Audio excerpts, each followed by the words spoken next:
if you're on state, calls Anthony Townsen to stand.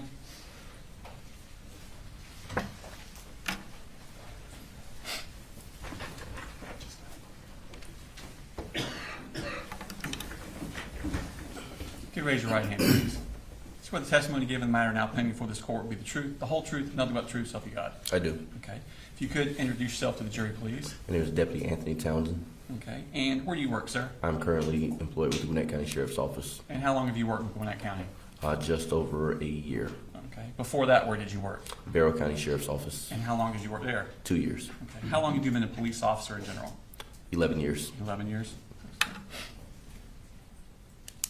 Back in September of 2024, where were you working? Barrow County Sheriff's Office. And what were your duties there? I was assigned to the patrol division at the time. And what kind of shifts did you work? We worked 12-hour shifts. I worked the evening shift at the time. I was off duty on that day. However, I did get called in to come to work shift. Okay, so you normally work the evening shift? Correct. Okay, and what are the hours of the evening shift? I believe it was 6:45 to 7 a.m. Okay. And what generally did you do as a patrol officer? Generalized patrolling in terms of responding to calls for service, proactive activity in terms of traffic enforcement, and assisting citizens with their needs. Okay. I want to take your attention to the morning of September 4th, 2024. Were you working that day? I was not at the time I got called in for that morning. Okay. Tell me about how your morning was going that morning. That morning I was off duty, enjoying my leisure time in the area of Norcross. I got a message from a friend of mine asking if there was something going on at Apalachee High School. I started reaching out to different people that were employed with the agency, trying to figure out the specifics, and by the time I got to my personal residence, I got a message from a supervisor stating to get into the county now. There was something going on. You remember about what time that was? I honestly do not. Okay, no problem. So what did you do then? At that point, I was in full uniform, just waiting on that call to kind of come in anyway. I got in the patrol vehicle and drove to Barrow County, made it to Apalachee High School, at which time I was told to go to another school location due to suspicions of another incident at another location. Okay. Did you actually go into Apalachee High School? Not at that time. Okay, so how far did you get to Apalachee? I made it onto the school grounds. Okay, and then how were you told to go somewhere else? Was it over the radio, or did you talk to someone? Honestly, with the chaos, I do not recall. So where were you told to go? I was told to go to Winder Barrow High School from there. Is that another high school in the county? Correct. Okay, and what were you told to do at Winder Barrow High School? To go secure that location due to suspicions of a possible additional incident occurring. Were there other deputies besides yourself going to Winder Barrow High School? Yes. Okay, do you remember about how many people? I do not. There were multiple deputies and other law enforcement officers from multiple different agencies that were at Winder Barrow when I got there. Okay, and what did you do at Winder Barrow High School? I began to try to approach the building in order to help secure the location, at which time I was told by a supervisor to go to a third location. Okay, so did you ever make it inside of Winder Barrow High School? No. Okay, so now you're told, is this on the radio or? I believe that was by phone. Okay, by phone. Excuse me, I got a frog in my throat. So you're told to go to another location. Do you Correct. remember where you were told to go? I do not remember the exact address. However, it turned out to be a personal residence. Okay. Were you given a location to go, or were you given an address to go to? An address. Okay. And how did you locate where that address was? I was given that address by my supervisor. I put that address in my GPS and just drove to that location. Okay. And was that location in Barrow County? It was. Okay. Did anyone else also go to that location? Deputy Bazinet. Okay. Did you know him? Yes. Okay. You worked with Barrow County also? Yes. All right. And what were your instructions to do at that location? To secure that secure the persons at that location, just secure that location. Okay. And did you know anything about that location? No. Did you know why you were sent there? No. Okay. Did you know what had happened at Apalachee? Yes. And what did you know about what had happened at that time? At that time, I was only made aware that there had been an active shooter incident in which multiple people had been injured. Was unsure if the victims, how many were deceased, unsure how many active threats there were, or if said active threats had been detained or where they were. Okay. So you didn't know if anybody had been arrested? No. Didn't know, certainly didn't know who had been arrested if No. they had been. Okay. So do you remember about what time you arrived at that residence? I would say roughly 30 minutes after I got in the county. Okay. I can tell you time frame exactly. It was about midday, I'd say. Okay. And what happened when you arrived at the residence? Myself and Deputy Bazinet approached the residence. He knocked on the front door. I went to the side entrance near the garage carport area. Okay. This garage carport, was the garage door open? Yes. Like the main car part door? Yes, open? it was open. I don't believe there was actually a door. I believe it was just more of a carport. Okay. So you're standing at the carport, and Deputy Bazinet went what To the front direction? door. To the front door. To my right, to the front door. Could you tell if he knocked on the door? Yes, he did. I could hear him knock. Okay. And did anyone come to the front door? No, they came out the garage door. Okay. Where are you positioned as far as the house? If you're looking at the house on the front left corner near the front door, front side of the building and the side of the building, I was on that corner while he was at the door to my right. Okay. At that corner, are you able to see both Bazinet and the garage? Correct. Okay. And did someone come out? Yes. Okay. And who was it that came out? It was I believe it's Colin Gray. Okay. And had you asked him to come out, or did he just come out on his own? He came out after we knocked. Okay. And did you say anything to him when he came out? I explained who we were when that we were there with the sheriff's department and that he was not free to leave at that time. Okay. And did he say anything? Did you ask him any questions? Initially, no. Okay. Did he say anything to you? Yes. What did he say? I believe it was something along the lines of he knew something had occurred. His daughter had texted him saying that the school was on lockdown and he was hoping to God that his son hadn't done anything. Okay. Did you ask him any questions about what was in the house? Yes. What did you ask him? I asked him if there were any people, animals, or weapons inside the residence. And what did he tell you? He told me there was no other people, no other animals. There were 2 firearms located inside the residence. Okay. Did you ask him any other questions? At that time, no. Okay. And what did y'all do at that time? What was your purpose to do at that time? My purpose was to simply detain him until we had additional resources there to do whatever was needed at that residence. Okay. And did additional resources arrive? Yes. How quickly did they arrive? Within, say, 10 minutes, 5-10 minutes or so. Okay. Was this encounter with Mr. Gray recorded on Deputy Bazinet's body cam? Yes. Okay. And have you had a chance to look at that body cam? Yes. And does it accurately reflect the interaction you have with Mr. Gray? Yes. Okay. All right, this time I would like to tender state exhibit number 126, which is on the hard drive. Any objection? Okay. All right, 126. Your Honor, for the record, we're going to play a clip. It's Deputy Bazinet's body cam, so we're only going to play the clip where he's with Townsen that we're referring to, and that's going to be at 9 minutes, 19 seconds to 13 minutes, 15 seconds. So it's about 4 minutes total. All right, thank you. And before we push play, is this what y'all's body cams look like, or did look like at Bear County? Yes. Okay. At the top right corner, it has a date and a time. Does that appear to be accurate about what time y'all were there? Yes. Okay.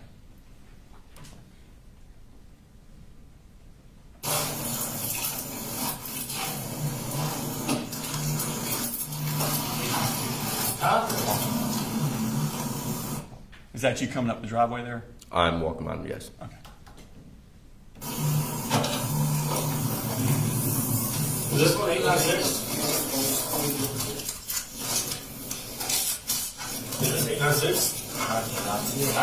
Number 896. Go ahead.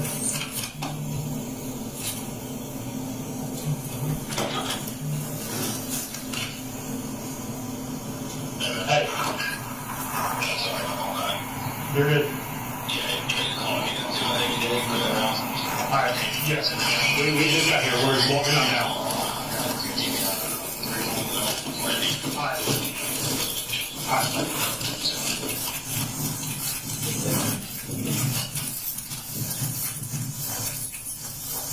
Is that the carport you're referring to? Yes.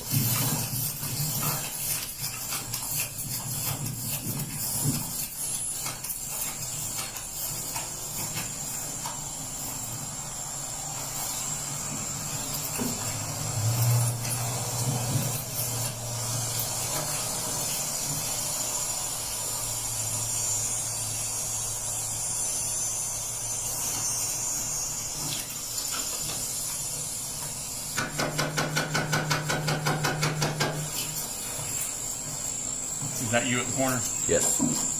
Hey, watch that door over there. There's cobwebs on this one.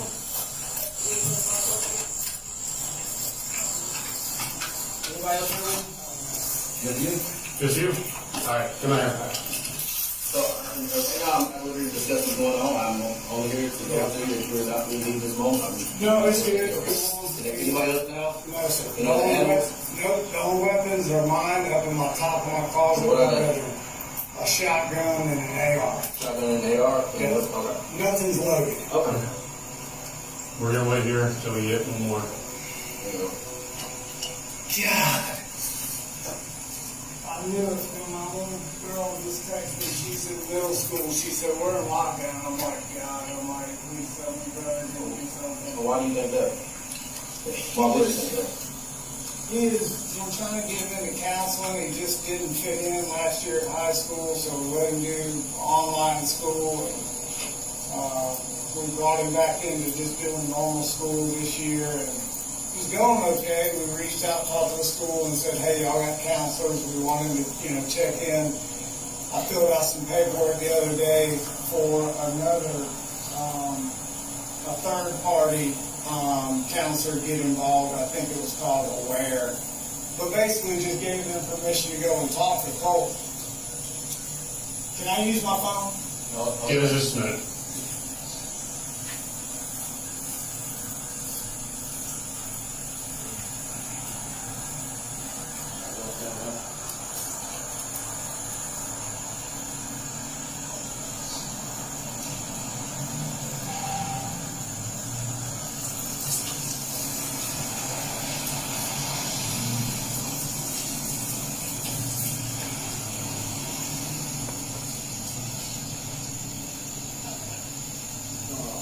You think he's the only one here? We haven't gone in and checked yet? That's all. Let's let him wait. Whatever y'all wanna do.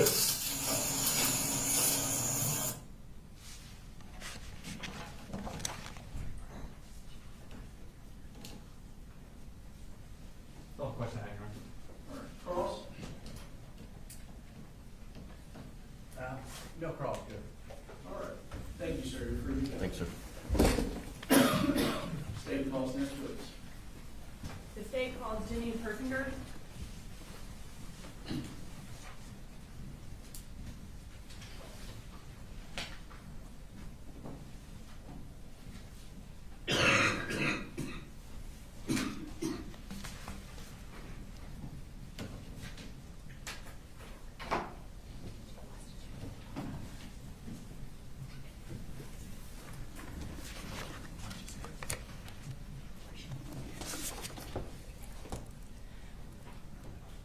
Please raise your right hand. Do you swear to tell the truth, the whole truth, and nothing but the truth so help you God? I do. Okay, you can have a seat. Can you go ahead and introduce yourself to the jury and spell your first and last name as well? Sure. My name is Jenny Persinger. That's Jennie, Persinger. And can you tell us what you do? I am Director of Data Assessment and Accountability for the Bexar County School System. What exactly is that? So basically I oversee our system's assessment program, accountability program, and student records and registration. It's part of my job as well. Okay. And how long have you worked at the Bexar County School System? This is my 29th year. Well, congratulations. So one of the things you oversee is school records. Kind of tell me about how school records are stored and how you're able to access them. Sure. So our student records are stored in our student information system, which is Infinite Campus, and that is limited therefore to who has access to a student. So a teacher on their roll could see student records, but then I have access to all the student records. Okay. And then in addition to having access to student records, do you also have access to emails that originate out of the school system or are sent to the school system? Generally, I do not have access to emails that don't involve my account.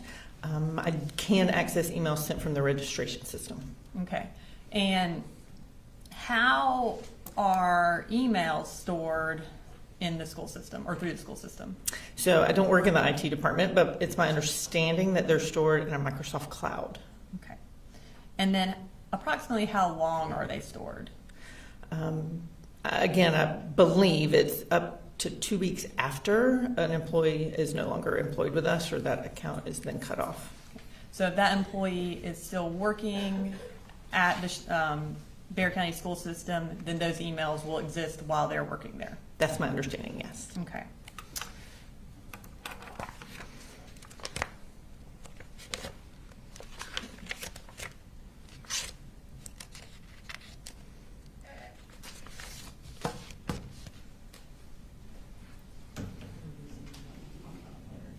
While they're looking through those emails, I'm going to talk to you a little bit more about school records. So you indicated you have access to school records through Infinite Campus. Can you just tell us what Infinite Campus is for those of us who don't have children in this area? Sure. Infinite Campus is our school student information system. So it's where our schedules for students are, where grades are stored, attendance, but then also records that come in like during the registration process, immunization records, a student's birth certificate, things like that. Okay. And in the school records that are a part of a Bexar County student's records, do you have access to their enrollment records from other schools? So when a student enrolls with us, we request records from the previous school, and that would include, they would have done the same thing, so it builds that record that shows previous enrollments, yes. Would this also include enrollment at online schools, home schools, or private schools? It should. If those have been reported, then when we request those records, they would come in. So if a Bexar County student enrolls at an online school, how would you be made aware of that? So it depends on whether that's a public school or a private school. Regardless, the online school would then request the records from us. If a student is leaving us to go to that school, they would do the same as we would, request records.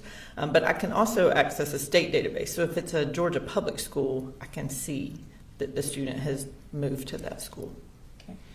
And if an online school requested records from the Bexar County school system, would that be something that y'all would keep track of as well? Yes. What about a private school? How would y'all be made aware of a Bexar County student attending a private school? Again, generally, a private school would send us records requests. They would need that to know where to place the student, what services were needed. In Georgia, that's also required that Georgia private schools inform the school district that the student would attend. So any Georgia private school would let me know of any Bexar County residents that were enrolled with them. And would that include private online schools as well? Yes, ma'am. And then lastly, homeschool. Tell us about how you would be made aware of a Bexar County student being homeschooled. There's no direct indication we would get except from a parent to tell us, and then we would go look for a declaration of intent to homeschool is required by the state of Georgia if you're going to homeschool. So once a parent says, lets us know we plan to homeschool, we go look for that filed declaration of intent. Okay. And that is something that would also be made a part of your record for that student? Yes. Okay. If a child is being homeschooled, does that new declaration of intent have to be made every year? Yes, I believe it has to be filed within 30 days of starting homeschool and then annually thereafter.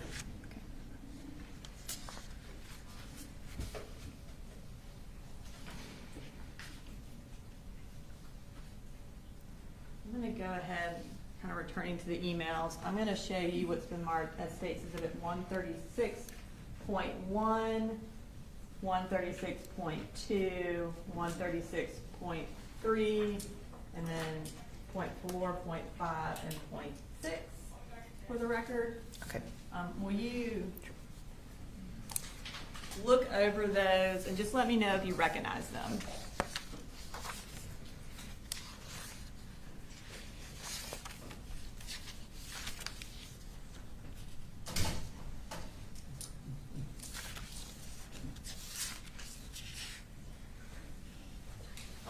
I do. And can you tell us what you recognize those as? There are various emails that were sent regarding some enrollments. And are they a fair and accurate copy of the emails regarding enrollment? And for what students are they related to? Yes, they appear to be accurate. These are in regards to, I think these are all in regards to Colt Gray. Okay, thank you. All right, this time I would like to introduce into evidence 136.1 through 136.6.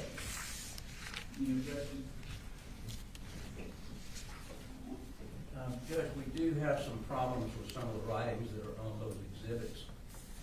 So from the standpoint of them being able to put into evidence is one thing that I don't think would be proper, but some of those juries need to go over some of those to get something to look at. I haven't seen any exhibits. Do you know what you're referring to? Or I don't know what he was referring to. The state believes that they would all be admissible and be able to be published to the jury. We're not publishing them to the jury for a little bit. I think it won't be towards the end of her testimony, but we do believe they would be able to be published. There are communications between Marcy Gray. Apparently she's asking for some of these records at some point in the back. So we do have some issues with that at this point. Ms. Gray is going to testify later during this trial. Also, we're not offering them for the truth of the matter asserted, but offering them for the purpose of showing that she was the one communicating with the school about registration. And so none of the wording in the emails are being offered for the truth of the matter asserted, which means they would not be subject to the hearsay rule. Well, there's still continuing testimony, so we still have a problem, and I think we just need to look at them. I don't want them to be going out of the improper. And when you say there's still continuing testimony, you mean your contention is they should not be with the jury during deliberations, Right. which is not, that's not an admissibility issue, that's a whether they go back with the jury. Right. While it's, I saw the large notebook handed to the defense, do you anticipate us having issues needing to discuss the admissibility of whatever's in the notebook there? We've looked through this notebook. There may be a couple of things, but we'll get to that when court wants to. And with this particular witness, we're introducing, they are school records for the entirety of Colt Gray's schooling. And so we are getting into enrollment history with Ms. Persinger, but we're not getting into other details of those records. All right. And I need to see these exhibits to make a determination.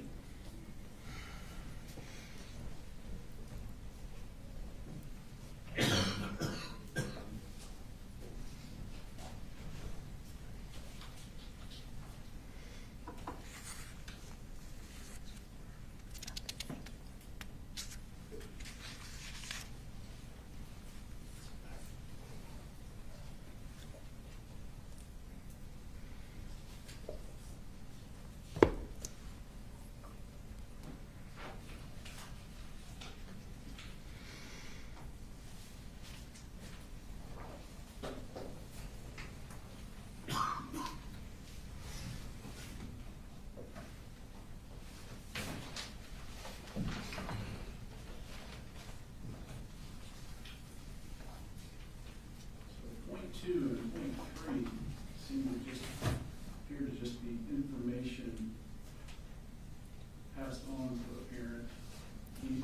Do you have any issue with those?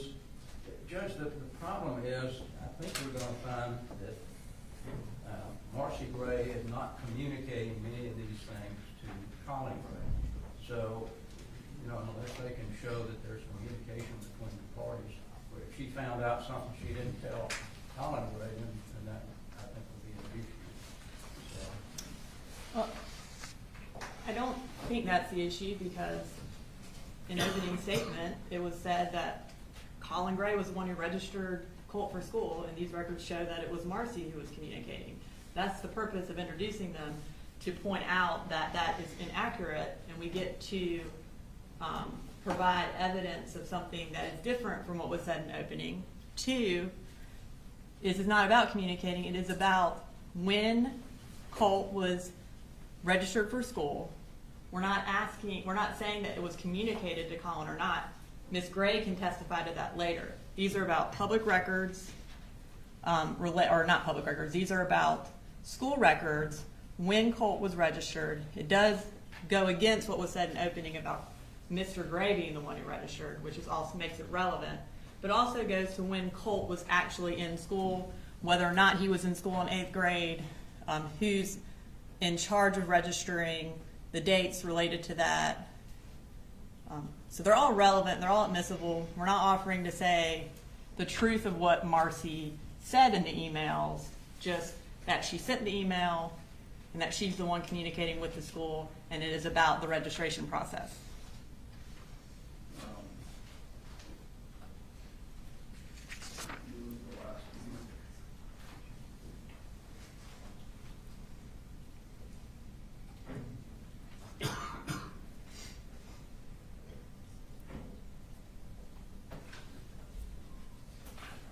So this is a quick review.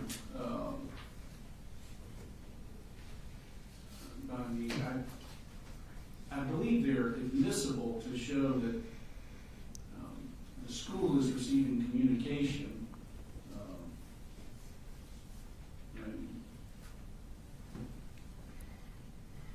From Marcy Gray. I don't know how they, other than it says Marcy Gray, I don't know how they know which one exactly. You may want to go into that, but I don't see anything that is necessarily certain for the truth of the matter, other than Ms. Gray is reportedly reaching out, making inquiry. Now, if you go to publish one,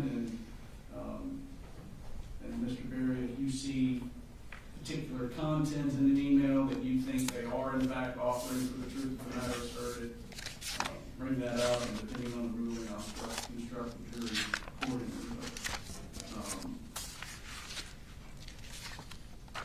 So I'm going to provisionally admit 136.1 through 136.6. Thank you, Your Honor. Thank you, Judy. Okay. I am next going to introduce into evidence State's Exhibits 127,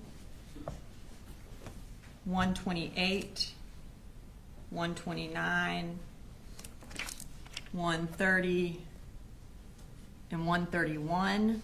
These are school records for Colt Gray for attending the various schools.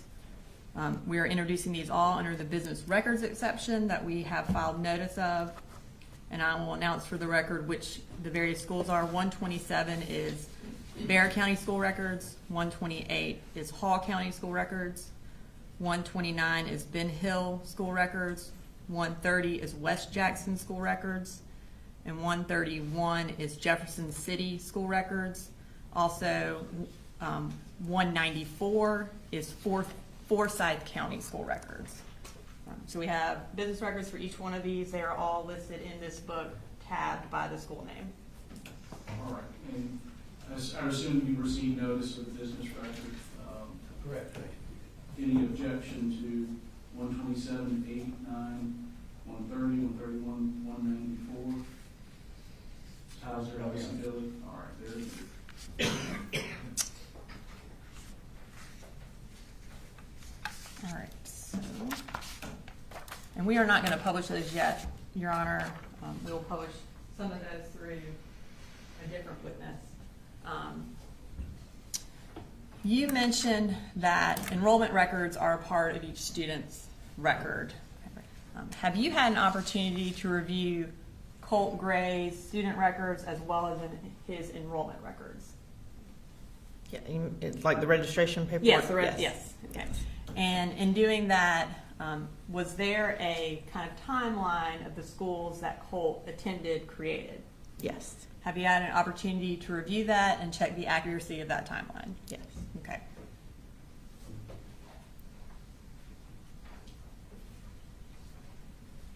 I'm going to show you what's been marked as State's Exhibit 134.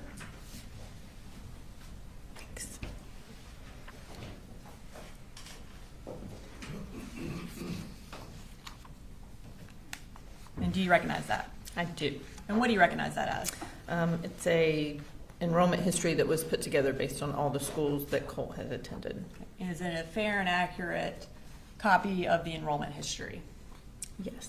Your Honor, this time I would like to introduce an evidence, State's Exhibit 134.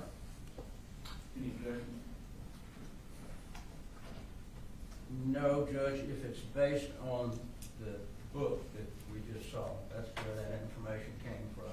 Now, I'm not clear, did you do that yourself or have someone else do it? It was provided to me, and I had a chance to review it. And who provided it to you? The state did. Since she didn't do it herself, Judge, I will object to it. Ms. Burks, do you want to just clear Yes. up any foundation for the, I believe you said the timeline? Yes, Your Honor. So as far as I understand that you initially did not do it, when you received it, did you check it against the enrollment records? I did. And did you make additions to it to make sure that it was in fact in line with the enrollment records? I did. So it is a fair and accurate timeline of the school history of Colt Gray? It is. And ma'am, is that based on the notebook, the large notebook that was just admitted? And I haven't seen that notebook. I looked at the enrollment history for each school system that I believe Colt has attended. And we have, the enrollment history is a part of those records. all right. Can you show her the notebook to confirm that these are the enrollment? I realize she hasn't seen the notebook itself, but whether or not these are the records.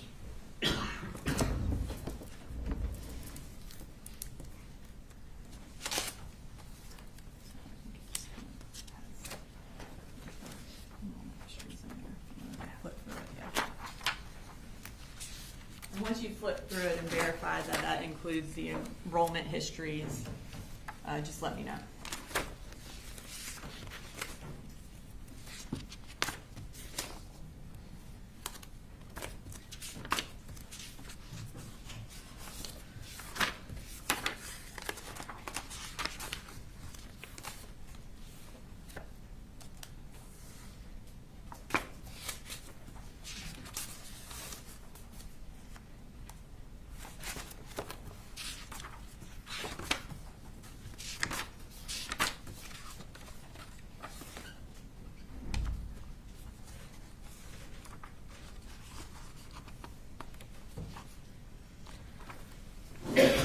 Yes, this appears to have all the enrollment records. Thank you. Is that sufficient, Your Honor?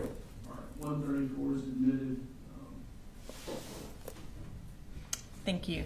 And at this time, we are going to display that, and we're just going to go through the timeline. Okay. Okay, I know we're going to zoom in at the bottom. And just for the record, the history start at the bottom and go to the top?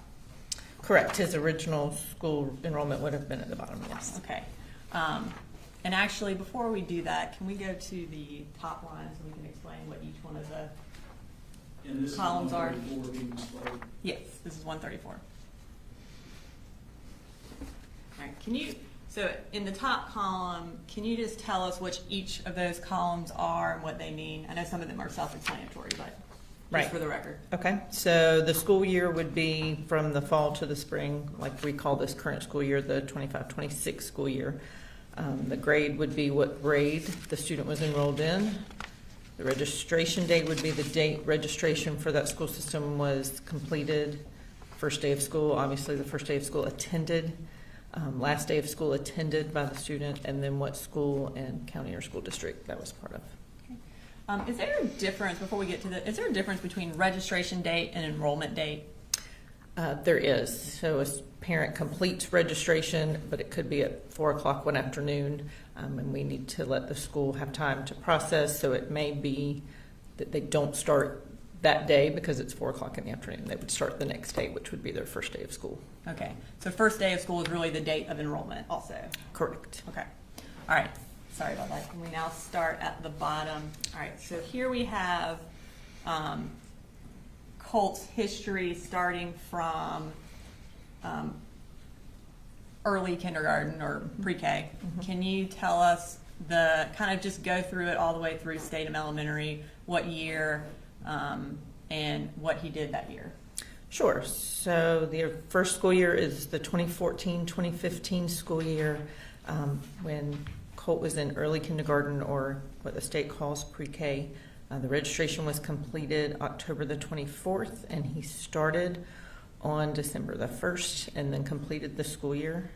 It moves to 2015-2016. He was in kindergarten. There's no need for a registration date because he was already registered with the school system.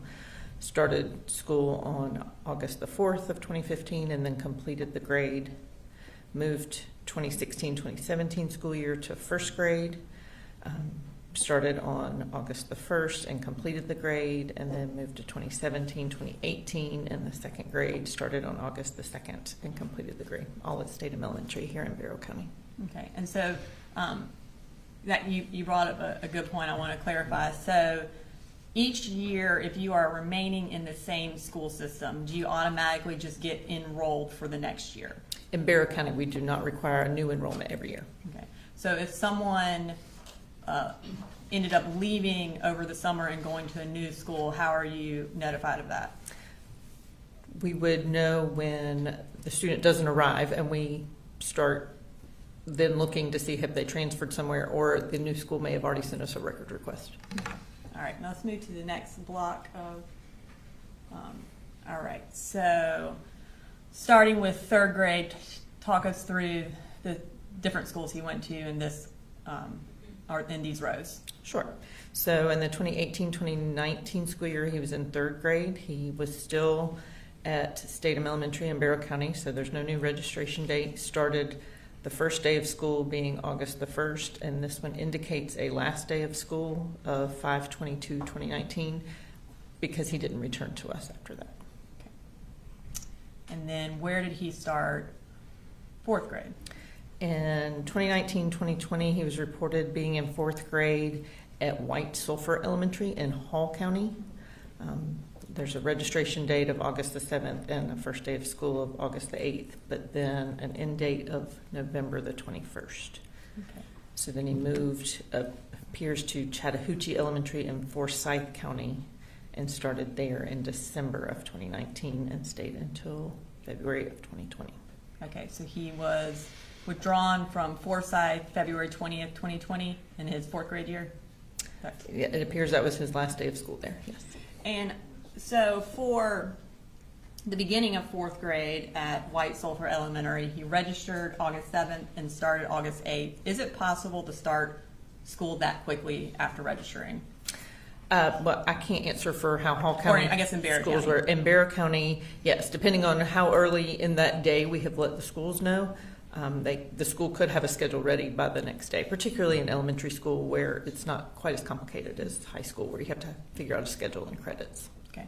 And essentially, if, I guess, the parent provides you with all the paperwork, then they're good to go for starting school. Correct. And the registration date would be all that paperwork having been compiled. Completed.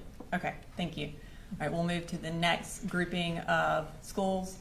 All right, so now we're still in fourth grade. Tell us where he then went to fourth grade and go through the rest of that history at Ben Hill. Sure. So when he left Chattahoochee Elementary in Forsyth County February 20th, he moved on to Ben Hill Elementary in Ben Hill County. February the 28th was when the registration was done, and March the 4th was the first day he was reported as being in attendance. Okay. And then he completed fourth grade there.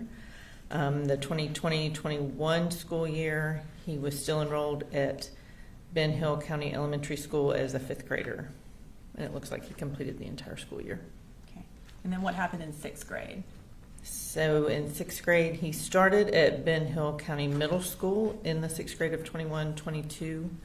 At July 28th would have been the first day he was in attendance, and then it says his last day was December the 14th of that year. Okay. All right, thank you. And now we'll move to the next grouping of schools. So now we are still in sixth grade. Take us through sixth and seventh grade. Okay, so still in the 21-22 school year. He's still in sixth grade. Registered in February at West Jackson Middle School in Jackson County. Started school on February the 8th and has a last day of school of May the 25th, which was probably the end of the school year. And then what about 7th grade? The 2022-2023 school year, he was in 7th grade, starting July the 29th. It's still at West Jackson Middle School in Jackson County, and then was withdrawn on August the 19th was his last day there. And for 7th grade, where did he attend after he was withdrawn from West Jackson on August 19th of 2022? So the records show that in that same school year as a 7th grader, he then moved to Jefferson Middle School, registered at the end of August, started September 2nd, and stayed until May the 19th, 2023, which I believe was the end of their school year. Okay.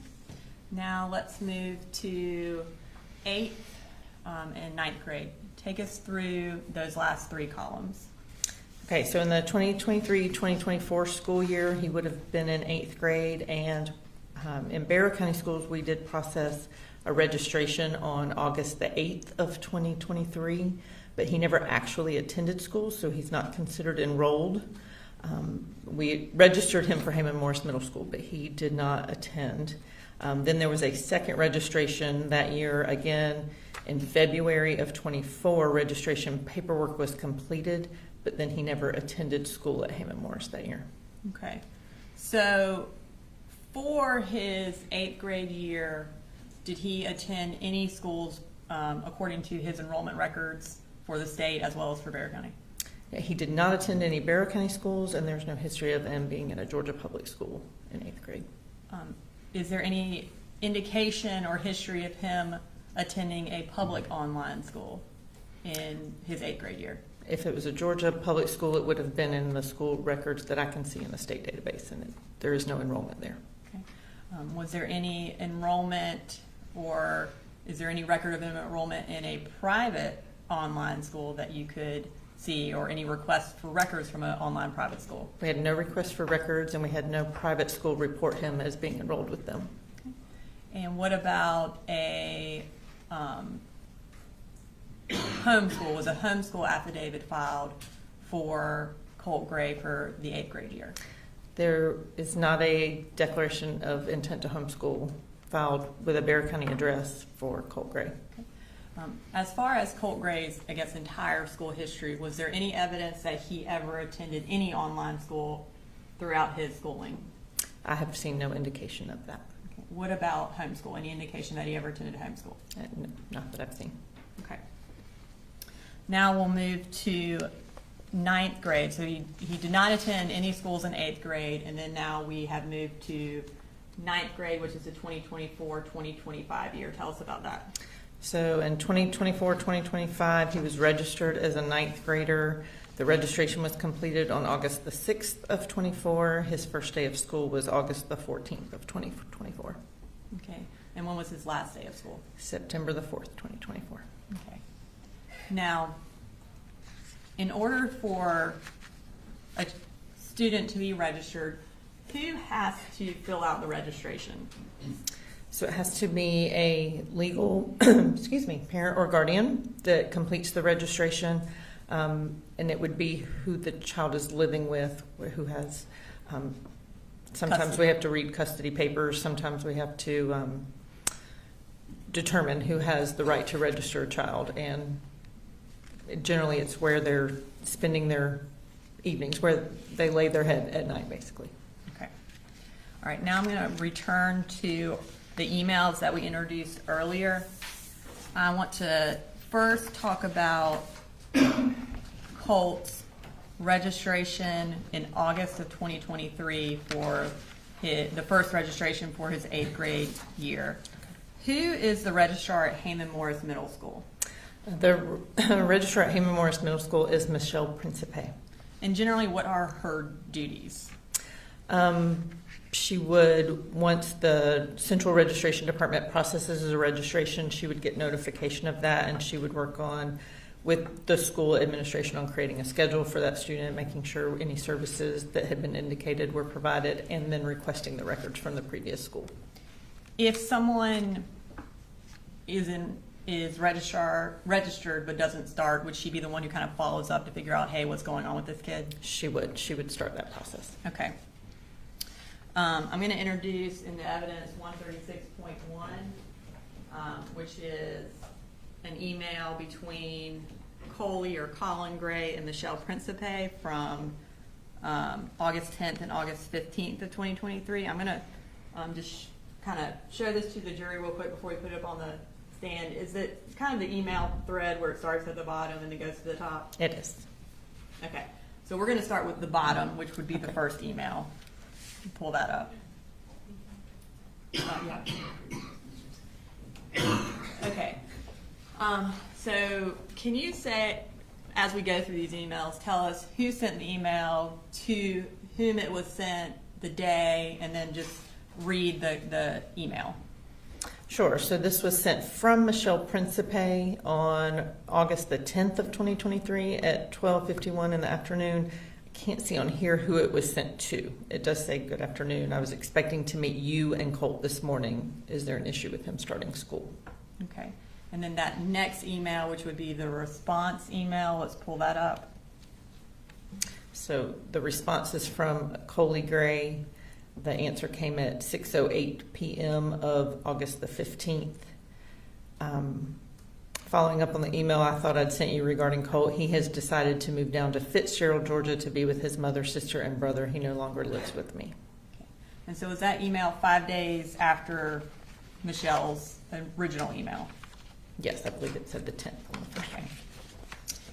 All right. Now we are going to move to the February enrollment for February of 2024 for the fourth grade, or the seventh grade year again. Was Jenny Colt? Eighth grade. Yeah. Sorry, for the eighth grade. Did I say seventh? Moving to February 2024 for eighth grade for Colt and seventh grade for Jenny Gray. Was she also enrolled at Heyman Morris around this, or registered around the same time that Colt was in February? I believe so. I don't Okay. have the dates memorized. I'm going to start with 136.2. If we could pull that up. And can you just zoom in on the top of the email kind of before you get to Apalachee High School?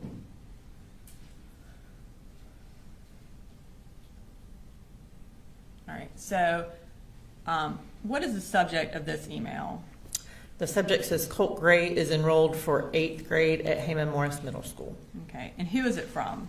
It says the account is RG notification at Barrow. That was from our registration system. It's an automatic email once we process a registration. And how does the automatic email determine what email the notification is sent to? So it's sent to the email provided during the registration process for the parent, and then those other two Barrow County addresses are Barrow County employees. And what was the email address in February of 2024 that the notification was sent to? It was sent to graycoley444@gmail.com. Okay. And what is the purpose of this email? So this is to let the parent or guardian know that the registration has been processed, and they can contact the school to know what their start date would be. Okay. Now we're going to move to 136.3. All right, if we could also zoom in just on kind of under Georgia immunization form.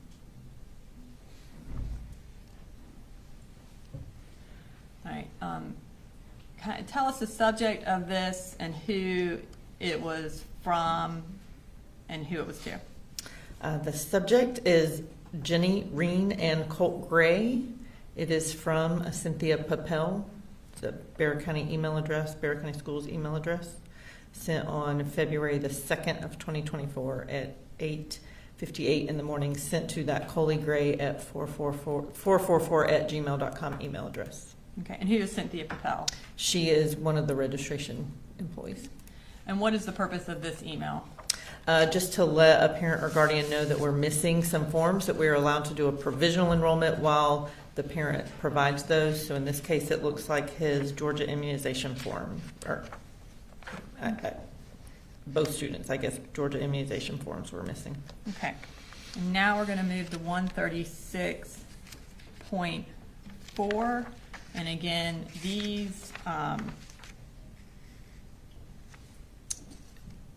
emails go from bottom to top, so we're gonna start with the bottom email, but before we do that, can you tell us who this email thread is between? This appears to be between Michelle Principe, again, the registrar at Heyman Morris Middle School, and Colin Gray at that Gmail account. Okay, so let's start on the bottom one. What did Michelle Principe send to the defendant? It says on Monday, February 5th at 7:57 in the morning, Ms. Principe wrote, "Sir, please confirm that both children are starting school tomorrow." Okay, and so their start date would have been February, or was supposed to be February 6th, is that correct? Based on that information. And did either of them start February 6th? I have to go back and review records. I know that Colt did not. I'm not positive what Jenny's first day was. I have to look. Maybe the next email will help. Okay. If you could read the next email, when it was and who sent it. Okay, sorry. So Colin Gray responded the next evening, 9:52 p.m. to Michelle to say, "Good evening. Jenny received all of her updated shot slate this afternoon. She is running a fever tonight and feels nauseous. We will have her there Thursday morning. Thanks for all your help." Okay, and then, so at the night that they were supposed to start is when he said, "Hey, they're not starting today," essentially. Correct. All right, and then we'll follow up to the next one. So at February 7th, so the next morning at 8:37 a.m., Ms. Principe emailed the Gmail account to say, "I'm waiting for Colt's arrival."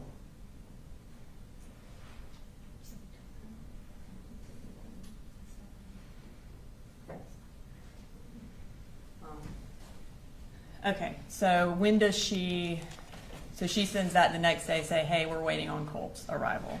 Okay. All right, and we are going to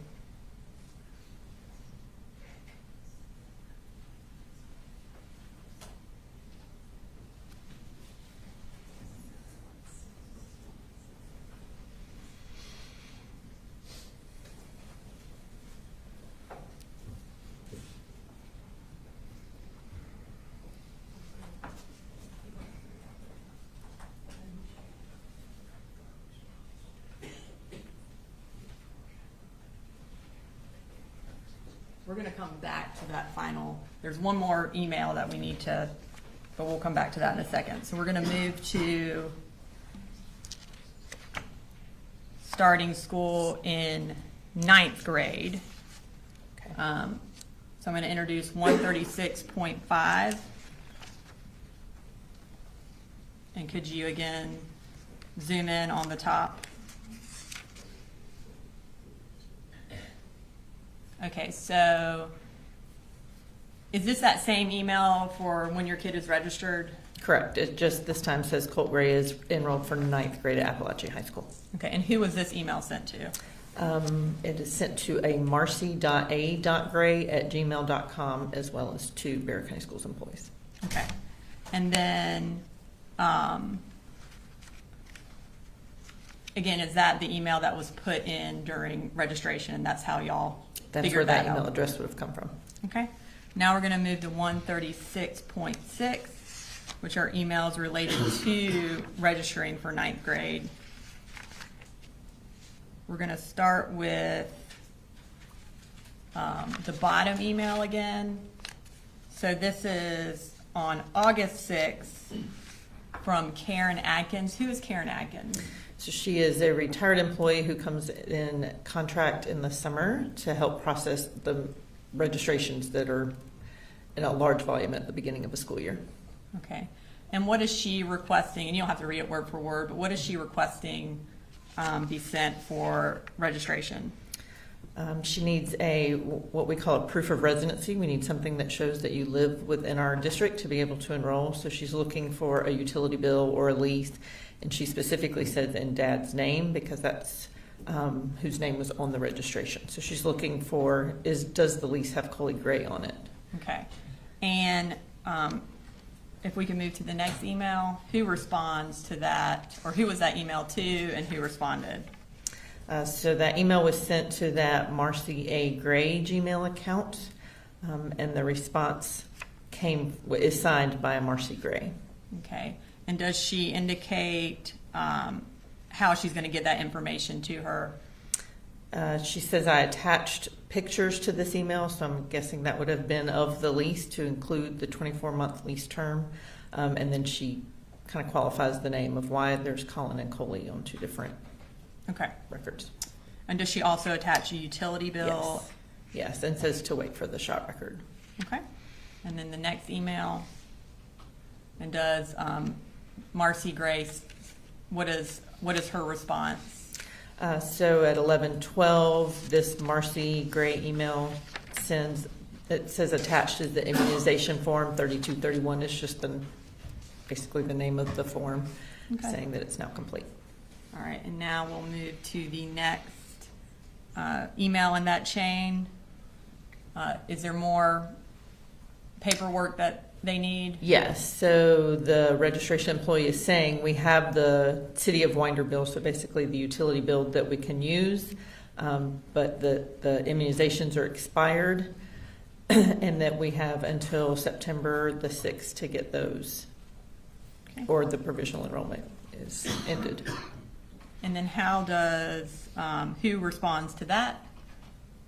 Again, that Marcy Gray email replies with yes, and can we have a phone call at 2 o'clock? And is there a phone number my husband needs to call?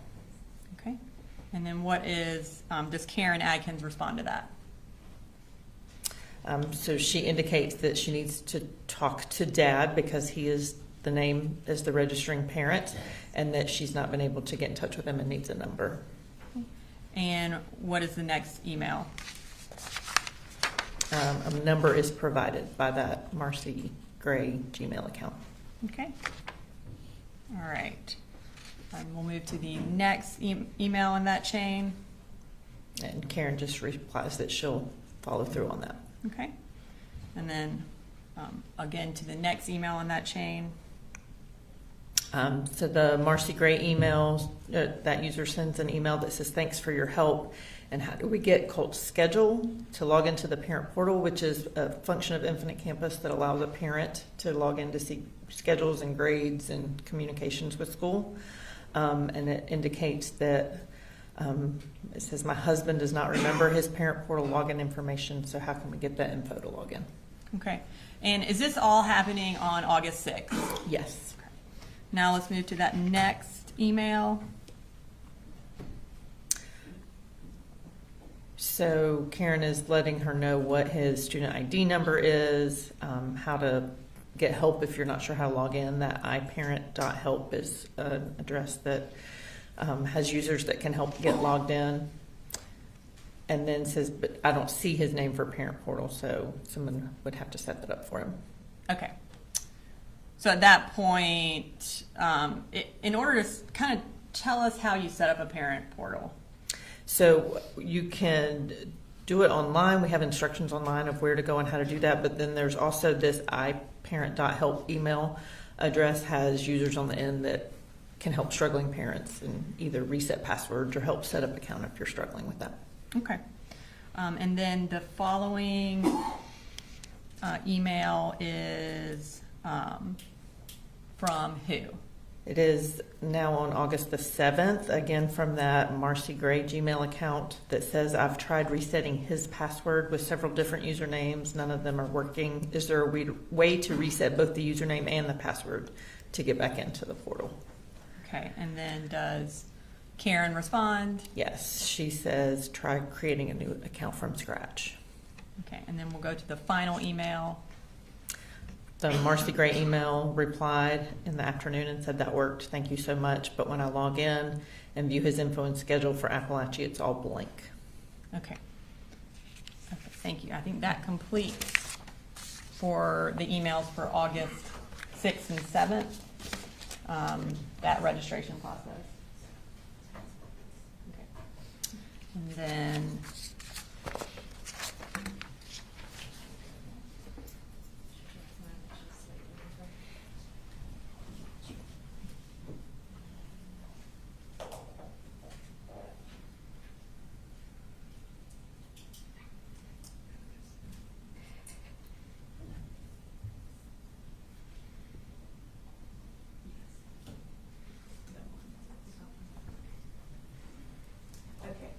we are going to go back briefly to the February registration for 8th grade of Colt Gray. Okay. So if you remember, we were looking at emails and Michelle Principe asked, I'm awaiting on Colt's arrival, essentially. All right, we're going to pull the rest of that text thread. So we have back to, Right. I'm waiting for Colt's arrival. And what time was that at? She sent that at 8:37 in the morning on February the 7th. Okay. And then when did Colin Gray at vanwinkleco.com respond to the February 7th email? This email is from February the 13th at 7:20 in the morning that says, at this point, we will be signing him up for online classes. And then the Michelle Principe followed up.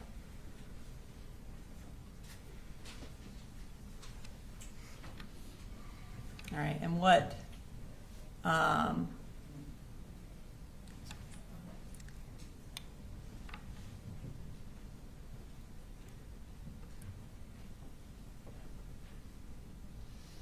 okay.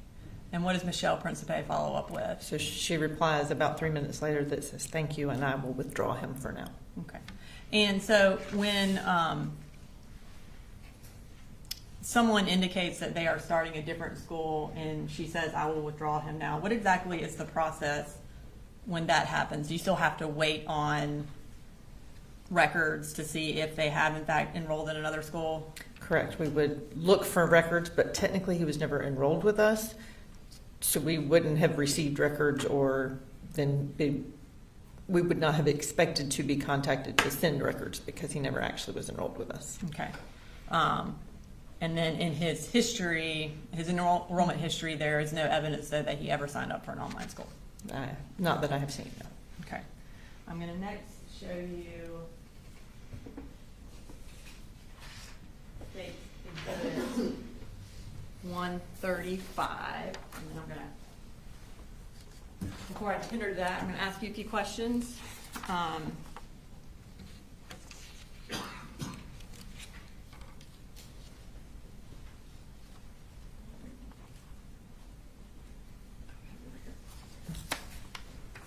Just have you hold that and then.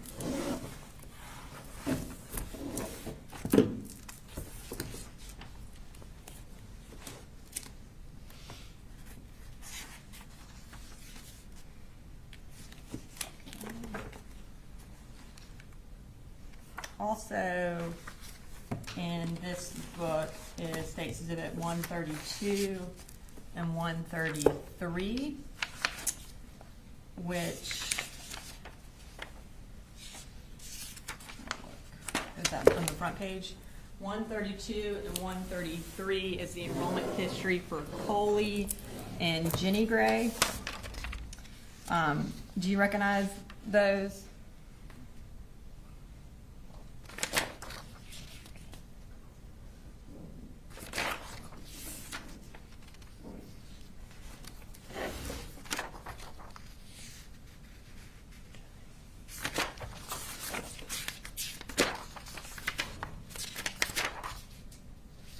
Yes, I do. And are those fair and accurate copies of the enrollment history that you provided to the state? Yes. Your Honor, at this time I'd like to introduce into evidence State's Exhibit 132 and 133, which are the enrollment histories for Jenny and Colin Gray, which are the siblings of Colt Gray. Any objection? No, Your Honor. 132 and 33. Thank you. And so for Jenny Gray, what grade was she in for the 2023-2024 school year?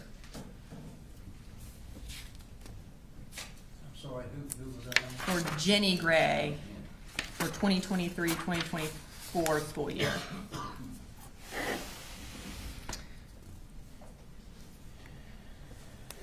So she has 2 lines of enrollment, one for Ben Hill County and one for Barrow County.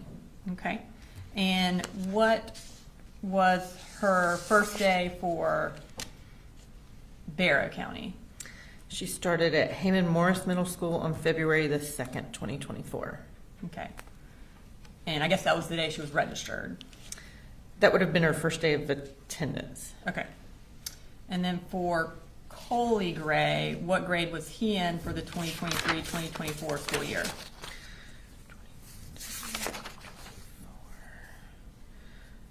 He was in the 2nd grade. Okay. And where did he start school? There's a line of enrollment for Ben Hill County at Ben Hill County Primary School, and then a line of enrollment for Austin Road Elementary School here in Barrow County. And when did he start at Austin Road Elementary School? January the 16th of 2024. Okay.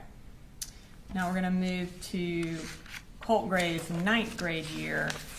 I have shown you what's been marked as State Exhibit 135. Is that can you tell us what that is? Sure. This is a calendar that shows basically the first month of the school year and indicates Colt Gray's school attendance. Okay. And is it a fair and accurate compilation of his dates of attendance? Yes. And how is it compiled and what manner does it look like? So it indicates when we started school, when his registration was completed, and then it's marked in blue the days that he attended and has red X's for the days that he was not there. And is it in the form of a calendar? Yes. Okay. Your Honor, this time I'd like to introduce into evidence State Exhibit 135, which is a calendar of Colt's attendance for the beginning of the school year for 2024-2025. Any objection? I think they're using it for demonstrative purposes, so they're not going out. And that's something we can discuss later. All right, 135 is submitted. Okay. All right, so I'm going to kind of just have you take us through this calendar. Again, what was the first day of school for Barrow County for the school year of 2024? So in the 24-25 school year, Barrow County Schools started, our first day of school was August the 1st of 2024. Okay, and then he was registered on what date? On August the 6th is when the registration paperwork was completed. And then what was his actual first day of attendance at Apalachee High School? His first day of attendance was August the 14th. Okay. And then take us through his attendance from the 14th up until the 26th. Okay, so on the 14th is his first day present, and then he was absent that next Thursday and Friday. He came back to school on Monday the 19th and was returned again on the 20th, then was absent the 21st, 22nd, and 23rd. The next Monday is the 26th, and he was present. I think that was referred to previously as that he was not necessarily in class, but he was at school. And then he was absent the 27th, 28th, and 29th. We were out of school the 30th and the 1st for the Labor Day holiday. And then he was absent on the 3rd. Came back Okay. on the 4th. All right, and then we also have an indication on the 28th, Deborah Polhamus meets with Lisa Butler at Apalachee. Is that Colt's grandmother? I believe it is, yes. And is Lisa Butler the counselor at Apalachee High School? Lisa Butler is a counselor at Apalachee. I don't have anything further. Thank you. Thank you, Ma'am.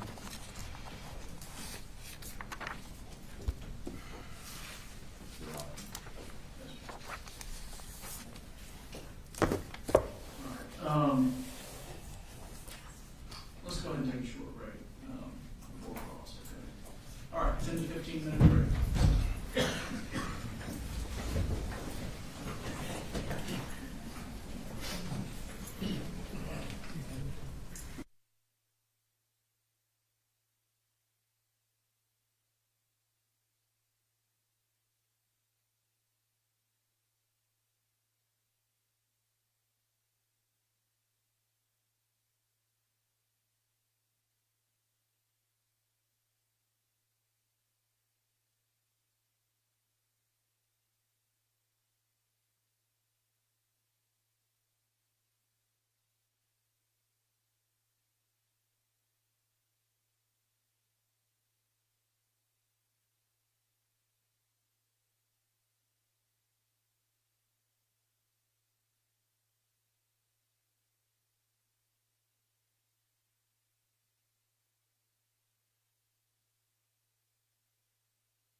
We have been informed that you're in need of a break. That's Figured. you all ready for them? Yes, Your Honor. All right, if they're ready, bring them in for us. Yes, sir. Yes, sir.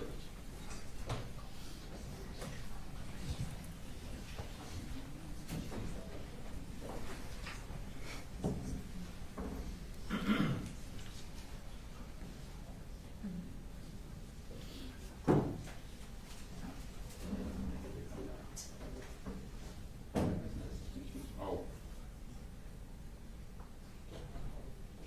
Two in the restroom. Y'all go ahead.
Thank you, Your Honor. Good morning, ma'am. Good morning. I want to ask you a few questions about the information that you were giving. As I understand, and I think you have State's Exhibit 134 up there with you. It's the one sheet of paper. Yes, sir. Did you provide that to the state, or did they provide that to you? I provided the state the printouts of each enrollment history from each district, and they compiled them into one piece of paper. Okay. And then they did that piece of paper, correct? Yes, and then sent it to me to review. All right. The large book that you have there, I think it's State's Exhibit 127 through 134, 166, 189, 190, and I think 193. Is that right? Yes, sir. Did you provide all that information to them? I provided all the documents. I did not put the notebook together. Well, actually, I provided Bexar County school records. I'm guessing they subpoenaed records from other districts. In looking through the book, there are school records that are sent by custodians of the various schools. Did they provide that to you, or did they provide it to the state? There may be some duplicates. If I had requested records that became part of school records in Bexar County that I provided. Okay. It appears they also subpoenaed records from each individual school district. All right. But I think you had indicated you had not seen that book until today. The The book put content, together, some no. of them you have seen, but not that Correct. particular book, right? Correct. Okay. Now, I want to be clear, the 9th grade, which would be September when this incident occurred, Mr. Gray, Colin Gray, had registered all 3 children. Isn't that correct? All 3 children were registered. I'd have to go back and appear. I do believe they were all, he was listed as the registering parent for all 3. Okay. It was not his wife, but it was he that registered all 3 children. I mean, I can't tell you who was actually doing the typing on the other end of the computer, but his name was what was listed, yes. Okay. Did you know that Ms. Gray was not in this county? I did not. You did not. What about the 8th grade? Do you know where the children were living in the 8th grade? Or when he would have been in the 8th grade, Colt? I do not. Registration, proof of residency would have been provided, but I didn't process that registration. Okay. So do you know who may have attempted to register him in the 8th grade other than that document that you have there? Who had attempted to register him? Again, I don't process each individual registration, so I could go back and look at those records, but I don't have that off the top of my head. Okay. You don't know in the 8th grade whether Colt Gray was living with his father or mother, correct? I don't know. I would have to go back and look at what documents were provided to us.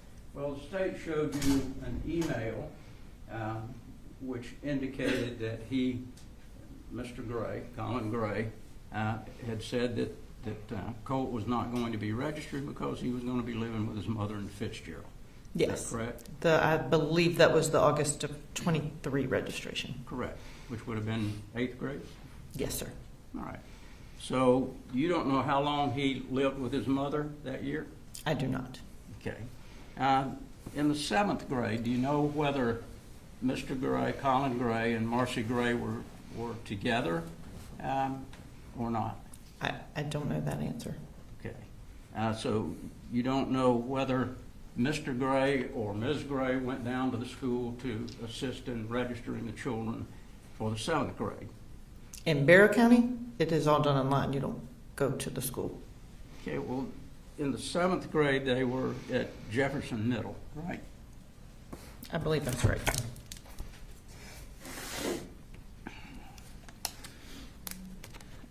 In Colt's 7th grade year, he started at West Jackson Middle and then moved to Jefferson City, yes. And do you know whether the other 2 children were also registered there? For the 23-24 school year, it looks like Jenny started in Ben Hill and moved, 22-23 school years, the year we're talking about, sorry.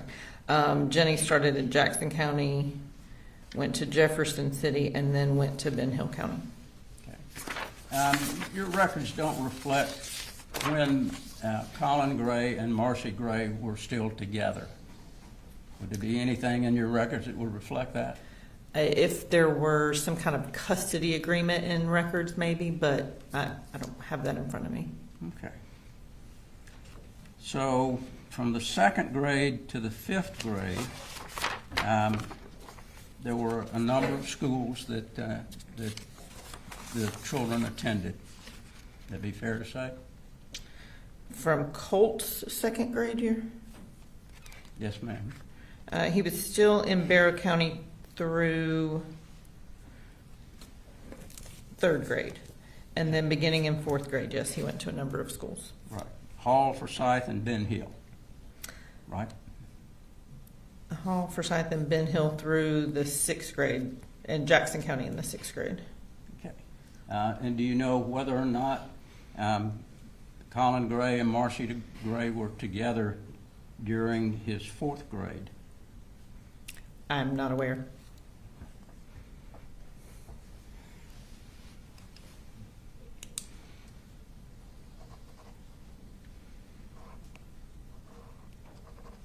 All right. I think that's all I have, Judge. Thank you. Any redirect? Just briefly.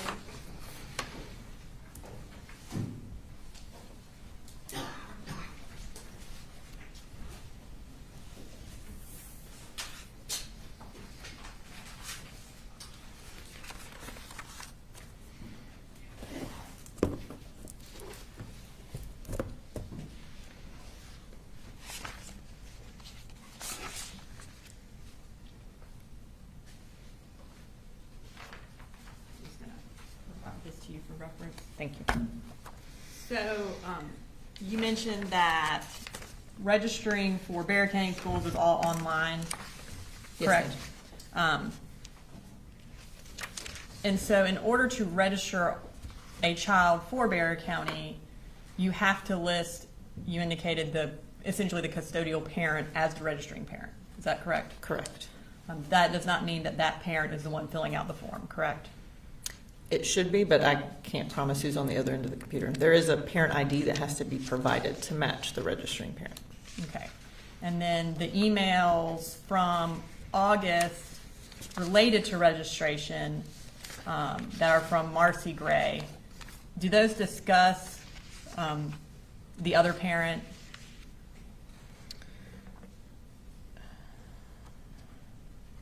I mean, this one that is signed by Marcy Gray, she's referring to Colin and Coley Gray, saying that they're the same name and his name would be on the lease. Okay. So she's the one who's, I think, setting up the phone call and that kind of thing? Correct, and she refers to him as my husband. And is it your understanding that these are the only emails related to registration for the August 2024 timeframe? I believe so, yes. Okay, so there are no emails from Colin or Coley Gray. I do not believe so. All right, thank you. Just one question. Do you have anything in your record to indicate that Marcy Gray came to Barrow County in 2024 to do anything as far as registration? I do not have record of that. Thank you, ma'am. You're free to go. State calls next. State calls Sujette Giddens.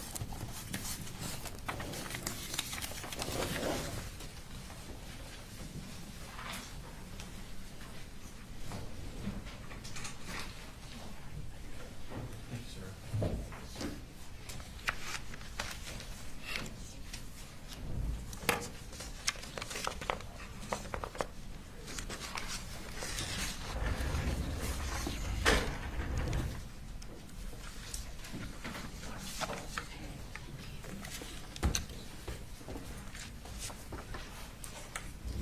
If you could raise your right hand, please. Swear the testimony given in the matter now pending before this court will be the truth, the whole truth, and nothing but the truth, so help you God. Yes. Okay, if you could introduce yourself to the jury and then spell your name for the lady here. Okay. My name is Sujette Giddens. I am a licensed clinical social worker, and I was working as a school counselor in Ben Hill Middle School.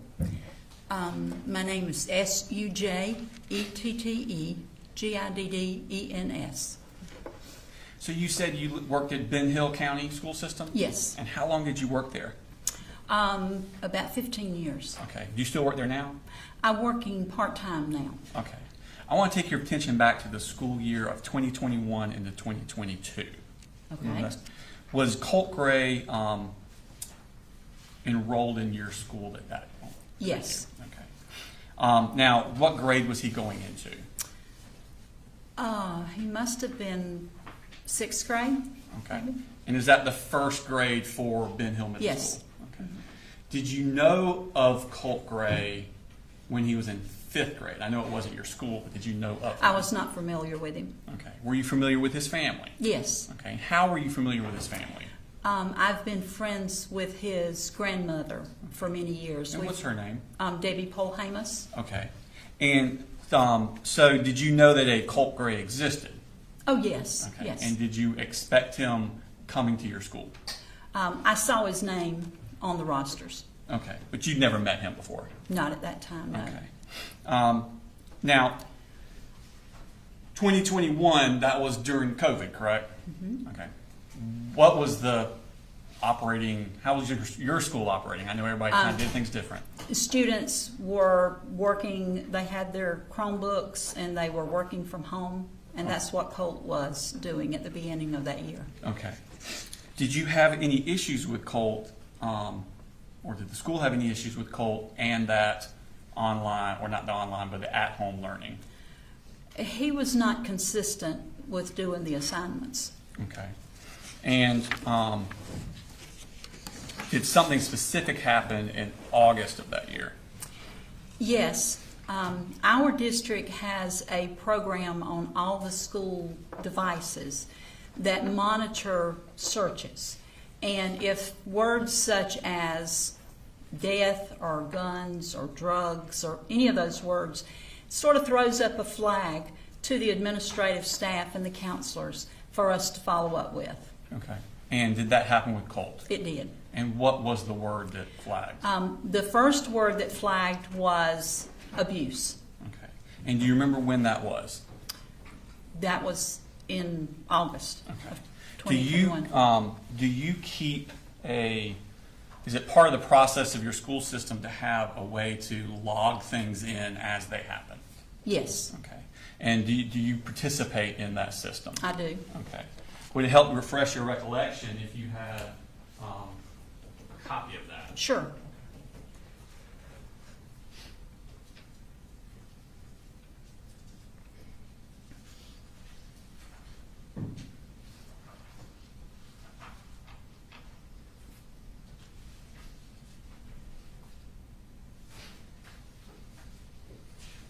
Judge, we'll have the same objection on this. There's a lot of writing there that I get to be a continuing testimony.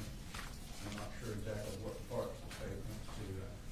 Your Honor, I'm not going to tender it into evidence. It's a recorded recollection. We could tender it and have her read from it, but at this point, I'm just going to use it to refresh her recollection. Is it a marked exhibit? Sir? Is it a marked exhibit? It is not, Your Honor. I'm just using it to refresh her recollection. I'm going to show you. Do you recognize just the general nature of that form? Yes, this is our contact log. Okay. And do everybody in the school system, if they have contact or something, they would put They it would in? put that in, yes. Okay. And you are a part of that also? Yes, Okay. I want to take your attention. Does it go by date and time? it does. Okay. I want to move you over to the 20th or the 19th of August. Okay, All right. And do you see where you put in a log for what had happened about the word searching for abuse? yes. Okay. Does that refresh your recollection as to when that search was done? Yes, it was in August the 20th of 2021. Okay. When was the search done? The search was done on the night previously, I think. Okay.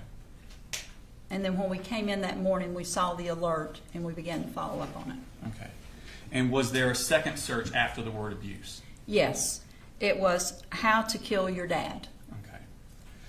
what is the protocol? So he's not at school when this He happens. is not at school. Okay. So what do you do about that? Okay, if he's at school, we would immediately brought him in and talked with him. Since he was not at school, I attempted to get in touch with him, I guess by phone. I did not get a response. I tried to get in touch with his mom. We did not get a response, and so it was decided that we would send the resource officer from the school to the home to make sure that everyone was safe. Okay. And to your knowledge, did the school resource officer go out Yes. to the home? Okay. And what was your understanding of how things were at the home? He found everyone to be safe. He talked with mom, and then came back and let us know that everything was safe. Okay.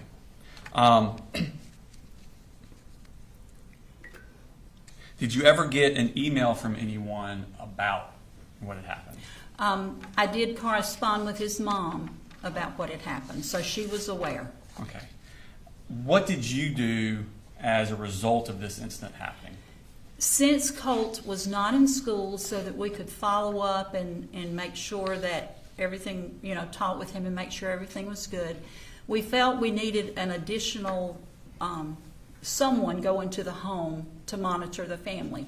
So I made a report to Department of Family and Children Services. Okay. And I'm going to mark this as Exhibit 206. You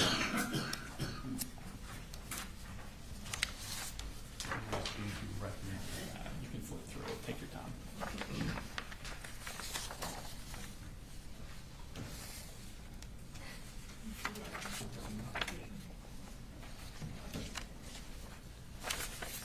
Yes, this is the report that I sent in. That's the report you sent in? Yes. And it was alleging the abuse, the word abuse, and the search for how to kill your dad? Right. Okay. Your Honor, this time I would tender state exhibit number 206 into evidence. It would not go back with the jury, but it would go into evidence. Any objection? It's not going back to the jury, you're just going to ask questions. All right, 206 is admitted. Okay.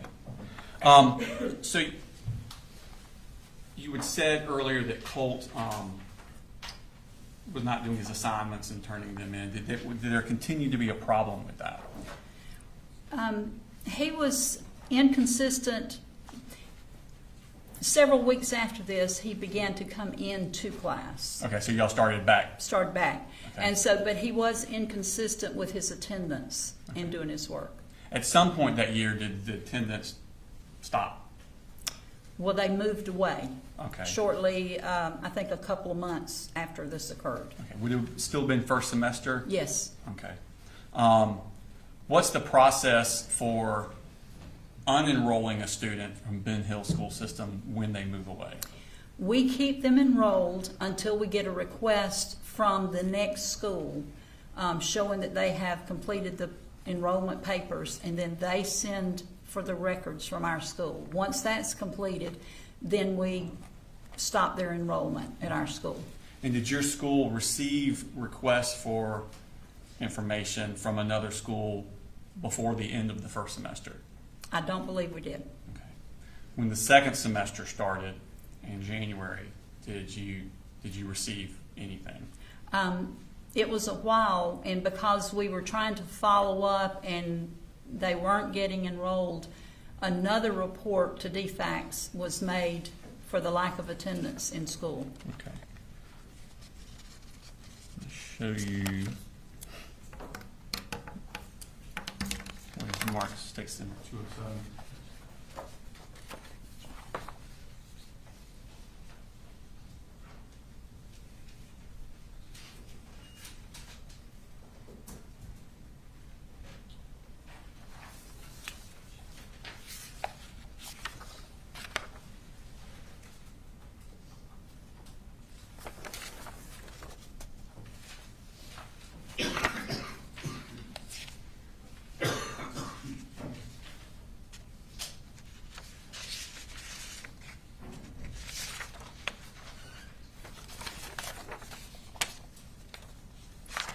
Show you what's marked stick number 207.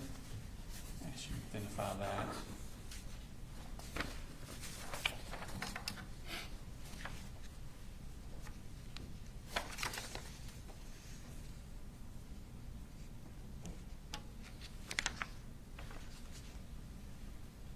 Yes, this is a report that I sent in. Okay, is that the one you sent in about they hadn't enrolled in another Right. school? And when did you send that in? This was dated January the 30th, 2022.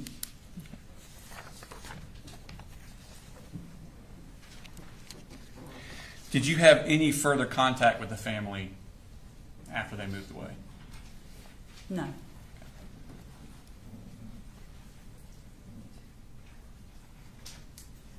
Did I tender 207, Your Honor? Your Honor, I tendered 207 into evidence. Same thing, it wouldn't go out with the jury, but just a, Any objection? Certainly would object to it going to the jury. There's no objection to its admission. Correct. All right, 207 is admitted. I have no further questions for you. Thank you. Cross? Just a couple of questions. Good Okay. morning. Good morning. Adjustment from here. I'm going to be quick. Okay. Do you know whether anyone ever contacted Colin Gray about what his son said? I did not. I did talk with the mom, and mom was aware. Mom was aware, but do you know whether he was ever aware? I did not talk to him. Thank you. All right, is she excused? Please, Your Honor. All right, thank you, ma'am. You're free to go.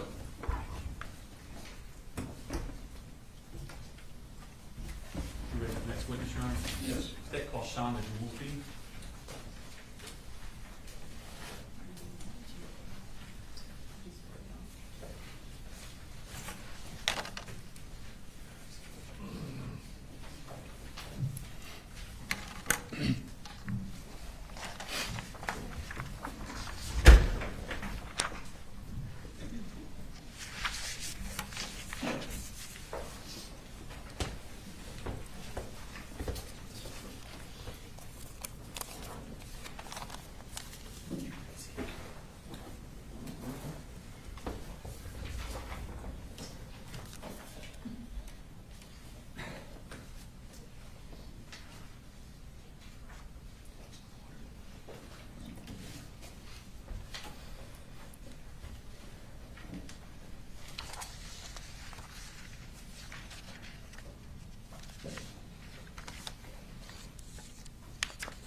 Sorry, I was trying to get my paperwork under control. Could you raise your right hand, please? Swear the testimony you give the matter now pending before this court be the truth, the whole truth, nothing but the truth, so help you God. I do. Okay. If you could introduce yourself for the jury, please. Shonda Goolsby, And could you please spell your name for the court reporter? SHONDAGOOLSBY. Okay. And where do you work, ma'am? Ben Hill County DFACS Office, Department of Family and Children's Services. Okay. Did you work there back in the fall of 2021? Yes, sir. Okay. And did you get a referral involving Colt Gray? Yes, sir. And what was the nature of that? At that time, he said his mom had slapped him, so there was some physical abuse. Okay. And did you, as part of the Department of Family and Children's Services, do you keep a log of all of your contacts and all of the things you do? Yes, sir. And is that part of the procedure of being at the Department of Family and Children's Services? Yes, sir. And is this log recorded as part of your business? Yes, sir. Okay. And do you make these logs when the things are happening while it's still fresh in your mind? Yes, sir. And is the purpose of these logs to help refresh your recollection later if something comes up? Yes, sir. Okay. Judge, I don't mind a little bit of leading, but kind of testifying. Your Honor, they didn't suggest the answer. They said, do they? Is it? All right. Go ahead with your next question. Thank you. What did y'all do once this, or what did you do once this intake came in?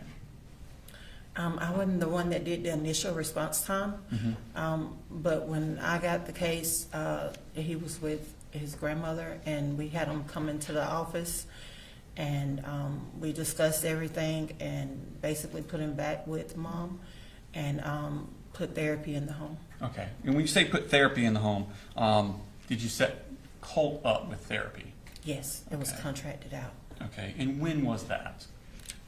That the meeting was 9/28/21. Okay.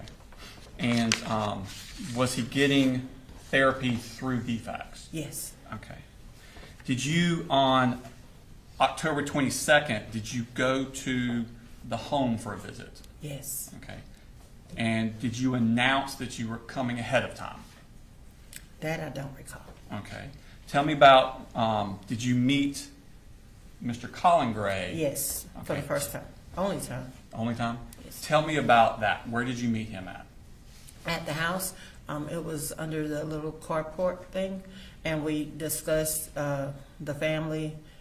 He discussed his childhood, and he stated that he didn't like defects being in his life, and stated that they had a reason to be when he was a child because he had an abusive father, but things just got out of control with his son and his wife. Okay. And that was when they was going back up here to North Georgia. Okay. And so the counseling I had in wasn't going to work anymore, so they was going to get counseling when they came back up here. Okay. Well, you said you met him in the carport. What was he doing? They were in the house. They said they was packing up and stuff, and he came out to talk to me. Okay. And so they were packing things up? Yes, they was moving. They were moving. Okay. Is Yes. that what he told you? Yes. Okay. Did you tell him to get Colt counseling when they got to where they were going? Yes. Okay. Did he say anything about whether he would do that? They said they would. Okay. What happened at that point with your office once they? That was it. That was for the closing. I went to see them. I think they told me they were moving, but either way, a case lasts from used to back then 45 to 60 days, Okay. and we was up on that time, so the case was closing. Okay, you were closing at that point? Yes. All right. Did you have any other contact with family after that? No, Okay, just say it.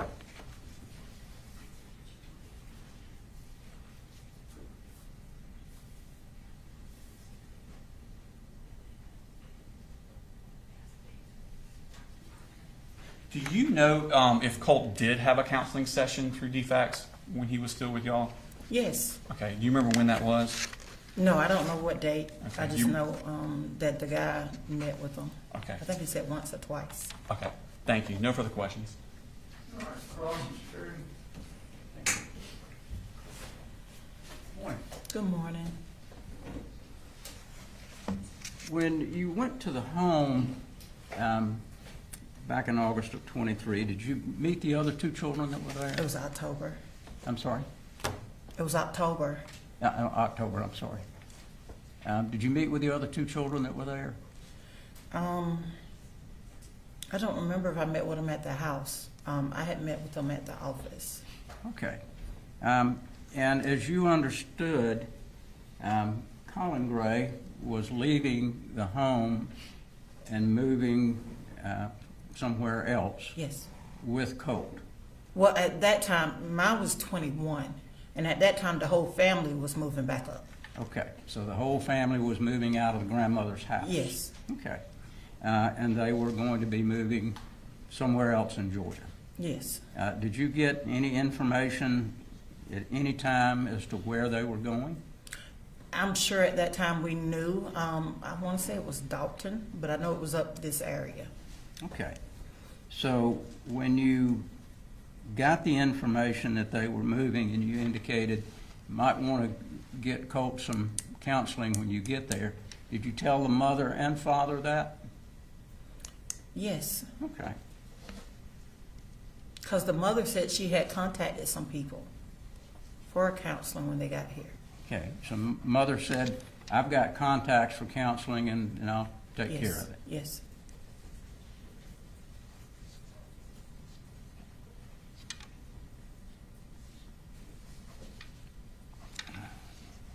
And did you do anything about this? Were you there at the sessions that Colt had? No, sir. Who would have been the counselor for him at that point? Mr. Raymond Dean. You don't have any information about what he told her? No. Okay. Thank you, ma'am. Any rewrite? No, Your Honor. Thank you, ma'am, you're free to go. State call sense, please. Say called Stephen Green.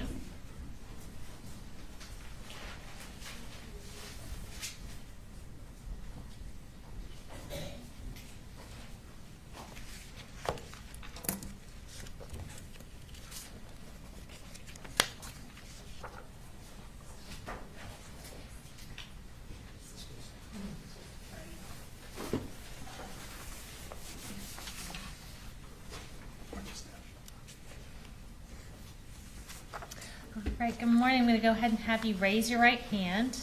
Either way. Do you swear or affirm any testimony you're about to give in the matter now pending before the court is the truth, the whole truth, and nothing but the truth, so help you God? Yes, ma'am, I do. All right, and you can put your hand down and have a seat. If you will go ahead and introduce yourself to the jury, and let's tell the court reporter how to spell your first and last name. Okay, my name is Stephen Green, STEPHENGREENE. And where are you currently employed? In Barrow County School System at Heyman Morris Middle School. All right, what's your role there? Assistant principal.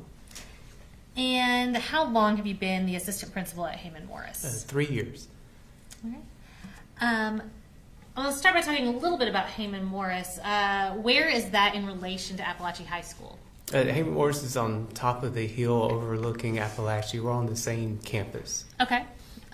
So walking distance? Oh, definitely, yes. Okay. And what grades are at Heyman Morris Middle School? 6 through 8. Is that part of the Barrow County school system? Yes, ma'am. Were you working at Heyman Morris on September 4th of Yes. 2024? Yes, ma'am. Tell me what you remember about when you realized something had happened at Apalachee High School that day. The principal and I were like in the hallway because it was almost time for transition for our kids to their next period. And the strategics alert went off on our admin phone. We looked at it because we had just gotten the system, so we were thinking maybe Apalachee was testing it because the school campuses are linked with that emergency system. Okay. But then we realized something was wrong because it kept pinging over and over and over again with alerts, and each alert you get a dot with a name and the school map so you see what's going on. And at that time we knew that wasn't right, so we sprinted up towards the front of our school to find our SRO to alert him, and we caught him running out through the front of the school, and we went out there with him, and then he told us to put our school on lockdown and don't come out of it until he comes back or somebody comes up to our school system. And who was that SRO? Deputy Cook, Matthew Cook. Okay. And did he go to Apalachee High School at that point? Yes, ma'am. He sprinted down that hill. Okay. And did y'all put Heyman Morris on lockdown that day as well? Yes, ma'am. We put ourselves under lockdown for several hours. Okay.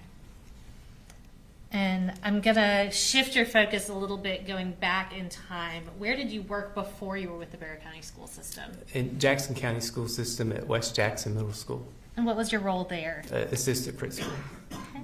And similarly, what grades are at Jackson County Middle School? 6 through 8 grade. West Jackson. Yeah, 6 through 8 grade. So during the during the year of 2022, was Colt Gray enrolled at West Jackson Middle School? Yes. Okay. And I'm going to give you, for your reference, some relevant experts of what's been tendered as State's Exhibit 130, which are Colt Gray's West Jackson Middle School records. I'm just going to go through a few things from there. So, looking at the first page of those records, can you tell us about what the submission date of Colt Gray's registration was for West Jackson Middle School? Yes, ma'am. February 1st, 2022. Okay. And who was listed at the time as the parents or guardians of Colt Gray that were in the home? Marcy Gray and Colin Gray. All right. Going over to the second page of what you have in front of you, can you tell us what school Colt transferred from? Yes, ma'am. Ben Hill Middle School. That's in Fitzgerald. Okay. And you said this was submitted, I think, February 1st of 22. What grade was Colt enrolled into? 6th grade. Shortly after Colt enrolls in Jackson County, did a Ben Hill social worker contact Jackson County? Yes, ma'am. Okay. And who documented that? Teresa Dearman. And can you tell us what Teresa Dearman's job was? Yes, Teresa Dearman works like in the central office area for a student information system.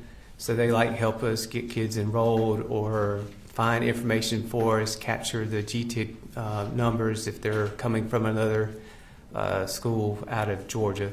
Okay.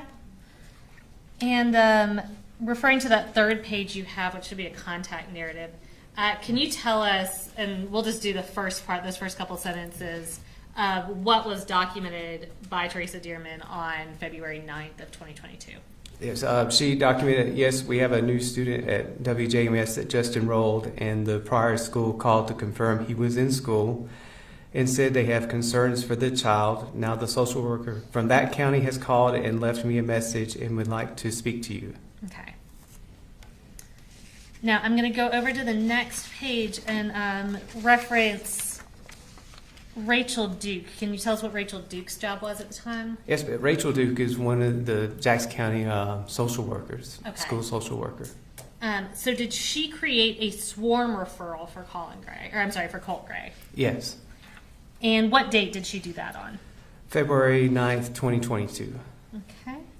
And just so we don't get too bogged down in the school system jargon, does SWARM stand for Social Worker Activity and Referral Module Yes, ma'am. in this context? And tell me about what kinds of situations lead to a SWARM referral being created. A swarm will be created like if there's a concern. It could be like housing insecurity, attendance, behavior, trauma, Okay. things of that nature. Gotcha. And I do want to talk a little bit about a couple documented incidents involving Colt Gray during the spring semester of 2022. I'm referring to his behavior detail report on the next couple pages. Can you start by telling us about an incident on March 10th of 2022? Yes, there's a discipline referral. Colt had drew swastikas in profane language and Nazi and Hitler on a school calculator. Okay. And what was, I guess, were his parents notified about that? Yes, but the parent was notified by email because What was the consequence for that? 1 day of in-school suspension. Okay. And then going forward to, that was March 10th, going to March 29th of 2022. Tell us about the incident that was documented that day. Yes, another referral was written. The student had left the cafeteria without permission. He was supposed to serve silent lunch in the lunchroom, and the teachers went on a hunt to try to find Colt, and it took him about 10 minutes to find his whereabouts. He was actually outside an empty classroom. Okay. And were his parents notified on that day as well? Yes, parent was contacted. Yes. Okay. And what was the consequence in that situation? 1 day of in-school suspension. All right, and lastly, can you describe an incident that was detailed on April 13th of 2022? Yes, a student ran into Colt during bus dismissal, and Colt put his hands on the other student, and they started attacking each other, and the teacher had to physically separate them. The teacher spoke with another AP, and they had figured out that the student was mad at Colt for bullying his friend and decided to take matters in his own hands. And Colt felt definitely about the cause of the issue and came back at the other student for shoulder checking him. Okay, so it was a physical altercation between Colt and another student, and what was reported to them was that Colt had been bullying that kid's friend. Is that That's correct. Okay.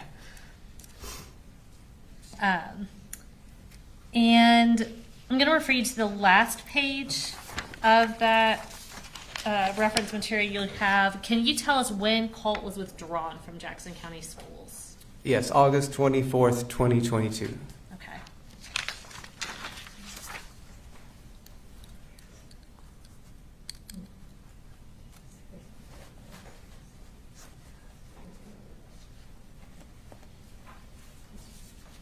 I don't have any further questions for you, but Mr. Barry may have a few for you. Thank you. Boss? No questions, Jeff. Thank you. All right, thank you, sir. We appreciate it. State calls next one. State calls Carol Ann Knight.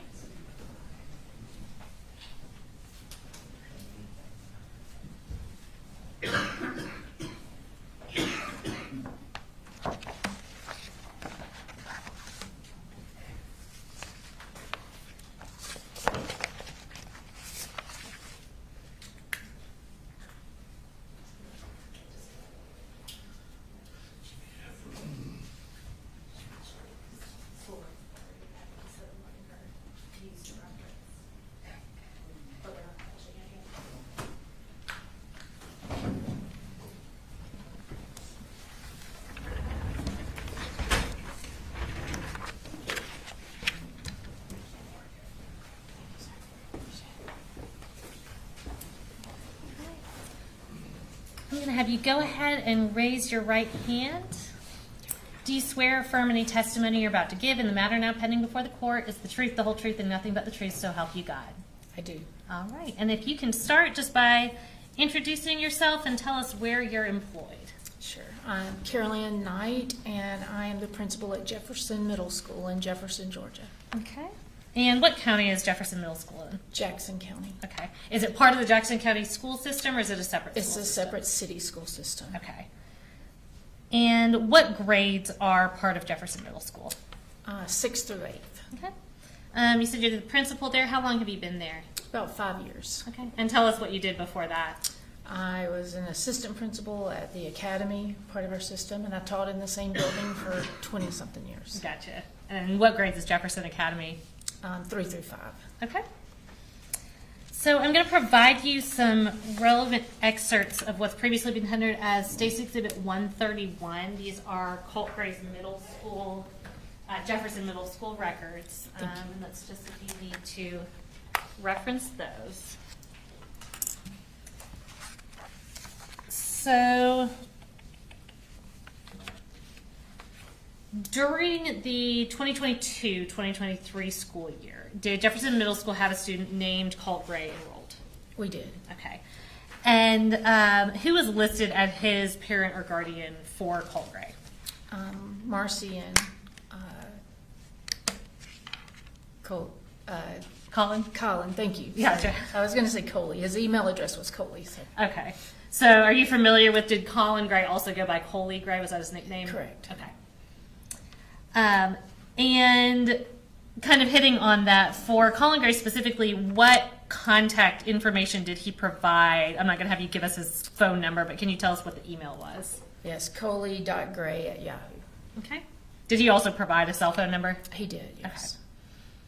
And I see on the records it has kind of options. We're not going to pull it up, but options for how to contact people, parents in different situations. Can you kind of explain how that works when you register a student? Yeah, absolutely. When a parent registers a student, we give several options of the way they prefer to be contacted.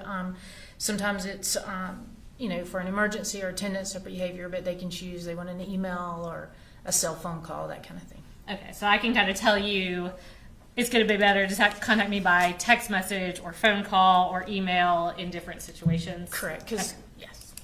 Yeah, you can go ahead and explain. I was just going to say, different people have different situations where they like their phone or their email.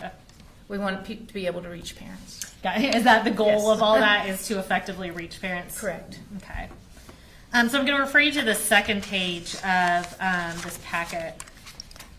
And can you tell me what grade Colt Gray was enrolled in when he was at Jefferson Middle School? Yes, he was in 7th grade. And what were the dates that he was enrolled? He came in September, I think September 2nd, and was there till May 19th. Okay. And where did he transfer from? He transferred to us from West Jackson and transferred to Heyman Morris. Gotcha. So he was enrolled on September 2nd. What date did school start that year? A good bit earlier, July 29th. Okay. Now, going over to the third page of those records, not including the month before he enrolled, so not including up until September 2nd, during that 22-23 school year, how many days was Colt absent? Approximately 25, according to this, but there were different amounts for different periods, too. So there are a few more in different situations. Okay, so is 25 kind of the lowest common Yeah. denominator, to use Correct. middle school terms, the lowest Yes. common denominator, but then different periods had different numbers? Exactly. Okay. So going over to the next page, I do want to talk about a few specific incidents that occurred while Colt was enrolled at your school. Sure. We're going to start with September 22nd of 2022. And can you tell us about that incident?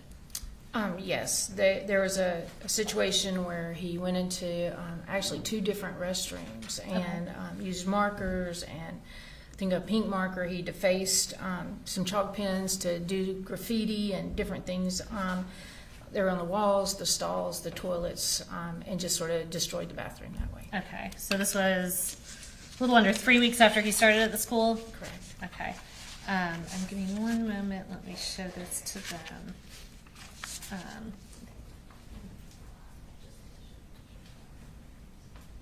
We're going to pull up a photo. Sorry.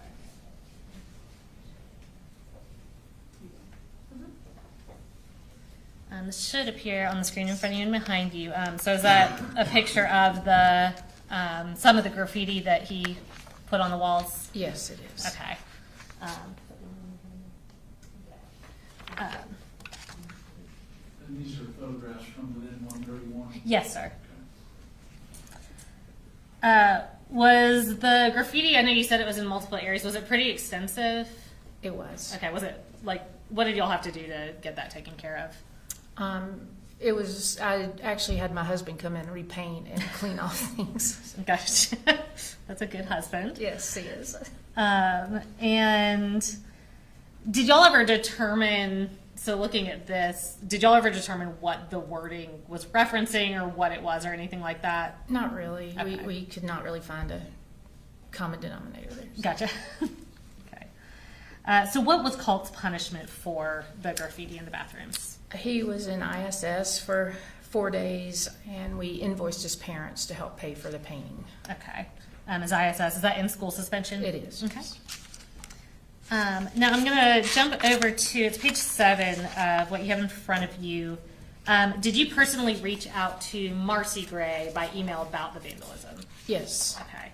And was the defendant included on that email thread?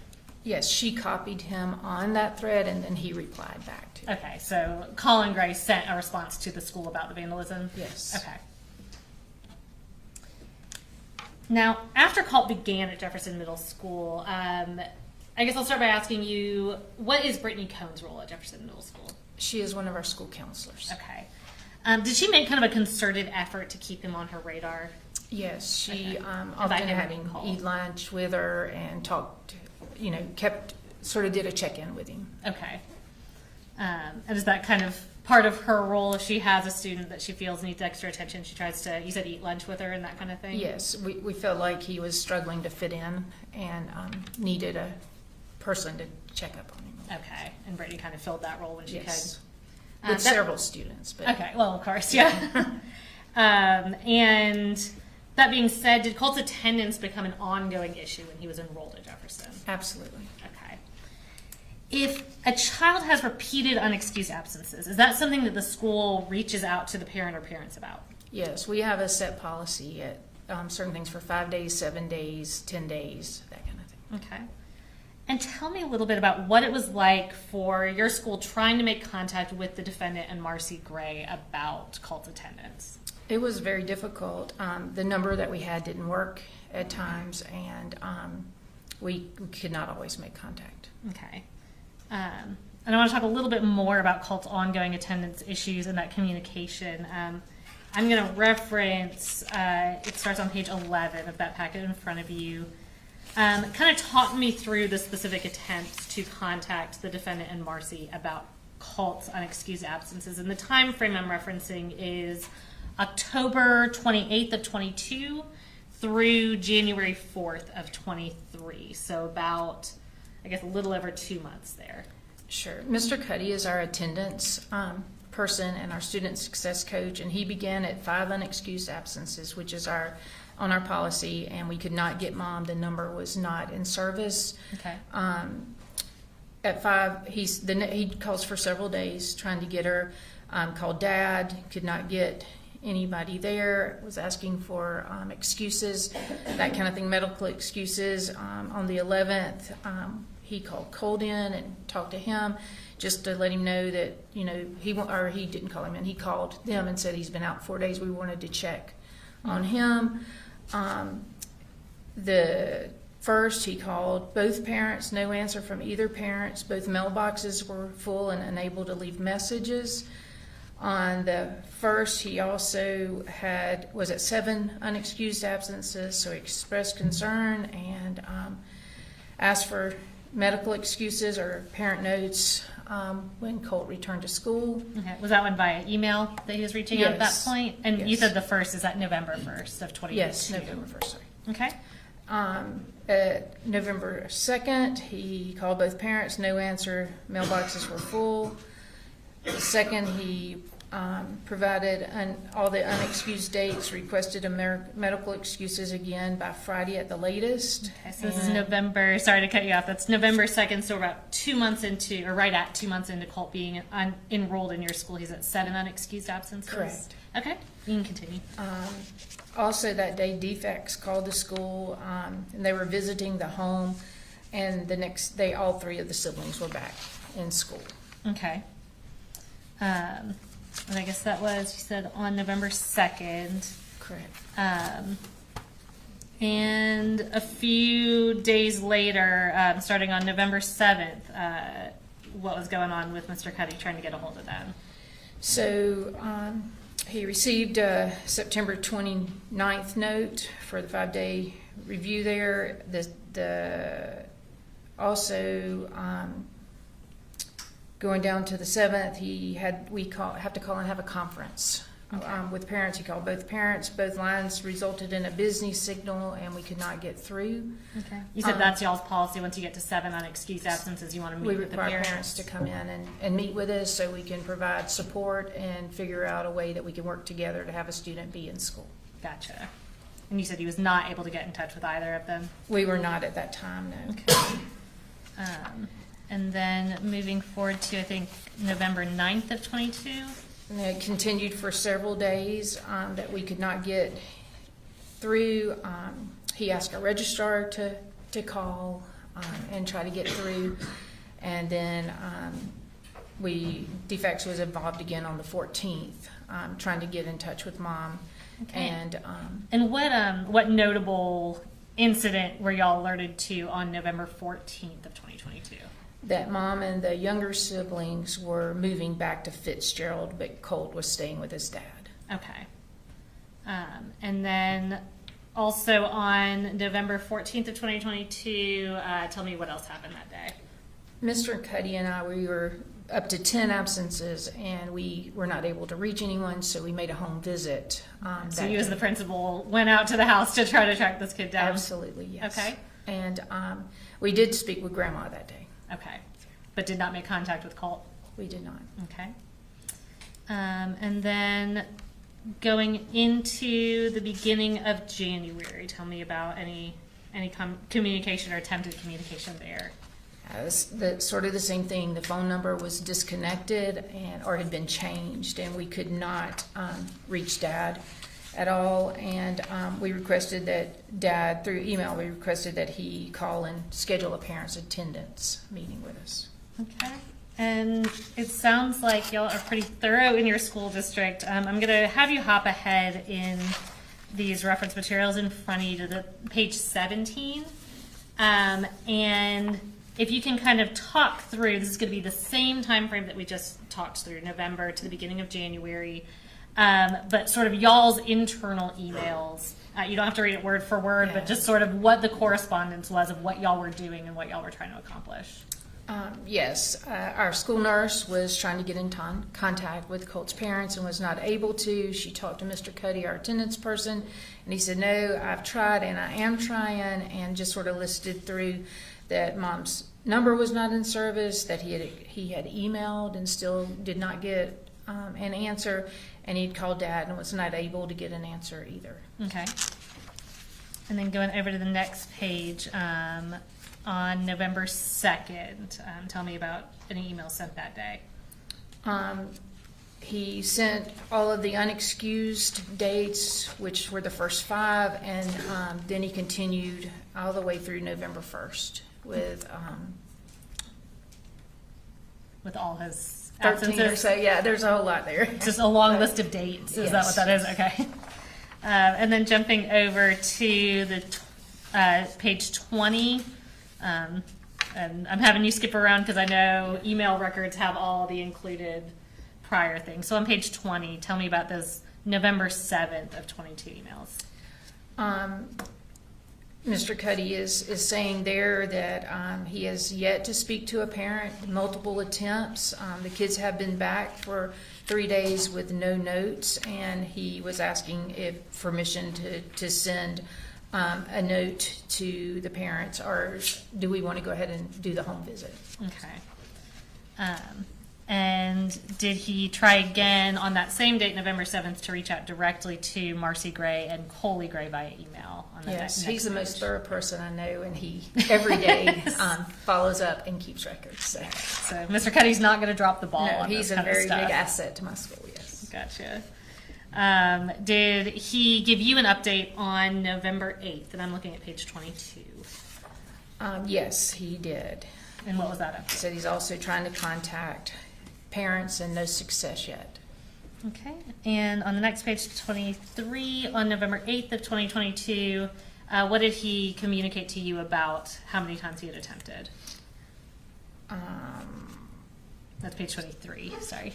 I trying to set up the 7-day, tried to contact almost 6 times since October 28th with Okay. no success, and letters had been sent.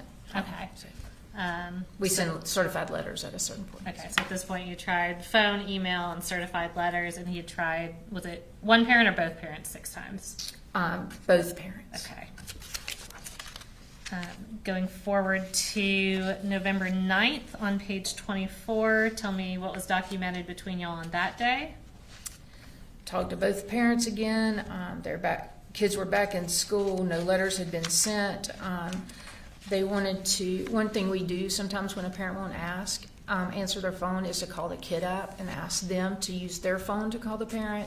Okay.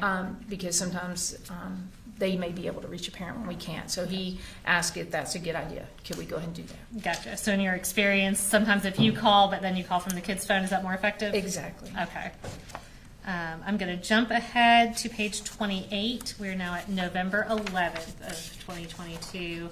And what was being discussed on that day? Mr. Cuddy asked Miss Dollar Registrar if she would reach out and try, and he mentioned that we're going to do a home visit if we can't get in touch because of so many absences and so much missed school. Okay. And I'll throw a bone for the court reporter is dial, D-I-A-L? Yes. Okay. And going over to page 30, this is actually still on November 11th. Tell us about those additional emails. He just says that he's asking Miss Dial to call, that we can't, no success for him, thought trying from different places might help us to reach, but we did not reach anybody at that time. Okay. And now we're going to go fast forward in time. So that was in mid-November. So on page 34, we are at the beginning of the spring semester, so January 5th of 2023. What did Mr. Cuddy tell you that day? He spoke with Colt's dad and got a new phone number on that day. And did he clarify, did he get that phone number? Did From Colin Gray Colt. provide that phone number? No, or he got it from Colt. Okay, so Not Colin from was able to Colin, give it to yes. him. All right.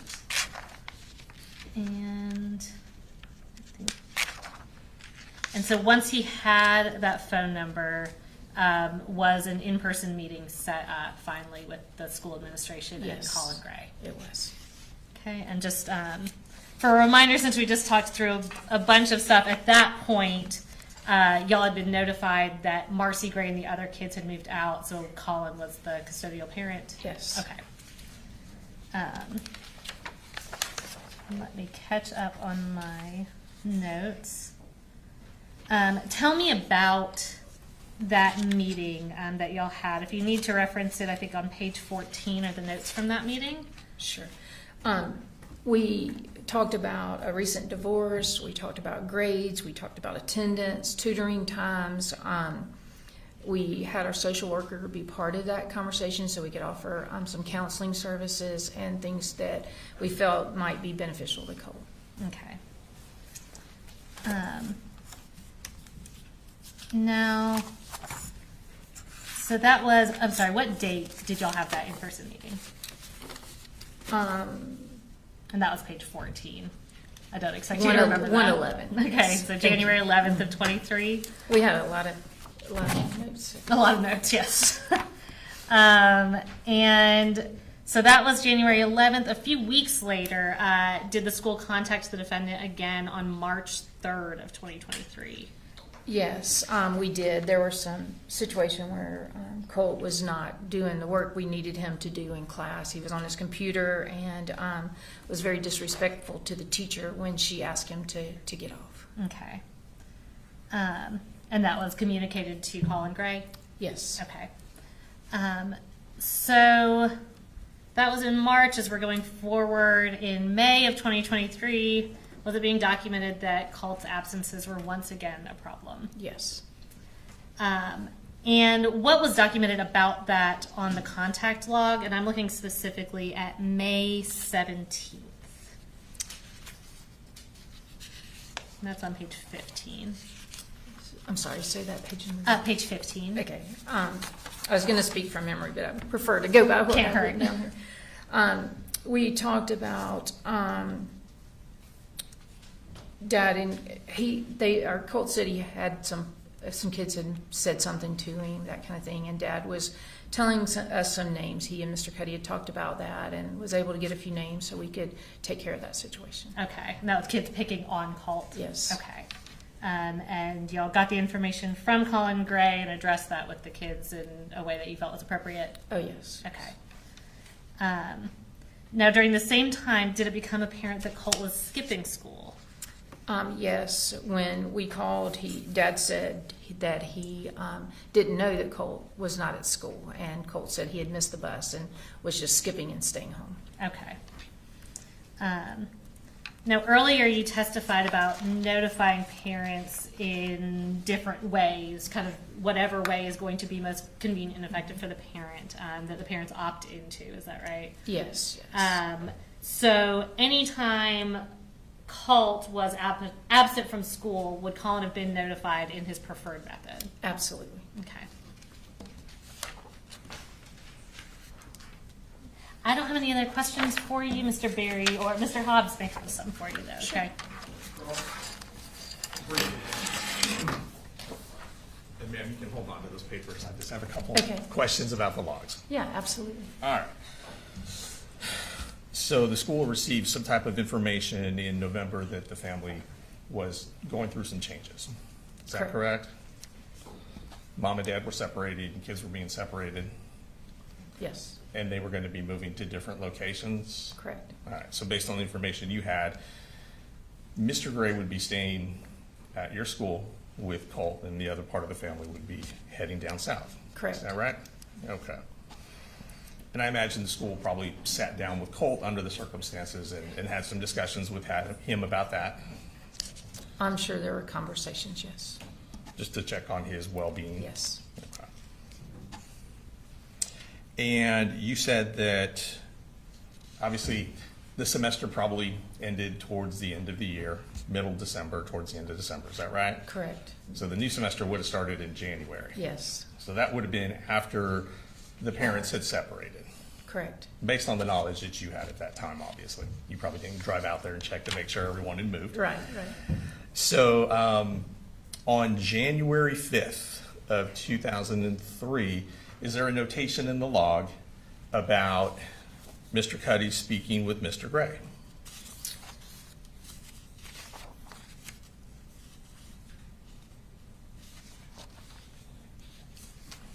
January the 5th, it says, at 11 absences, he spoke with Dad. He was pleasant, complimentary to our school, and he did want to meet with us. Okay. Is there any indication of why he wanted to meet with Mr. Cuddy in your school? To just let us know about their living situation. Okay. Are you aware if anything was discussed in order to, without telling me what was discussed, but were there any conversations had about how to assist Colt or make his school experience better for this new semester? We met as a team with Dad and talked about the absences and what we could do to help support him to make sure Colt was at school, yes. Okay. And also to ensure or at least improve the chances of Colt's success in school? Always, yes. And did that meeting in fact happen on January 11th of 2023? Yes. So Dad would have been present with Mr. Cuddy and probably several other members of the faculty as well. Yes. So kind of a team approach to make sure that Colt had the best chance of success in school. We have an attendance team that's set that meets in situations like that. Okay. And let's see, is there a notation on the 20th about how things had gone since you guys had that meeting? On January 20th for Mr. Cuddy. Is there any notation if there's been improvement or if things have gotten worse or how things are going? Yes, he said attendance had improved immensely, and Colt was positive and optimistic about the second semester, was working to pass his classes, and things were a little bit better. Okay, so this would have been in January after the change in his family circumstances, Yes. correct? And was there further contact with Dad on February 2nd? Yes, Was there further contact with Dad on March the 3rd? yes, And that's the incident you detailed about not doing With great in Grandma. school, but Dad and the school had a conversation, well, correct? for February 3rd, it was a conversation with Grandma. With Grandma, okay. And then an email would have been sent on March 3rd to Dad, is that correct? Correct. All right. And would there have been a meeting on May 1st of 2003? Would there have been a meeting with Dad? Or a phone call? I'm sorry, I'm flipping. Take your time, gears. take your time. Yes. Dad encouraged him to come by and tell Mr. Cuddy the names of the classmates. Okay. And what about on the very next day, May 2nd? We followed up with the situation, and Ms. Shields was able to report to Mr. Colin that we had taken care of. Okay. And then is there a response from Mr. Colin Gray on May 17th?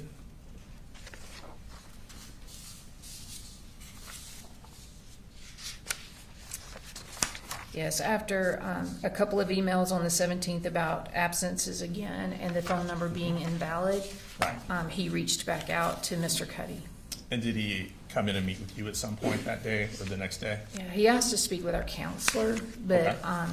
we spoke instead. Okay. All right. Thank you, ma'am. No further questions. Thank you. Any redirect? Just briefly.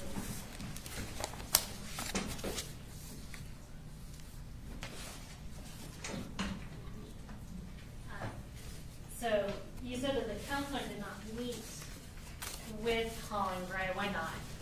She felt that it was a sort of a weird request because he said he only wanted to meet with her, and she did not feel comfortable doing that.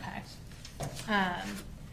And to your knowledge, I know you said y'all discussed counseling, that kind of thing. To your knowledge, did the defendant follow up with counseling for Colt Gray? Not to my knowledge, no.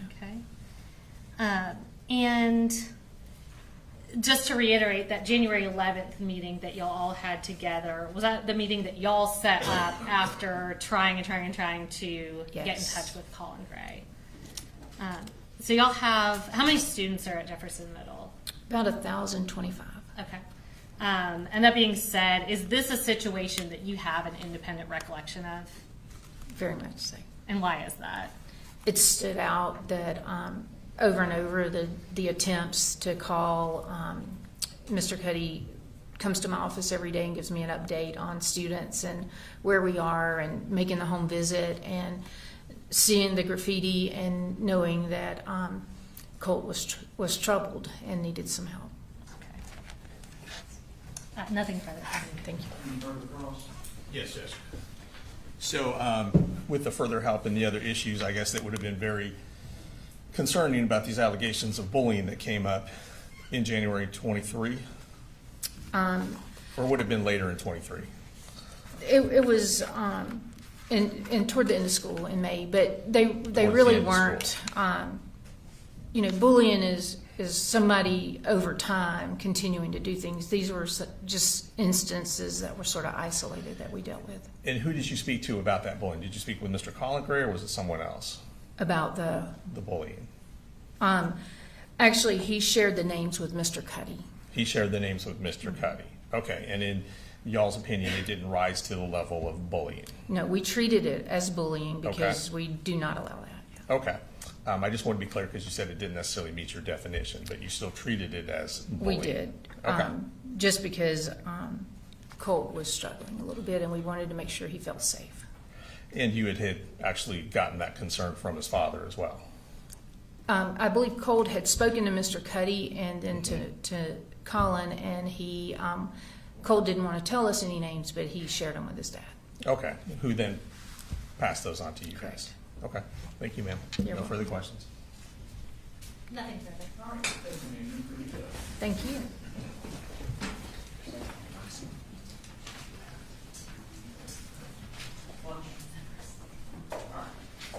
Ladies and gentlemen, we'll go ahead and take a lunch break. Food should be about here. So we'll be in recess till 12:50.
Atlanta News First Plus starts now.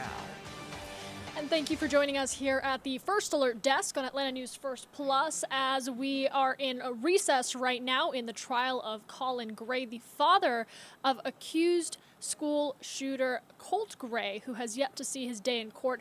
Thanks for joining us here as we bring you back out to our daily analysis of trial. We are in day 4, wrapping up the week here, and I want to bring in our very own legal expert, Josh Schiffer here joining me to talk about kind of what we've seen unfold each day of trial so far. We are approaching the end of week 1, what is expected to be a ramp up in week 2 and possibly even a third week of this nationally watched trial. And Josh, I just want to ask by saying, what's your reaction to all this? So far, I'm very pleased at the professionalism and the high end of lawyering that we're seeing, especially with something so dramatic. This has been a very clean trial so far with very professional actions being taken by the court as well as the litigants, even with respect to exactly how high stakes this is, because I know we're here in Atlanta and this is an Atlanta area case. This is way more than just an Atlanta area case. This case is literally being followed from coast to coast by people both in the true crime universe, but also in academia and politics, because how this prosecution brushes up against our Second Amendment rights. And that conversation continues to evolve and expand as we see very strong evidence from the state that the last best person to stop this absolute massacre tragedy that allegedly was committed by young Colt Ford, when he was 14, 15 years old, in murdering students and teachers and injuring so many others. That person that could have stopped it, according to the state, was his father, Colin Gray. And the state began this case by emphasizing how they wanted the jury to focus on Colin Gray's actions, not Colt Gray. This isn't a trial about what Colt Gray did. That's for later. This is going to be all about Colin Gray and what he did, which allegedly violated Georgia law. Yeah, certainly. And I kind of want to walk folks through what we've seen, because it feels like every day we walk back into court, we hear this powerful, emotionally charged testimony, the evidence, the videos that are at times very, very difficult to watch, even not being connected to this case as a juror, as a witness, or otherwise. Walk me through what we saw out of day 1, day 2, and then kind of the transition of what it felt like going into day 3, now day 4. Yeah, so what we've seen, the state is trained, and it has been proven time and time again, in how to present cases to juries using a linear logic format, as well as painting as much of the associated picture as possible, contextualizing the scene, knowing full well, just like you talked about, Maria, this case has digital, forensic, pictorial, video evidence that is traumatic. There's no way around it. There's been a lot of argument over too much evidence from the defense, trying to stop evidence being used purely for inflammatory purposes, and the judge has agreed with a little bit of that, but the state still has its right and has exercised it thoroughly in presenting the appropriate evidence of what happened and how it was connected to Colin Gray. So we saw for those first couple of days so many witnesses coming in and describing the scene. We talked about exactly what happened. The jury has a very good idea from a storytelling point of view of how the day began, what happened during that day, and then, of course, the horrific conclusion with so many people being injured, so many officers being dispatched, and the tragedy involved. That picture has been made, and there was very little the defense could cross-examine on without taking the risk of offending jurors. So the defense has stayed mostly hands-off, with some witnesses not even being asked a single question. And that allows the jury to understand the state's role, and it gives the state room to establish the foundation of their case. Now we are seeing the change with more discussion about what the interactions between Colin Gray and law enforcement looked like. Was Colt Gray present? Why were people noticing Colt Gray and his issues. We heard some very good testimony this morning on behalf of the state involving his absentees and the policies of the school when the school is going to kind of perk up, send up a red flag, reach out to those parents, what proactive actions the state took through its various agencies and individuals in order to highlight the problems that we all now know Colt Gray was suffering from, because that contextualizes what Colin Gray, in the eyes of the state, then didn't do, which is prohibit his son from having access to firearms. And we're going to get more and more into the gifting and the provisioning of the firearm to Colt Gray, which is obviously the very heart of the state's case.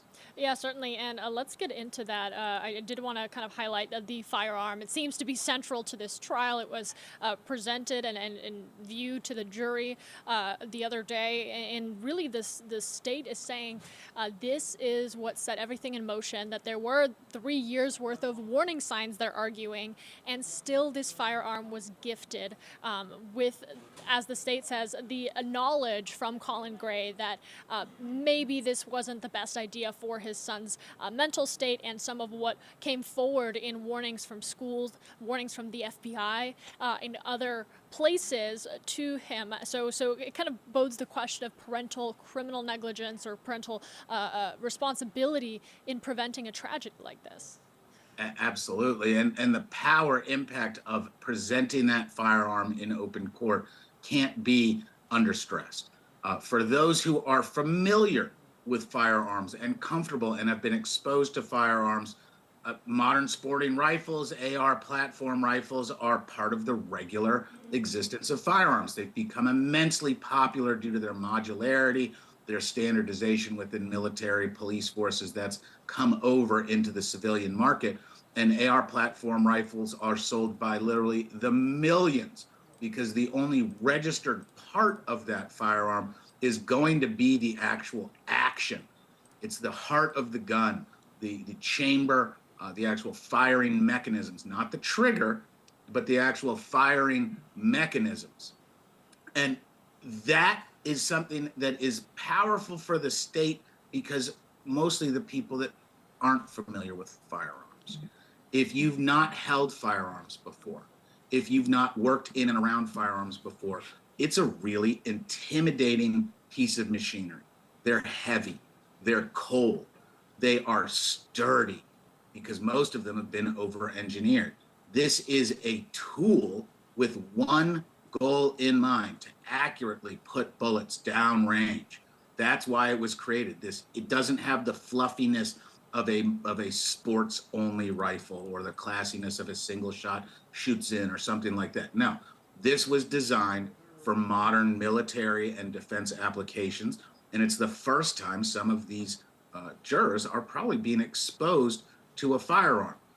That's powerful. You just can't stop that. Now, we're also paying close attention to the language being used by different groups, because we all know that the nation looks at this case as a Second Amendment issue. That's really what they're taking away from this. How is this going to affect fundamental constitutional rights in the context of it being a southern state and child access to firearms and school shootings? This is a kind of perfect storm of salacious, interesting, modern issues that are being discussed right now because of the prevalence of these firearms.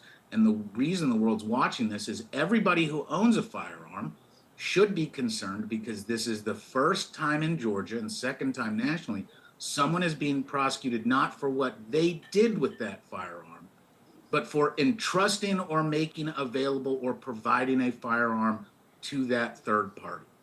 And what that third party then did now creates criminal liability for the ostensibly innocent third party, i.e. dad. But the state's pretty clear. They don't believe he's innocent. And they've got lots of evidence that Colin Gray ignored reasonable, rational, appropriate warnings from multiple groups, yet still ignored those warnings and provided his son with the ultra-hazardous instrumentality that he then allegedly used to commit a massacre. And it's interesting watching this language, because you'll hear them talk about it being an AR-style rifle. They're not calling it a modern sporting arm, which is the preferred nomenclature for the gun universe. They don't like the idea of a black rifle or an AR. The AR is kind of the least offensive way of talking about these rifles, but clearly the words really matter for the national perspective on this case, as many people believe this is an attack on the Second Amendment. Yeah, and talk about a consequential trial that we're seeing play out here. We heard so much of week one was the prosecution taking the floor, presenting their case, calling their witnesses, and making sure that by the time they reach their closing remarks, they have the jury on their side. And we have yet to hear more from the defense on where they stand in their position and kind of undermining some of the arguments from that prosecution. You mentioned the evidence that they're pushing forward full throttle to this jury. What has been the most impactful from what you've seen so far in terms of the evidence presented? It's hard to say that there's a specific one piece as much as it's the totality, the repetition, the overwhelming nature of the evidence. No one's giving conflicting reports. This isn't a case of he said, she said, hey, jury, decide which one of them is lying. In fact, I don't believe any of the testimony has really been pushed back at all, since it's almost stipulated that most of these events occurred, and it would be a loss for the defense to push back on minor issues that really are inconsequential to the overwhelming important parts of the case. Now, in other cases, it benefits you as a defense to fight every single tiny issue. This isn't that case. So the defense has been kind of neutered and has smartly accepted and leaned into that by not pushing hard during the state's portion of the case, which exactly means, like you're talking about, Maria, can't wait to hear what the defense does. That we know a little bit from their opening that this was the state putting dad on trial for giving his kid a gun. You know, we know some of these theories of constructive responsibility are going to be explored, but we haven't heard the full-throated headline argument. Colin Gray's not guilty because X. And I think we're going to see that be developed, but it could only come out after the state has taken advantage of their position in getting to go first, because you can only defend against the allegations presented to the jury. And the state so far is presenting a straightforward, honest case, knowing that this is going to go up to the Court of Appeals and Georgia Supreme Court. If there's a conviction or not, it still probably has a high likelihood of getting appealed. And therefore, the record and the cleanliness, the tightness of the state's presentation is extraordinarily important.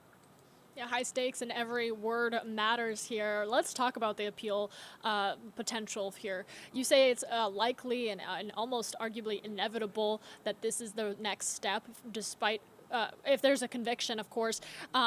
What prompts a legal team defending Colin Gray in this matter to both try to argue in the present trial and also set themselves up for as much of a successful appeal as they possibly can? Well, it's mostly, you're right, on the defense to set up that appeal, because in all likelihood, an appeal would flow after a conviction, which is guaranteed in Georgia law. If you get convicted, especially major crimes, you get to go do a direct automatic appeal, no questions asked. Someone gets to review your trial to make sure it was done properly.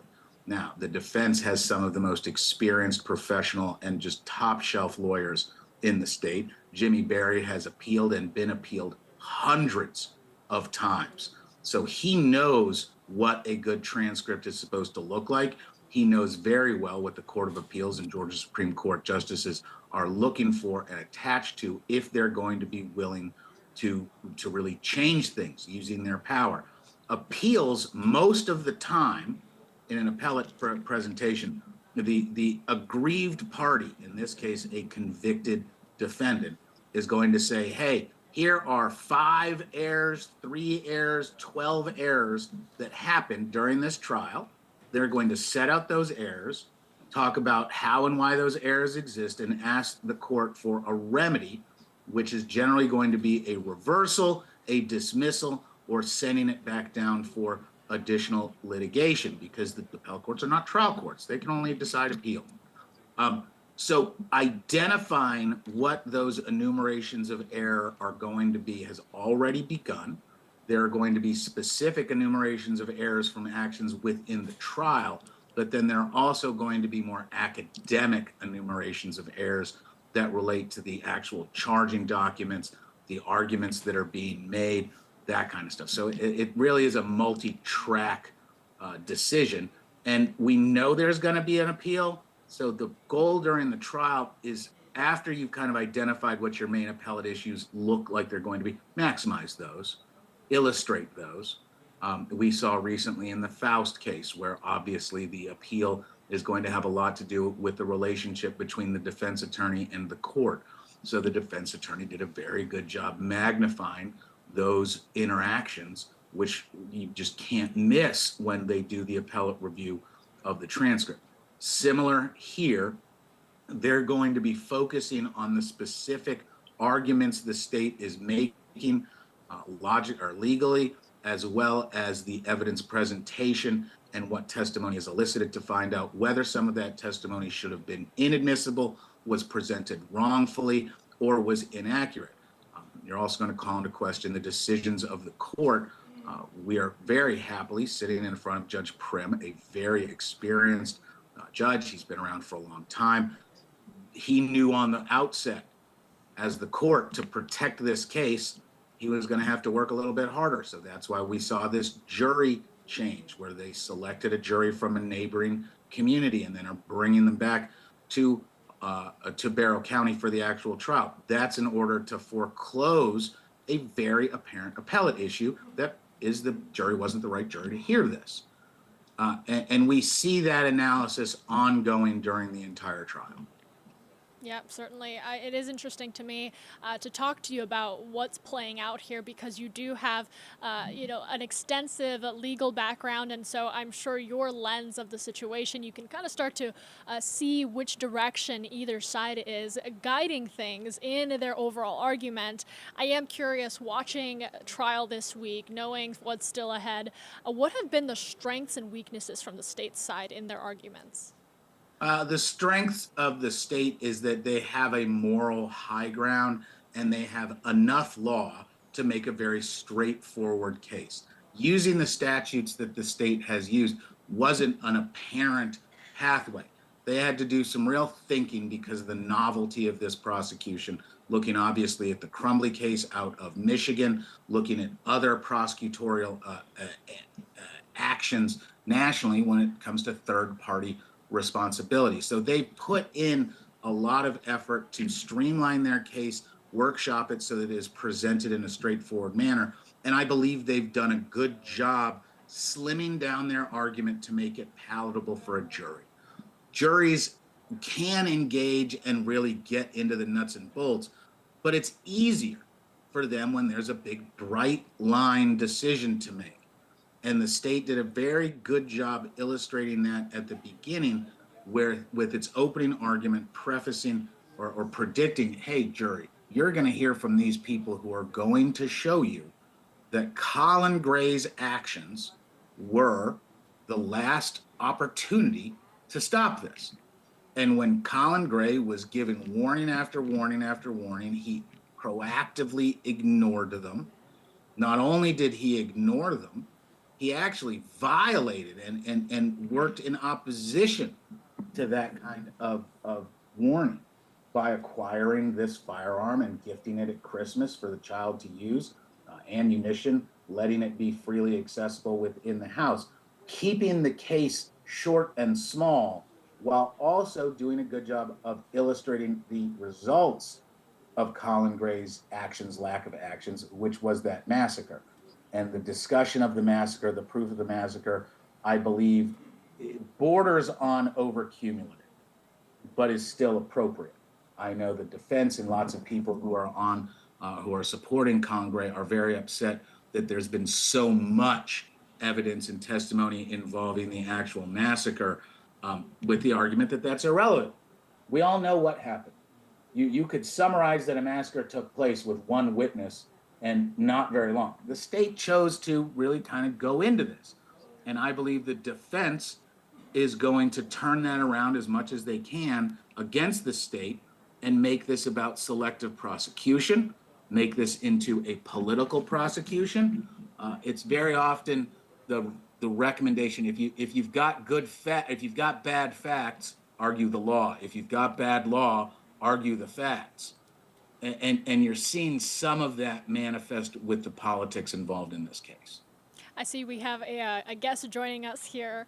She heard your lovely voice and was like, meow, I want to talk to Maria. So yes, one of the Justice Kitties has decided to join us. Being an unseasonably warm and beautiful day, watching the ANF weather, this is unseasonable to say the least. Yeah, certainly. And we, if they have any legal analysis, they're more than welcome to contribute on this stream. We'll get some meows and some purring, for sure.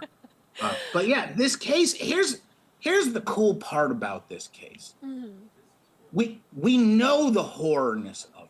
Like, this is kids getting killed out of school. These kids are my kids' age. These teachers are my contemporaries' age.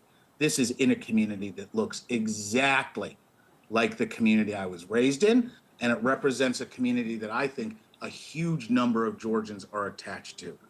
The suburban trending on rural, not downtown, but close enough to the city, but a nice community. And this case scares the ever-living bejesus out of every parent in Georgia, because as you're raising a kid, you get to that point where you give your kid to a school. And it's weird. You're there in kindergarten and you're like, holy cow, here's this child that I brought in the universe. I'm giving it to somebody else to take care of for a day. And that's why it's so hard in elementary school when you're doing those first separations. And then you get to high school and you're like, all right, my kid's turning into a person. They're allowed to make their own decisions. They have responsibility. They have independence. I can tell them to go do something and they do it. But at least they're safe because they're in a school. The betrayal of not having safety at school, that hits every single parent because you can't control it. You've got to trust the school. And while I love my schools and my teachers, I also understand it's a big organization run by the government, so it ain't going to be perfect. And that's a really frightening idea for families to bring home. And the state's doing a very good job linking that with the personal accountability and responsibility that the state insists is the law. If you own a firearm, you have to handle it, store it, make it available or unavailable in a reasonable, rational, responsible manner. Otherwise, you're going to be held accountable for what a third party does with that firearm. And I think there's a lot of support, bipartisan across the spectrum, for more accountability for firearms owners. We've argued in this nation for the better part of 50, 70 years that guns are a tool. Guns aren't bad, it's the people that have the gun. There's all these arguments about the physicality of a firearm, and it's been almost impossible for us to legislate that object in the streams of commerce. But what we can regulate, that behavior of people. And so rather than creating a firearms ownership list or background checks or et cetera, this is really the biggest step down the path of, okay, we'll regulate firearms by regulating the people that own them. And I could see a number of possible laws coming in Georgia as well as many other states as they consider this issue, criminalizing what could be considered lazy or ineffectual or dangerous management of firearms. All my firearms, except one that I would be using at that moment or carrying, stay locked up in a safe, along with the ammo. And there's, in fact, a Georgia effort to give tax breaks for the purchase of firearm safety materials, specifically like safes. Savannah and Glenn County had legislation involving the storage of firearms, specifically in cars, trying to criminalize because so many firearms are stolen out of cars. Half the reason cars are broken into at any one place is to root around and try to find a gun. So I'll be very interested to see how the political response to this prosecution manifests, not just in the South with a strong tradition of firearms protection and Second Amendment protections, but in the more traditional pro-regulation states such as Massachusetts, New York, and California, where I could see a whole new crop of laws be developed, literally being written while we're talking, saying, hey, rather than regulate the guns, whoever the owner is, we got free reign. Let's make it so that if you want to possess a gun, you're required to take these steps, own these things, comply with these actions, not regulating the firearm, but regulating the person's behavior when they're in possession of that firearm. And that's something that's pretty clearly lawful to do. And, you know, we talk about how high profile a trial like this is, to the point that you did have to dip into another county to find a jury pool in this nationally watched case now unfolding. You mentioned the political climate and the political pressure.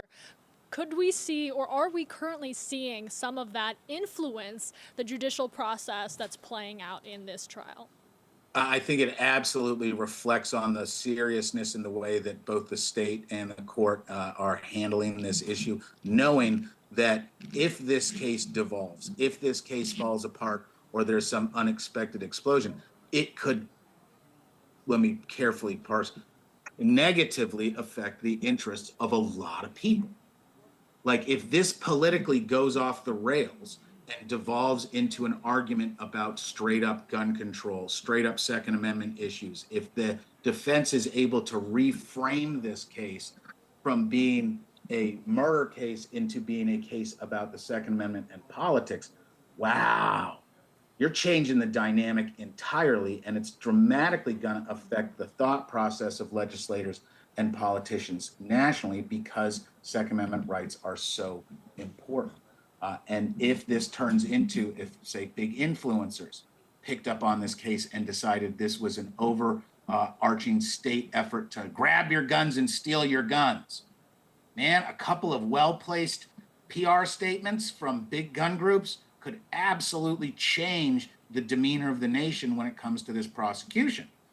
And we will see this prosecution turned into more of a political football, but I don't believe that will be until after the jury has done its job, because everybody on the spectrum is hoping for the right result from this case, be it a conviction or an acquittal.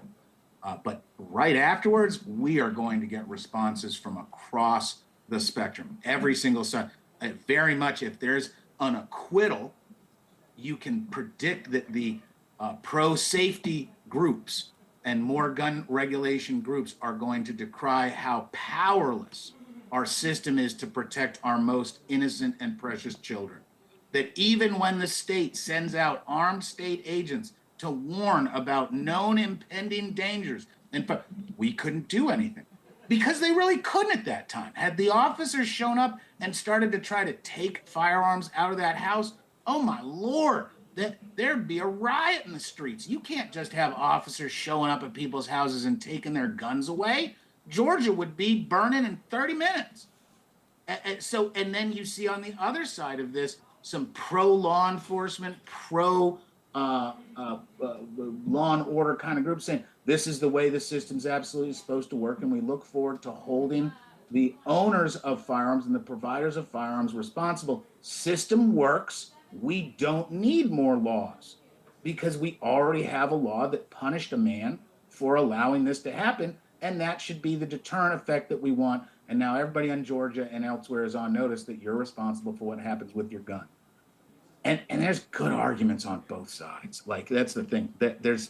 You can't just ignore the other argument and minimize it and dismiss it, because it's got really smart people who really care supporting it.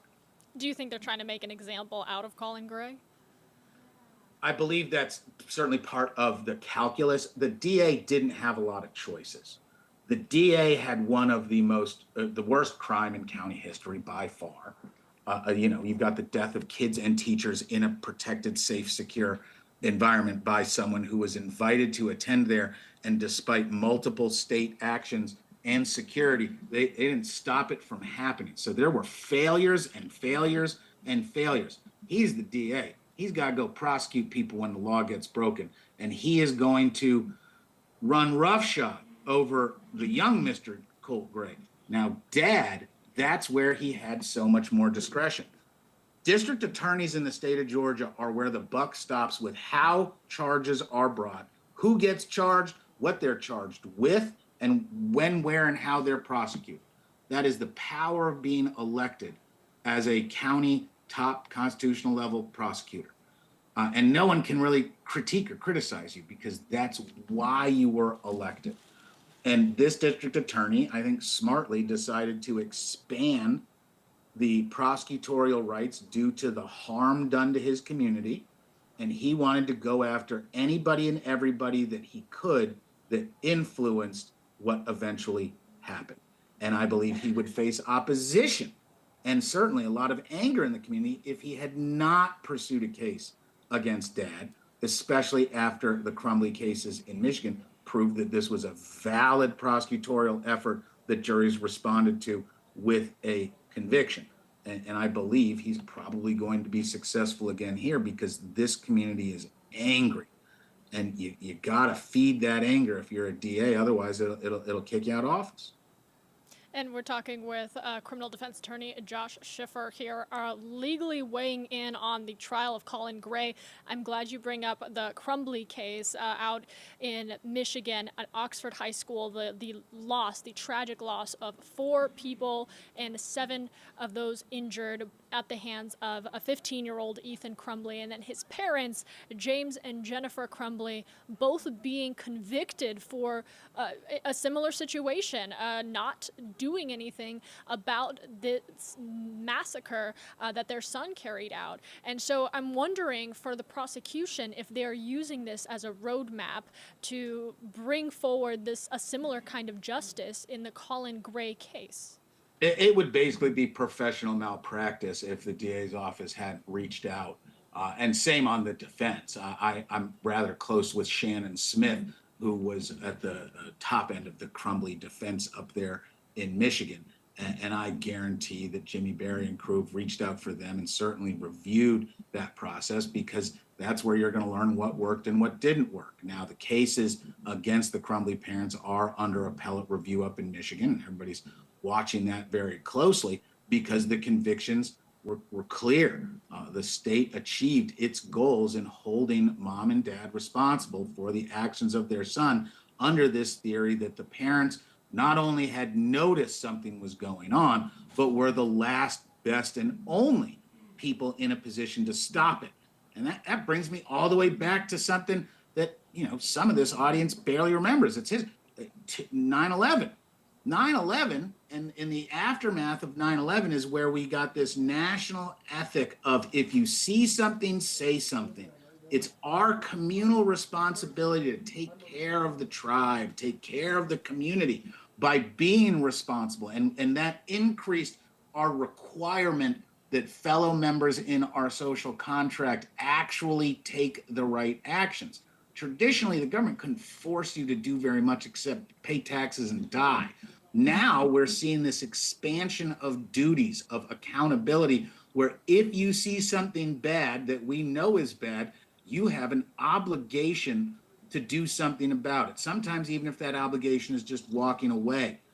We even see that in some of the Epstein stuff right now, where the argument for some of the kind of tertiary included members in the Epstein files is, hey, when you found out, why didn't you leave? Why didn't you cut him off? Why didn't you say something or do something? Not that the person including the files is accused of doing anything bad. Why didn't they do something to prevent, stop, affect the harms that were so apparent? And that's kind of the argument here. Hey, Dad, your kid has a shrine to a school shooter, Mr. Cruz in Florida. Your son's fascinated with these uncomfortable, dangerous issues, and teens will be teens and boys will be boys, all that other stuff. But it falls flat when you've got multiple visits from law enforcement. And that really is the key, makes this case the unicorn, is that the state did its job in coming out to visit the family, which raises the very interesting issue. Is this a law enforcement resources problem? What would have happened if this had been a more rural or more urban community? I tell you, having lived and practiced in the major metro Atlanta area for my entire career, there are a lot of communities where cops don't knock on the door and have polite conversations about your kid and gun. No. If you live in some more challenging neighborhoods, that's not the way cops work. If they're knocking on your door, they're there to pick up your kid. The idea that they'd knock and talk and let the kid go in some communities is farcical. It never happens. Are you kidding me? Wouldn't that cop be afraid of getting sued? As they should be. And there's going to be an argument that the police officers that interceded earlier didn't do the right thing, and they were the ones that should have stopped this case. We're going to hear that argument in the defense, that if the state was that concerned, why would they just trust a parent when they got a guy with a badge and a gun and constitutional authority to do something? Why didn't that guy do something? Wasn't it that guy's job? And that's where we're going to get stuff like race injected, and it will get injected. We'll get into some class issues because that treatment by law enforcement of Colin Gray, of Colt Gray and the Gray family, that becomes a hard pill to swallow for jurors. If they sense that people are being treated one way versus another, or specifically targeted or given benefits, that really upsets jurors. Jurors want people to be treated the same because we're ostensibly all citizens. And you and I know that that's just not true. But we're still going to hold the system to the promises of the system. And the officers failing to take additional, more aggressive actions can be turned right around on the state where, no, this wasn't a Colin Gray problem. This was a state problem.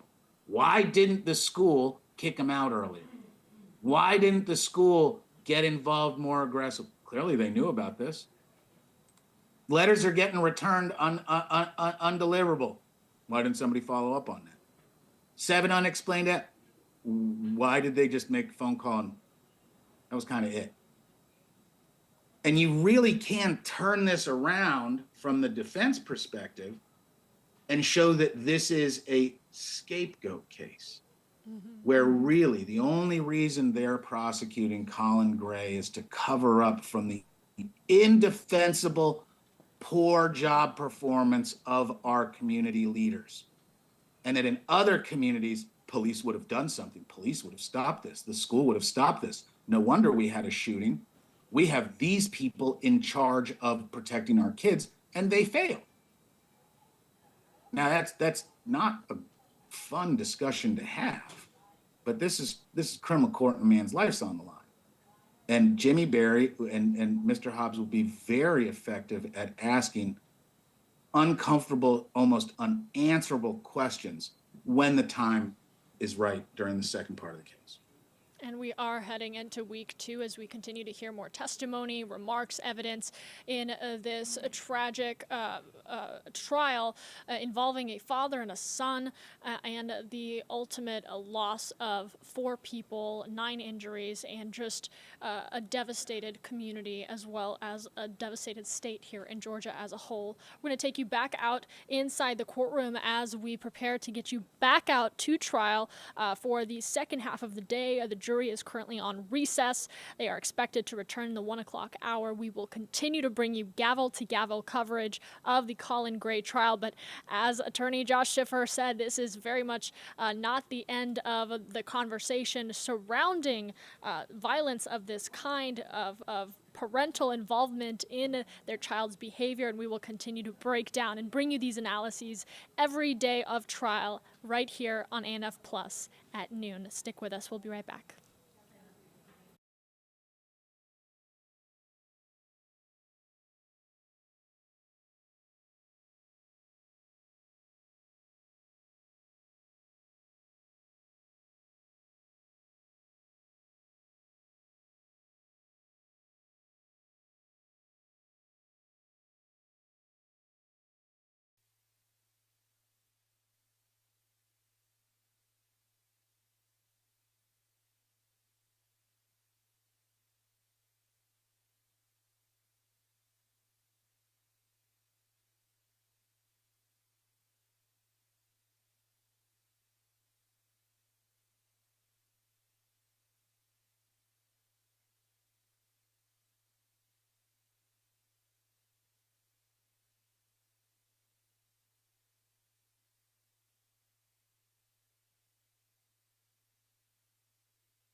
you raise your right hand, please? Swear the testimony you give the matter now pending before this court will be the truth, the whole truth, nothing but the truth, so help you God.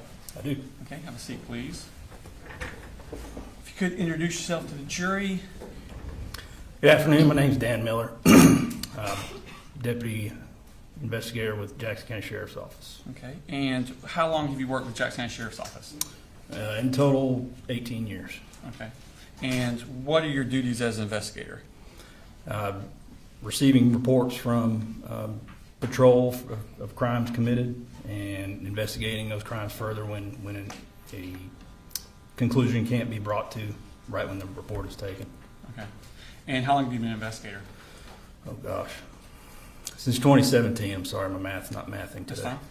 That's fine. Take your attention back to 2023, specifically May of that year. Were you an investigator at Jackson County Sheriff's Office at that time? I was. Okay. Now I want to take your attention specifically to May 21st of 2023. Did you get information from your supervisor about an FBI tip? I did. Tell me the circumstances of that. It was a weekend, as I recall, and I was the on-call investigator. So each week, the sheriff's office has a different investigator fulfill on-call duties. So if a call comes out after hours that investigations has to respond to, that particular investigator will respond to that call. This was a Sunday, I believe, and I received a phone call from my supervisor informing me of the tip. Okay.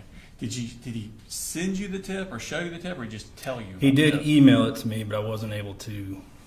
The only way I had to look at it was my county cell phone at the time. Okay. We had a way to log into our computers that I'm not the most technically savvy person in the world, so I wasn't familiar how to do that on a laptop. Nevertheless, I wasn't able to open that particular attachment in the email. Okay.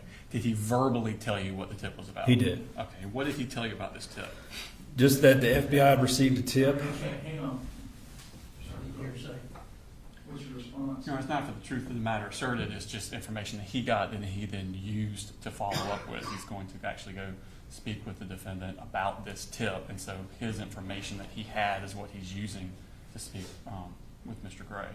So it's just to show not being offered to prove that the tip, the information in the tip is true. Correct. We don't know if it is or not. All right. So, ladies and gentlemen, I'm going to overrule the hearsay objection. Understand that the value here is just that essentially the words were said or the tip contained information. It's not to prove that the content of the tip is true. Okay. Go ahead. So what was your knowledge? What were you told before? My knowledge was the address and possible name. Okay. And forgive me, I can't remember if it was Colt Gray or Colin Gray. One of those names came up referencing a person making a threat to shoot up a school. Okay. And how was this threat communicated?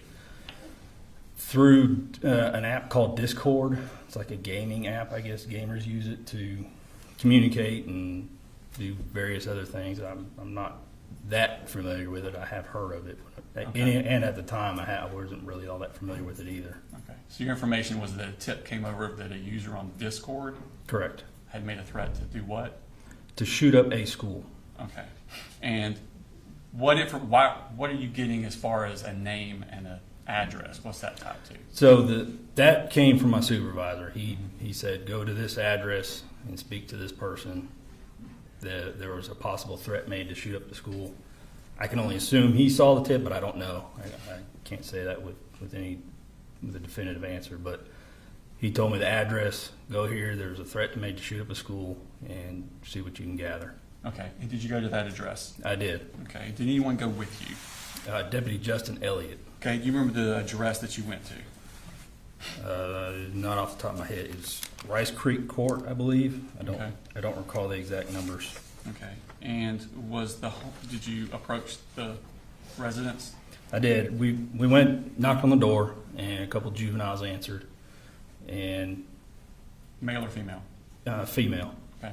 And common practice is if juvenile answers the door, we absolutely do not go in.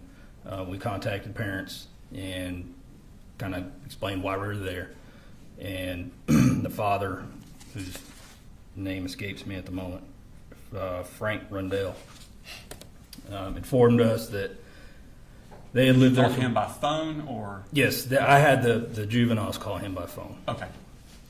And he informed us that he used to have a Discord account, but he doesn't use it anymore. He used it for like fantasy football. And that wasn't the name that was associated with the tip. So I just kind of ran it down as far as much information as I could get at the time. He said something to the effect that he did have a gun, but it was locked in a safe, and that the children. Did you ask him about a gun? I did. Okay. Said it was locked in a safe, and that the kids did not have access to it. But then he went on to say that the previous tenant got evicted from that address, I believe 3 months prior, and that they still were getting mail. So they had some of that mail there. One of the juveniles gave it to us. That's where we got the name from. And what name was on the mail? Colin Gray. Did it have a different address? Not on the mail, no. Oh, that's right, because it went to that house. That makes Correct, sense. yeah. Sorry. At some point, did you find out where Colin Gray lived? Yes. Deputy Elliott, I think he'd had dealings with them before. I can't say specifically. He was the one that was able to figure out the new address, the River Mist Circle address. Oh, I'm sorry, what's that address? 954 River Mist Circle. Okay, and did you go to that address? We did. Is this all on the same day? It was. Okay, and what happened when you got to that address? Colin answered the door, and we proceeded to inform them why we were there, that there was a threat made to shoot up a school, and that the tip came from the FBI, and that the IP address for that tip came back to an IP address for Colin. Okay. Are you a computer expert? I am absolutely not. Do you have a general idea of what an IP address is? A very layman's idea, yes. Okay, and what is that? It's Internet Protocol, I think, is what that stands for. It basically everybody's internet address. They have a specific address for their Wi-Fi router. That's about the extent of my knowledge. Okay, and that IP address from the tip came back to Colin Gray? According to the information that I was given. Okay, and you told that to Mr. Gray here? Yes. Okay, what else did you tell him? That there had been a threat to shoot up a school, and that it came from a Discord account that was connected to Colt. So we then asked to speak with Colt, and he allowed us to. And based on what I had at that point, so when I approach these sorts of cases, I'm very leery about, I don't push my way into people's homes. You might hear that from people sometimes. I allow them to dictate sort of what our interaction is going to be, so I know how I kind of need to respond. Mm-hmm. And I may even have asked them, I don't recall. Typically, I will ask people, you want to speak inside or you want to speak outside? Nevertheless, he stepped outside, and that's where we spoke. Okay. And did you speak with Colt outside also? I did. He had went and got Colt and brought him outside. And when you spoke to Colt, was that in Colin Gray's presence? Yes. Okay. And what did Colt Gray tell you? That he denied making the threat and said that he used to have a Discord account, but that he had stopped using it because people were hacking it, which in my mind wasn't out of the realm of possibilities. Again, I'm not a computer or digital forensics expert, so that seemed like a logical explanation why you would stop using such an account. Did you talk to Colin about whether or not Colt had access to firearms? Yes, I did. And what did he tell you? He said they do have guns in the house. I believe he said they were not locked away, but that the ammunition was separated. Okay. And that he didn't have, I think I referred to it as unfettered access. I don't think those were his words. Okay.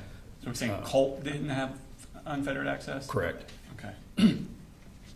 Was anyone wearing a body cam at that time? Deputy Elliott was. Okay. Was this interaction recorded on that body cam? It was. And have you had a chance to review that body cam since? Yes, I have. And there been any additions and material additions, deletions, or any changes to it?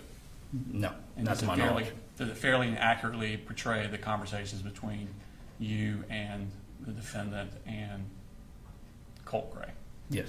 Okay. Your Honor, at this time I tender State Exhibits number 137 into evidence. It's actually in two parts, point 137.1 and 137.2. When it was digitally sent to us, the video came in two parts. Any objection? No, Your Honor. As I understand, he's going to play the whole video, but playing it in two parts. Yes, sir. All right, 137.1. And Your Honor, for the record, there's a part where Investigator Miller and the defendant step away from the camera, leaving Deputy Elliott and Colt. They do talk. It's mostly just small talk about nothing. I want to play straight through so it shows the time that they're away and the time of the entire encounter. Any issue there? No objection to that. Okay. All right. Your Honor, the first clip is 15 minutes and the second clip is 4 minutes. And is this you here? It is. Okay. Colin, you want to step out where you can talk real quick?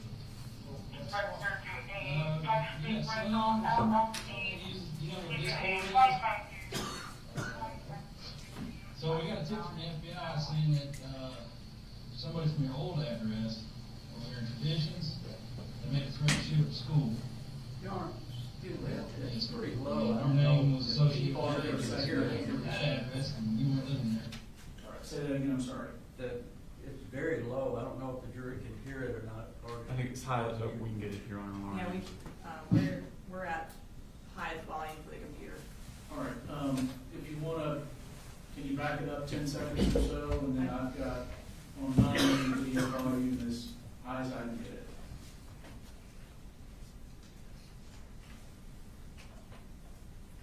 Colin? I am. You want to step out where you can talk real quick? Yes, something you know what this board is?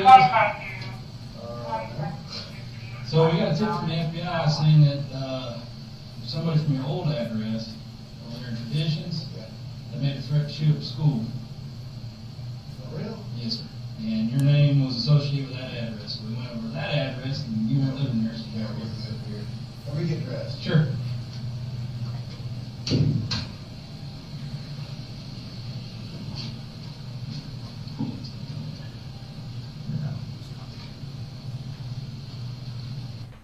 And we're going to fast forward a little bit until he comes back out. Okay.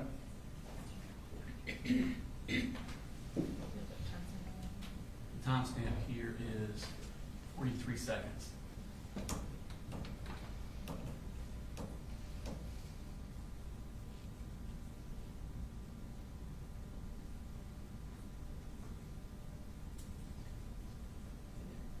And we're starting it back up at 2 minutes, 8 seconds.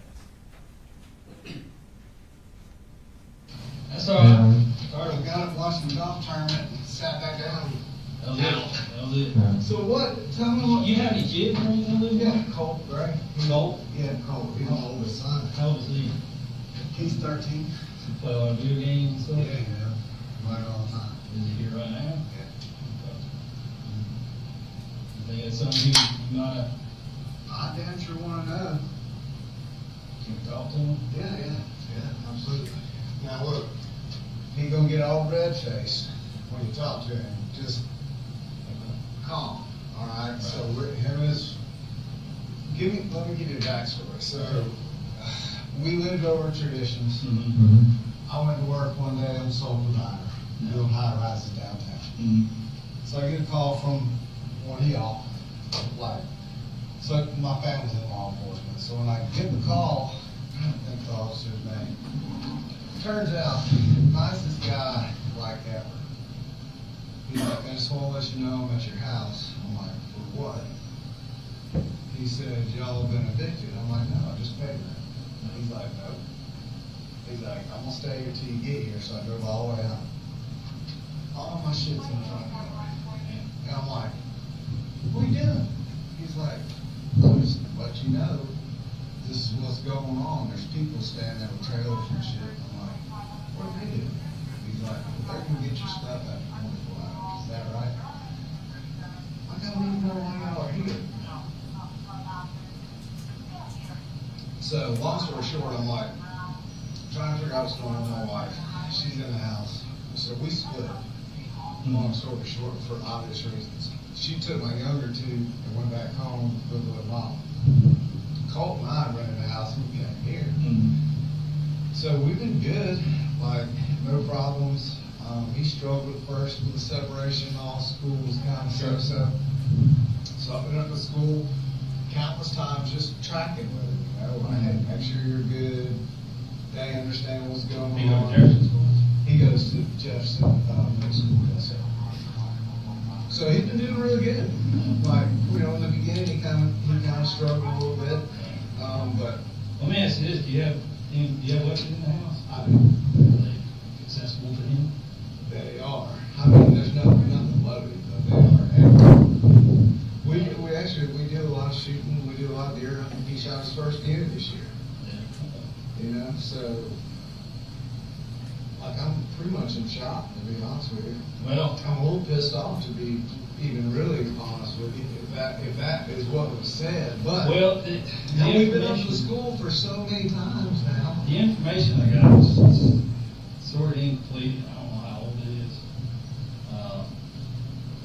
And like I said, the original complaint went to your other address, or your previous address, and that's where we just came from. Yeah, no, I'm sure it wasn't. I don't know if, yeah, so we ran your, I had your name, date of birth, but Yeah. that's how we got his address. So, I mean, I swear to God, we've been up to school. I've been up to school, like, I'm on first name, but I just was up there 3 days ago for his finals, talking to the principal, like, look, make sure Colt's good, he gets flustered and under pressure, he doesn't really think straight, and we just, you know, just kind of put your arms around him, get him through 7th grade, just want to make sure he's good. Like, I mean, we're up there all the time talking to school. If you talk to that school, they'll know exactly who I am, I'll say that. I mean, because I'm up there that much, you know? Checking in on him. Yeah, I just want to make sure he's good. So I'm a little taken back by the whole thing, but I can tell you this, I take that very serious, and so does he, as a matter of fact. You know, he's... Say his first name's Colt? Colt, C-O-L-T, yes, sir. I mean, all I can do is ask him. Yeah, well, absolutely. Yeah. Yeah, I want you to talk to him and just tell him. Like, I don't know anything about him saying shit like that. I'm gonna be mad as hell if he did. And then all the guns will go away. And they won't be accessible. You know, I'm trying to be honest with you, I'm trying to teach him about firearms and safety and how to do it all and getting him interested in the outdoors. Like on my phone. We get away from those video games. Exactly right. That's the God honest truth. And the picture on my phone was him with blood on his cheeks from shooting his first deer. It was just the greatest day ever. So he knows the seriousness of weapons and what they can do and how to use them and not use them. So it's kind of a little bit of a shock. So in whatever y'all tell him, please instill in him that if this is whatever, wherever this has come from, this is no joke. Like, it's no joke. Well, we wouldn't be here if it was. No, I know. And I'm telling you right now, we talk about it quite a bit. All the school shootings, things that happen. Yeah, all scary. there. You getting picked on at school. He is. He's getting picked on at school. And is everything okay? That's why I keep going up there. You know, because you never really know. And I don't want anything to happen to him. So, yeah. All right, well, if you want to grab them? Yeah, y'all talk. Or we can go in. Sounds like cool. Hang on.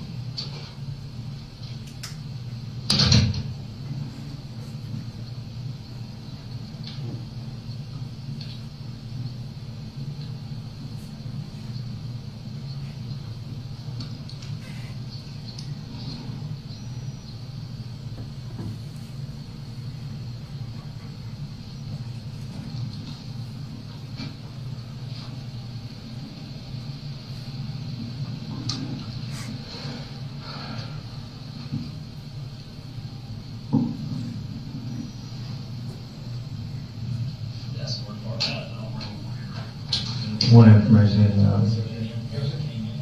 These are good dudes. Just Hey, Colt, what's going on, bud? So did Dad kind of explain everything to you? said something about shooting up the school. You say something about school shooting? Never installed them out.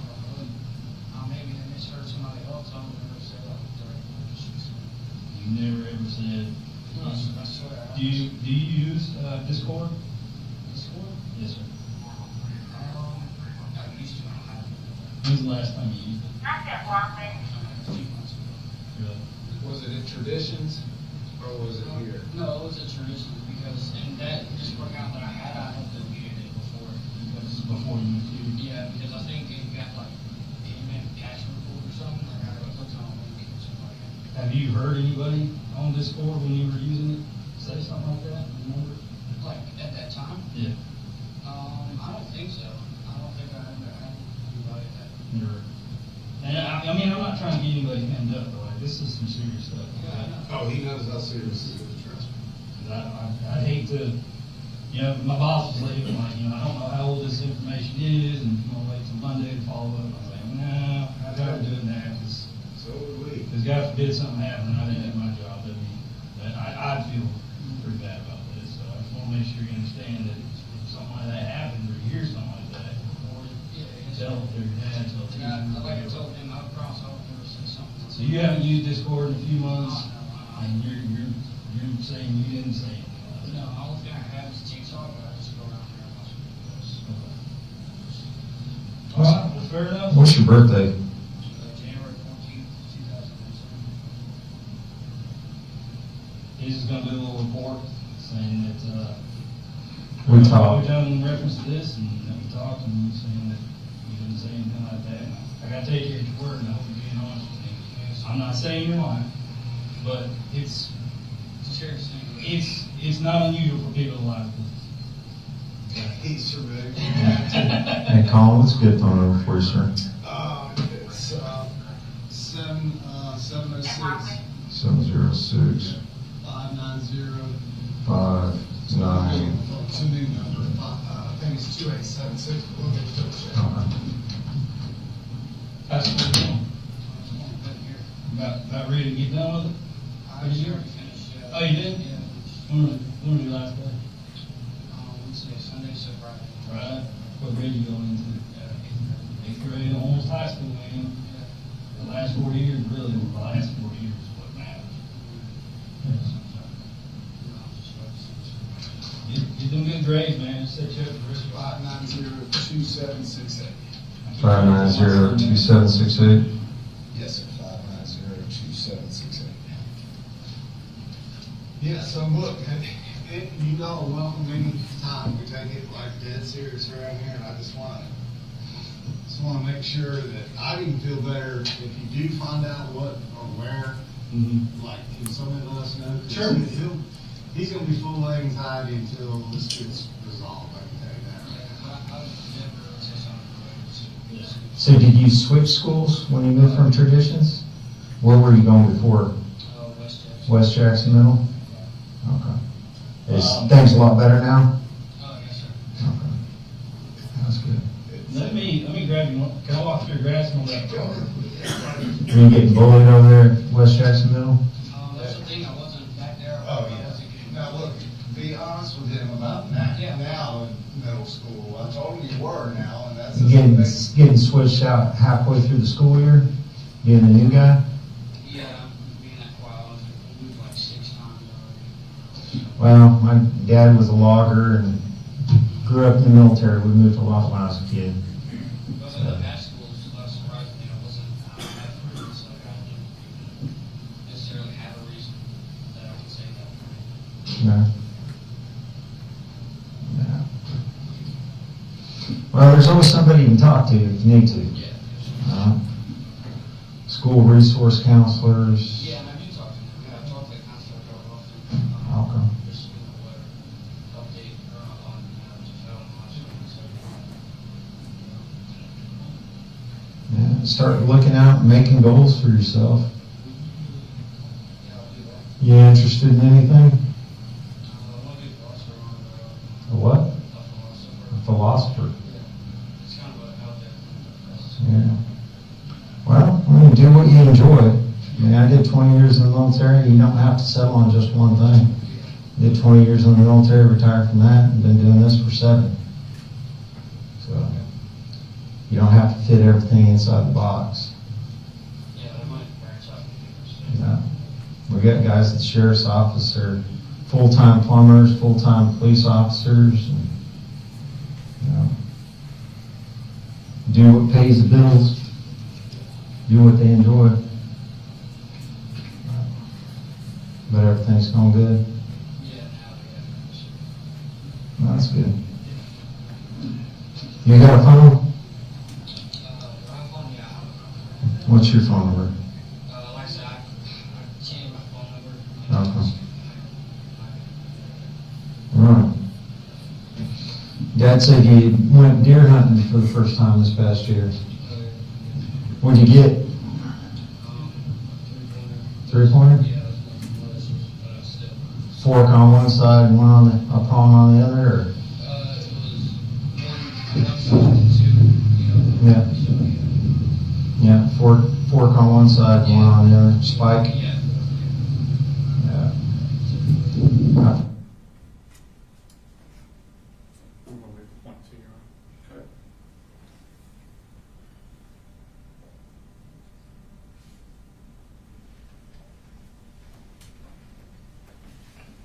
I've seen more one antler deer this year than any other time in my life. Out there in rut and breaking off an antler. Run around with just one set of antlers.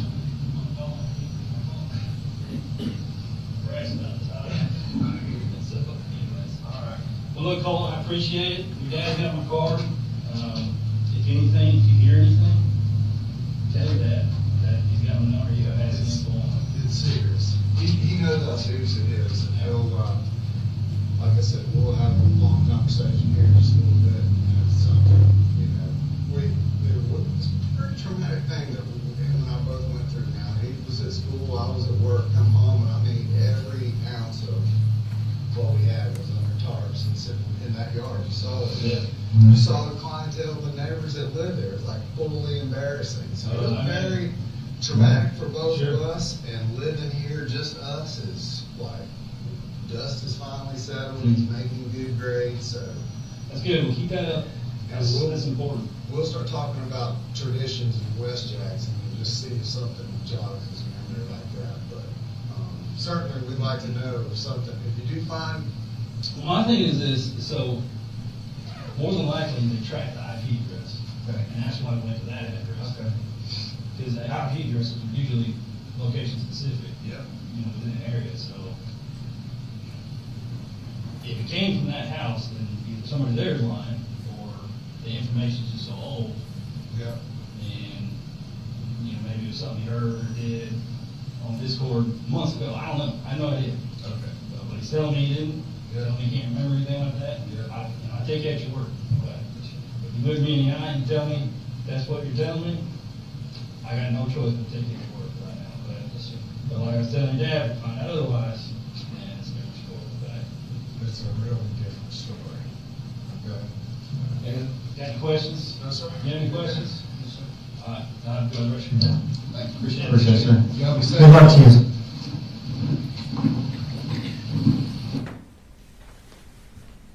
So there was a part there where you stepped away from with Colin. Where did y'all go? I think we went to my car to grab a card, Okay. like one of my business cards. And did you have any further conversation with him there? I did. I honestly couldn't tell you what was said. Okay. Unless it's in the report somewhere. Okay. Did you write a report about that also? I did. Okay. Did you write your report in close in time I to when did. it happened? It was that. I think it was that Monday. So you wrote it that day or the Monday? Mm-hmm. Okay.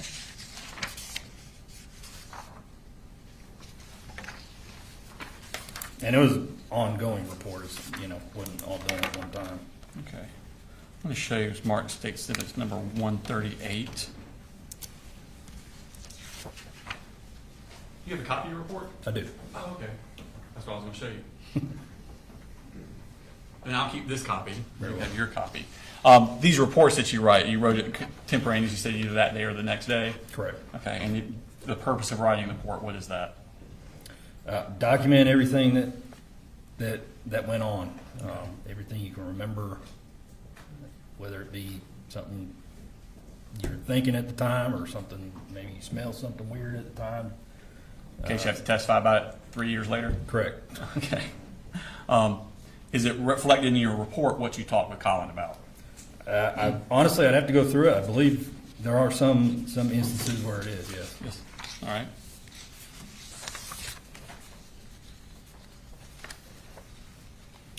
Specifically, I'm looking at the top of page 2. Mm-hmm.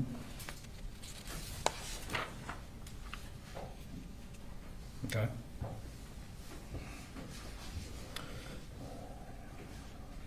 So at this point, had you been able to view the tip?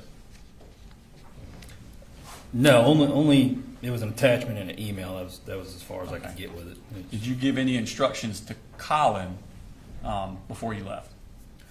As a matter of protocol, whenever something like this comes up, I typically tell people, especially when there's some kind of threat of a shooting, I tell them if you have any guns in the house, make sure the kids can't get to them. Obviously, people have a right to their Second Amendment. I can't tell him, I can't force him to lock guns in a safe or do anything like that without some specific court order telling me to enforce that. But just as a matter of protocol, whenever there's a threat involving guns, we tell parents, probably put your guns away, lock them up where your kids can't get at them. That's just good common sense, I think. And does it reflect in your report that you did do that with Colin? Yes. Okay. And did you also advise him about Colt in school? Any things that should be done with that? I advised him to keep Colt out of school until we could resolve the matter. And how did he respond? Fortunately, school had already been excused for the year. Okay. So there wasn't really any concern of him going back to school that year. Okay. So school had already ended? Correct. Okay. On May 23rd, so 2 days later, were you able to open the tip? Yes. And did you review it at that time? I did. Okay. And where was the source of information in the tip coming from? It's a very good question.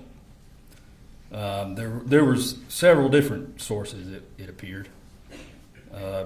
Palmdale, California, City of Cockburn in Western Australia, and Los Angeles, California. And what was the Discord user's name associated with? Let's see.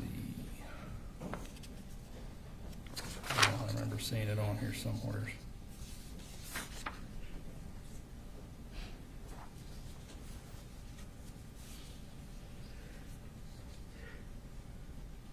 So I know I have the email. I don't know that There wasn't like a username? I don't know that I recorded it or not. And if I did, do you have a copy of the tip with you? It's probably in this case file, yes. So I'd have to dig through and find it.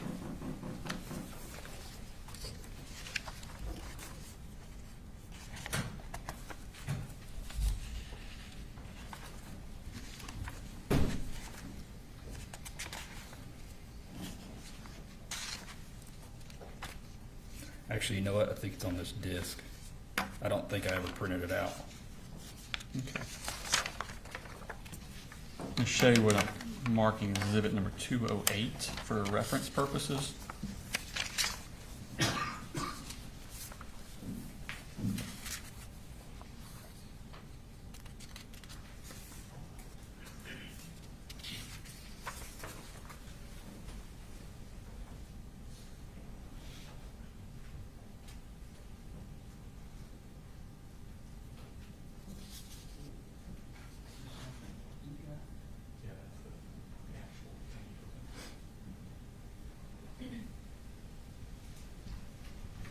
See if you recognize what that is.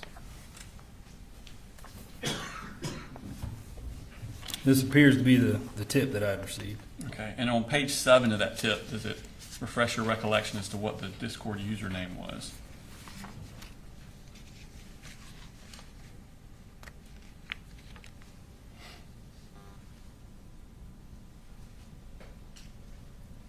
You may have to point it out to me.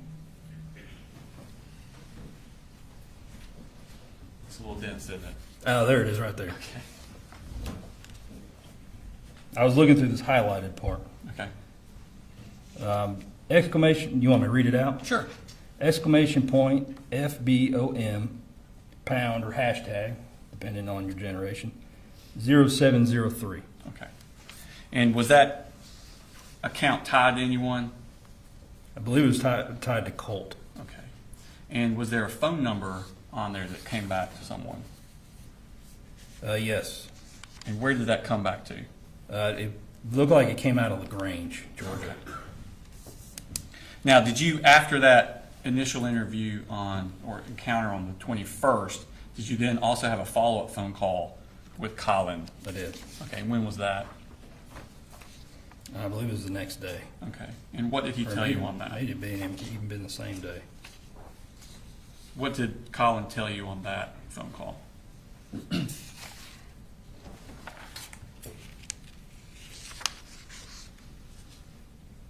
I'd informed him of the email address that was associated with that account, and he said he didn't know who that was. The user who had actually made the threat, the name was written in Russian, and I asked him if Colt knew Russian, sort of taking a stab in the dark there, and he said he didn't know Russian, and said he doesn't know anybody in LaGrange. I had called LaGrange, I don't remember if it was like a police department or a sheriff's office. Anyways, I'd given them the phone number and asked them to track it down and see if they could figure out who this person was. They were able to make contact with somebody down there, and I think the phone number had since been reassigned to somebody else, and it was no longer the person that was living at that address. Were you able to substantiate the case at all? I was not. Okay.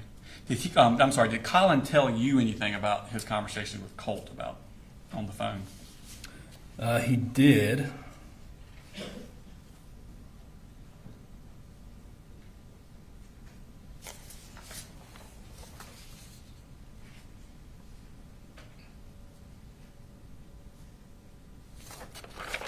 See if I can find it. I believe it's on page 4 of your report.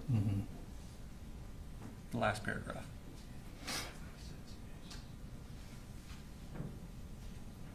He spoke to Colt about his Discord account, and Colt told him that it had been hacked, so he stopped, or he deleted it.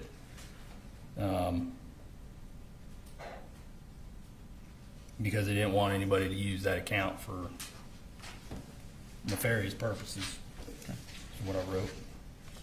So I urged Colin to take necessary precautions to secure his son's personal information, like social security numbers, things like that, because a lot of times kids are unwitting and will offer information to people.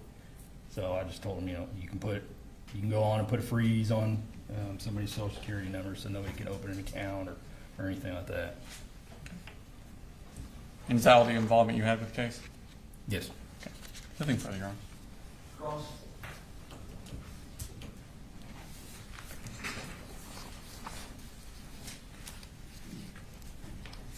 Good afternoon. Good afternoon, sir.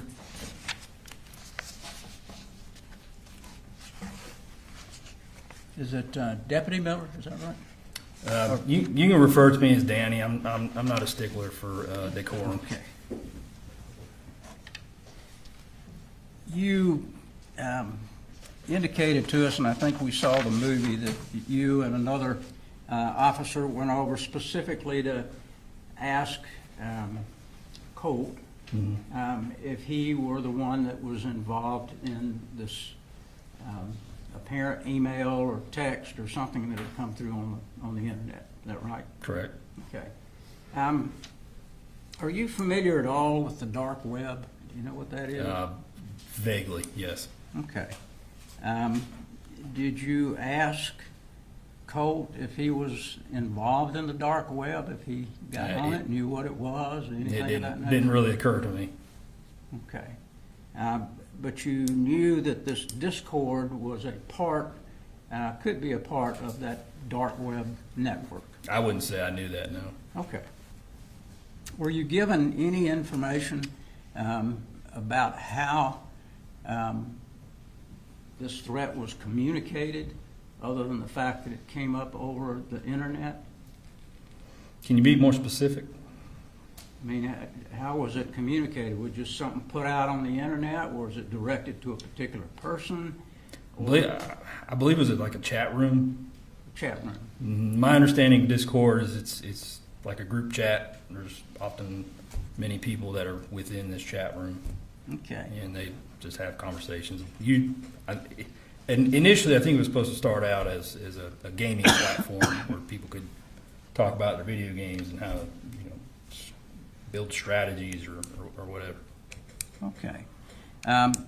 And Mr. Colin Gray, when he came to the door, he indicated to you that certainly he would cooperate with you. He did. As a matter of fact, he went and got his son immediately. Correct. Brought his son out. Gave you the opportunity to talk with him about whatever you wanted to talk with him about. Did he ever tell you, I don't want you to talk to him anymore? Not that I recall, no.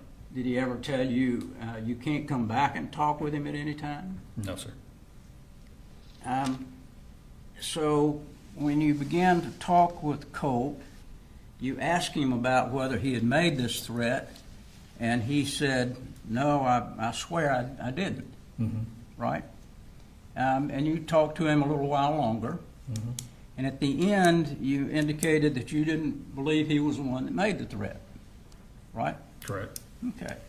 And his father, from what we saw on the video, indicated to you, if you believe this, all the guns in the house are gone. Isn't that what he said to you? Maybe. I don't remember him saying that. Is that what was in the video? Okay. If it's in the video, then you... That's fair. That's a fair assumption, yeah. And he also said, I'd like for you to follow up with me and let me know if there's anything else I need to know about this situation. He wanted you to follow up with him, correct? After the conversation that you had with him the next day, did you ever follow up with him again? I don't believe so. Okay. Honestly, I don't remember. All right. But you don't have any records, any information that you talk with him again? No.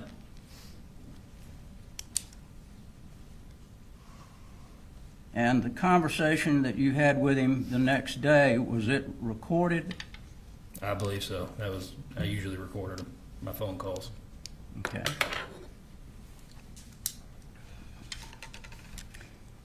And I think you indicated that it's protocol that you normally say you need to watch your guns if there's a threat, especially now if school's going on, and you need to keep him out of school until we figure out whether this is true or not. Correct? But then you found out school was over. Correct. And you didn't find out that actually the threat was going on because you never got back with him, right? I'm not sure. You never got back with Mr. Colin Gray and told him that we found out anything else after the phone call. After that second phone call, I believe I told him that I wasn't able to substantiate the case at that point. Okay. And that it wouldn't go any further. So at that point, there wasn't any need to follow up after that. Sure.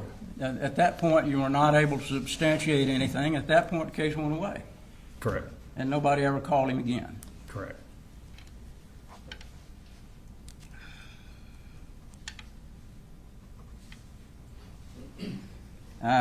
And you saw in the video, I don't think you were there, but Colt was talking with the other officer about deer hunting, about shooting his first deer. You recall that? Yes. Okay. Is that something that Colin or Colt had indicated you that they bonded by hunting together? Do you know? He had indicated that he was trying to get him interested in outdoors and involved with some sort of outdoor sports. Whether or not that was a bonding moment, I can't speak to what their relationship was like, but one could assume as much, yes. Okay. Well, when you had a conversation with him outside of the view and sound of the camera, did he indicate to you, and that's Colin Gray, that they bonded that way, that they went hunting together? Honestly, without hearing a recording, that conversation was 2.5 years ago. Been a day or two. I can't recall. All right. I apologize.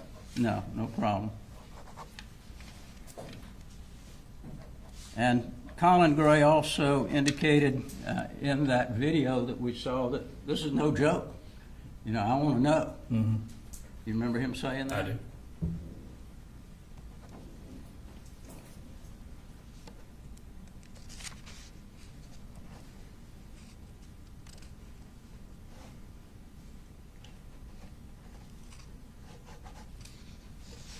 You said that apparently this website, there's some indication that there was some Russian wording in it. Mm-hmm. Yes. And that came through the Discord? Yes.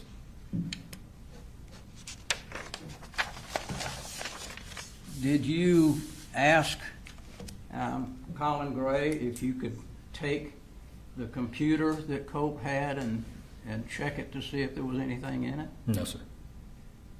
Did Mr. Colin Gray indicate to you that he didn't know anything much about computers?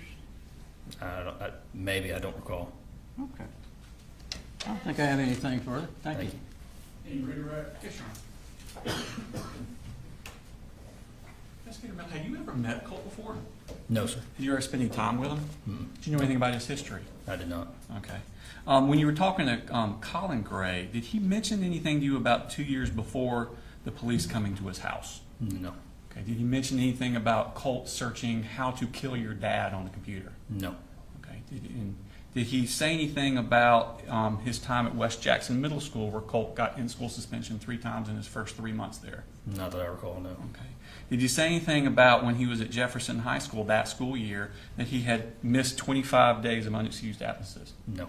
Did he talk about that at that school year at Jefferson Middle School that he had actually vandalized the bathroom in Jefferson? No, he did not. So he didn't tell you any of this history of Colt that you might be able to better understand? No, sir. Okay. No further questions, Your Honor? You were not there to interview him about truancy, right? About truancy? Right, about missing school. No, sir. You were not there to ask him about whether or not his son had ever done anything at school bad. No, sir. You were not there to find out whether Mr. Gray was divorced, not divorced, at what point Colt lived with his mother, not lived with his mother. These were not things that you wanted to find out at that point, was it? Not particularly, no. Okay, because you came there for one specific thing. Yes, sir. And if you wanted to ask Mr. Colin Gray about any of these other things, you could have asked him. Correct? Yes. Okay. You be excused? All right, thank you, sir. Thank you, Your Honor. Thank you, Jerry.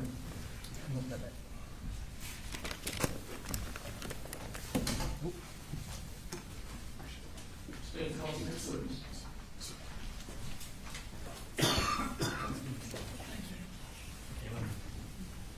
Let's call Michaela Anderson to the stand.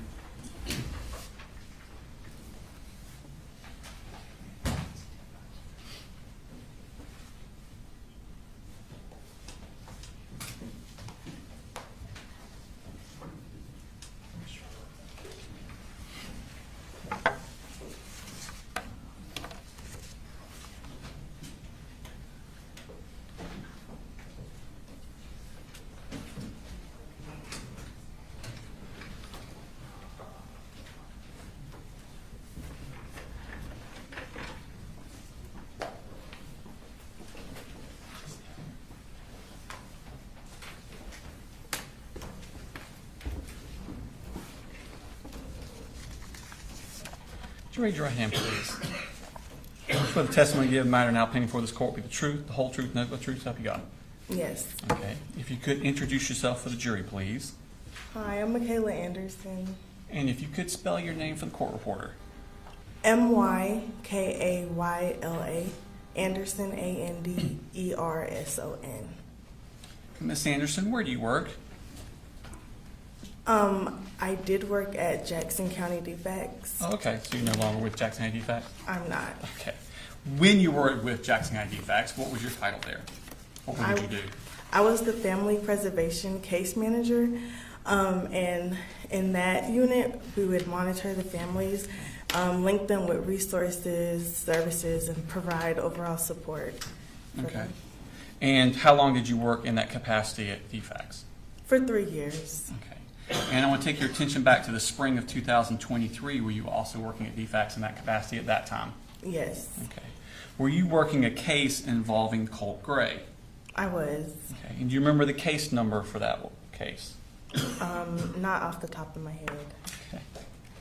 Do you do a contact log, or is it part of DFACS's policy to have a contact log so that whenever you do something with your work, that you would record it in this log for purposes of bringing it up later? Yes. Okay. Would that log have the case number on it? It would. Okay. I'm going to show you Smart State Statement number 201.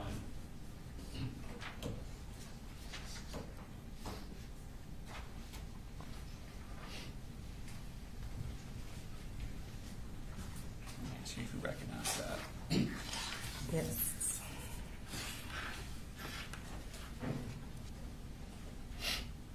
Is that, would you Oh, recognize yes. that? I'm sorry, yes. And what is that? This is our log of contacts that we can access through our system where we document our notes. Okay. And is that the one that pertains to Colt Gray? Yes. And what is the case number for that? 1853-1601. Okay. And what was the background for this case? Why was DFACS involved? To my knowledge, Mom and Dad had some issues going on, and Mom had moved to another county, and so I kept up with Dad since he was in my county. Okay. So Mom and some other kids are in one county, and Dad and Colt are in Jackson County? Yes. Okay. And it was your job to monitor Colt? Yes. And what are you monitoring for? Just, I guess, the well-being of the child, their safety, since the safety issues was with Mom and Dad, just making sure they're still safe since they had an open case. Okay. Or And is there still safe, sorry. Okay. And is there certain things you're specifically looking for? Yes. Education, making sure there's no neglect there. Medical, family, stuff like that. Okay. And did you go to, how often would you check on Colt? Monthly, once a month. Once a month. And by checking on Colt, what would you do? Go to their home. I have to lay eyes on them.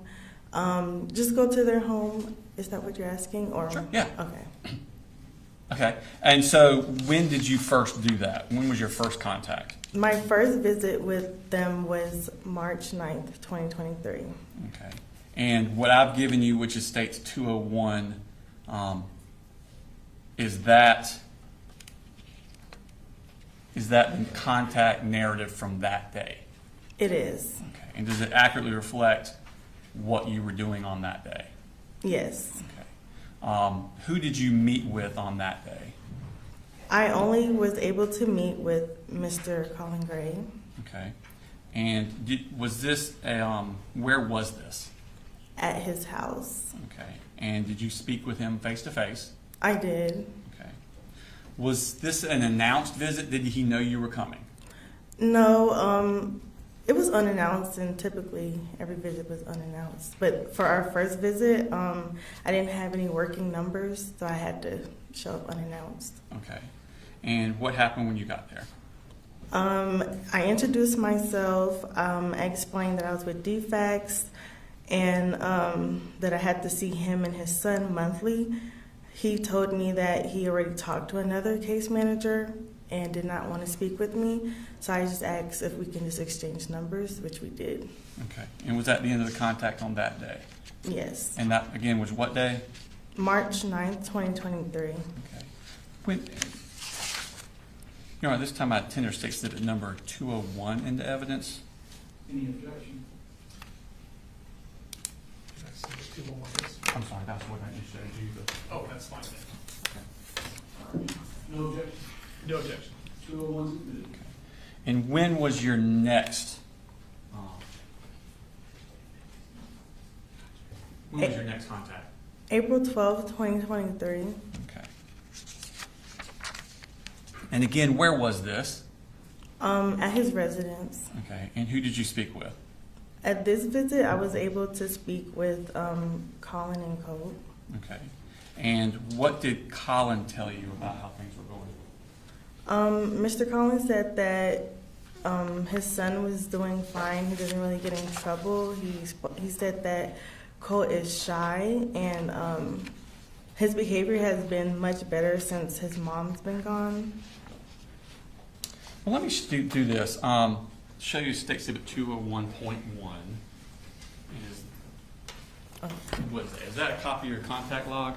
Yes. And does it accurately reflect your conversation with Mr. Colin Gray on that day? Yes. Your Honor, that's Tender State Exhibit number 201.1 in evidence. No objection. All right, 201.1. And we'll go ahead and pull that up.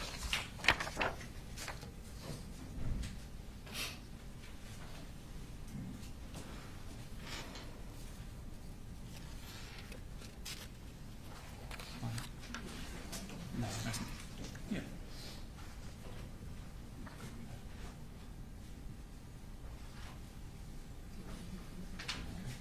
Yeah, it should be 412. There we go. So is that what we're talking about? Mm-hmm. I noticed that on the left, there are certain, it's like subjects that are underlined. Yes. Okay. Something you have to talk about each time. Is this kind of like a checklist y'all have of topics you have to talk about? Yes. Okay. And do you do this every time you do the visit? I do. Okay. And so on this one, did you ask about his well-being? Yes, I did. And what did he say? That was him saying his behavior was fine, he doesn't really give trouble, and that he started acting better when his mom left. Okay. And under education, what did he say about how Colt was doing with school? He said he was doing good in school and that he has a good relationship with his teachers, with Colt's teachers. Okay. And at the end of this, did you...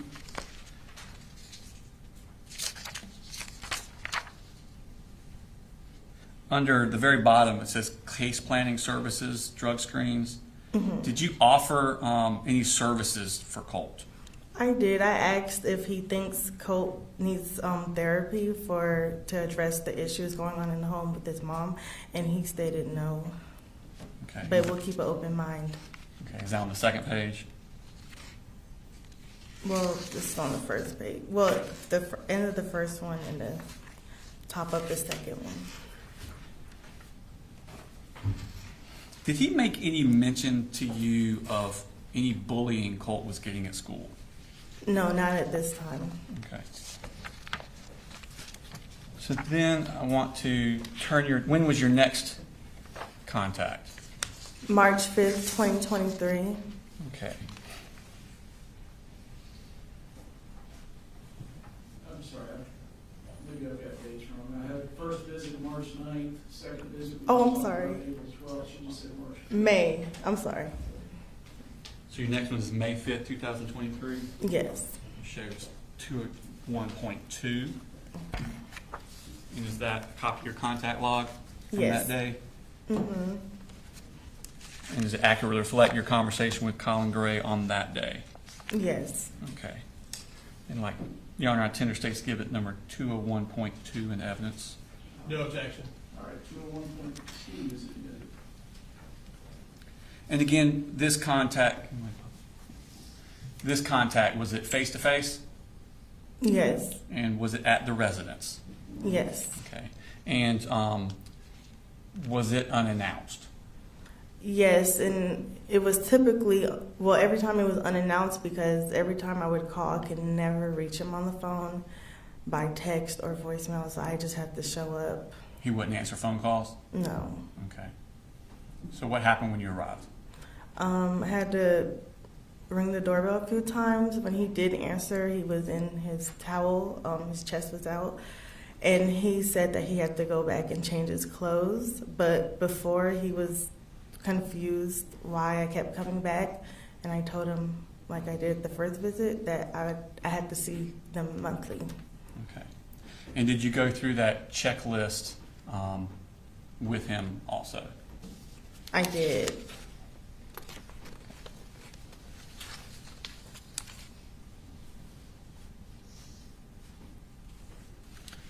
And what did he say about Colt's behavior?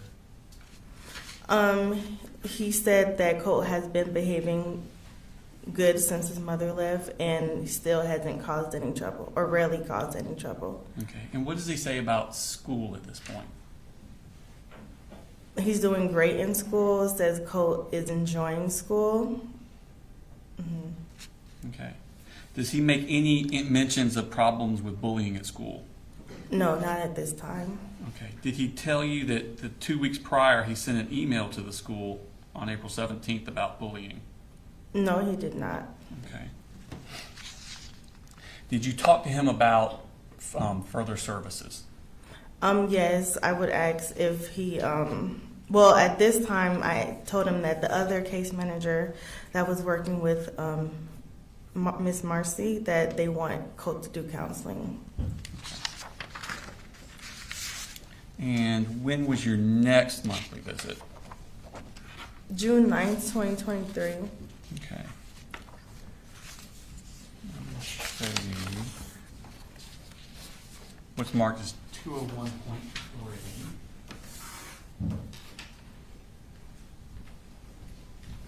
See if you recognize that. I do. And what is that? My log of contact for the month of June. And that's the contact on June 9th? Yes. Okay. And does it accurately reflect the conversation you had with Mr. Colin Gray on that day? Yes. Okay. You're on a Tennessee State Exhibit number 201.3 in the evidence. No objection. All right, 201.3 is good. Okay. Now, this time, do you have a face-to-face with him again? I do. And was it announced or unannounced? Unannounced still. And why was it unannounced? I could not reach him over the phone. Okay. And did you ask about Colt's behavior? I did. And what did he tell you? He said Colt's behavior has been okay and that Colt has just been staying to himself. Did he say anything about if Colt caused trouble or not? And says he does not cause any trouble. Did you ask him about school? Yes, so at this visit he said that Colt was doing good in school academically, but has had trouble with, well, school was let out, so it was summertime. So he said that Colt was dealing with some bullying towards the end of the school year. Okay. This is the first time he'd mentioned bullying to you? Yes. Okay. Did he say anything to you about law enforcement coming out to his house 19 days earlier? No. Okay. Doesn't mention any of that at all? No. Okay. Did you talk to him about Colt needing further counseling? Yes. I did, and I told him this time, I said, Colt has told me some things about his mom and seems to have anger towards his mom, and I feel that Colt should be in therapy at this point, but he said since Colt hasn't been causing any trouble, he still doesn't feel like it's necessary. Okay. So he did not think counseling was necessary for Colt? Correct. Okay. Then I want to take your attention now to when was your next contact? After that, I was not able to contact him. I did go to the house 3 times in July. Okay. Tell me about the first time you went to the house. I didn't write the dates for that. But the first time I went, couldn't reach him on the phone, so I just went up to the home and no answer, no car in the driveway or anything. Okay. I'm going to show you Smart Stakes number 201.4. Ask you to recognize that. I do. And what is that? My log of contacts for the month of July, but we still have to write in our narrative. So either there's not a contact? Yeah. Okay. And does it actually reflect what you did during the month of July trying to contact Colin Gray? Yes. Okay. Your Honor, Tender State's Exhibit number 201.4 in evidence. No objection. All right, 201 for submitted. So this is July 6th. What happened? I went to their home unannounced, rang the doorbell and waited, and nobody answered. Okay. And when did you go back? On the 19th, And what happened on the 19th? I went to the home unannounced, rang the doorbell, waited. No one answered. This time I went up to like the front door that has windows on the sides, and I peeked through, and there was no furniture, but just a ladder. Okay. And when did you go back? And then I went back on the 21st. Same thing, I peeked through. No furniture. And I left like my contact information because I didn't know what was going on at that point, just in case he needed my number again or something. Okay. Did he ever contact you? Ever? Never. Okay. At some point, did you find out that where they had moved to? I did. And where did they move to? Barrow County. Okay. And which county do you cover? Jackson County. Okay. Did you have any further contact with Colin or Colt? No. No further questions, Your Honor.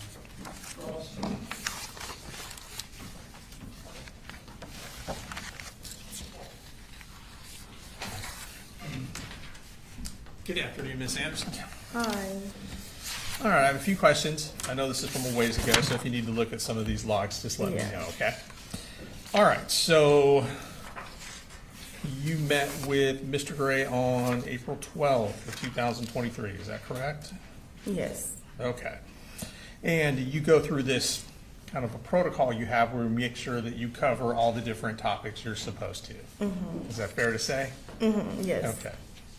So when you got to the part where you asked about case planning services, things like that, you referred to talking about counseling and therapy. Mm-hmm. Is that right? Yes. Okay, and I just have to say yes or no for the court. I'm sorry, yes. You're fine. Okay. And these are suggestions that you make based on information that you have received from other sources, is that fair to say? Yes. Okay, so it's not your opinion from associating with these folks that you think they need counseling? Well, that too. Okay. Mm-hmm. So you had received word from someone, and I don't want you to tell me what they said because that would be hearsay, but you had received some word from someone in South Georgia or in another county that there may be some anger issues with Colt and his mom. Yes. Okay. And had you ever met his mother? I have not. Did you ever spend any time with her? No. Ever interviewed her? No. Okay. Now, it looks like you met with Mr. Gray again on May the 5th? Yes. Is that right? Okay, and if we look at that, there is a section where it says private F/F. Can you tell the jury just what the F/F stands for? Face to face. All right, so that means that would have been done outside the presence of his dad. Mm-hmm. Is that right? Mm-hmm. Okay. So you spoke to Colt Gray in this private meeting about the need for services, correct?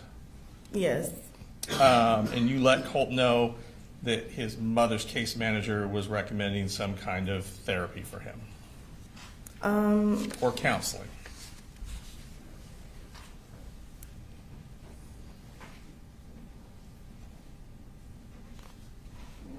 I don't think I let Colt know that. I'm not sure. Sure. Do you have page 57 in front of you? Or Yes. nearby? Mm-hmm. Do you see on page 57 where it says services/other, a little past halfway through? For See if May that- 5th? See if that refreshes your memory at all. Under the section for private F/F with Colt Gray.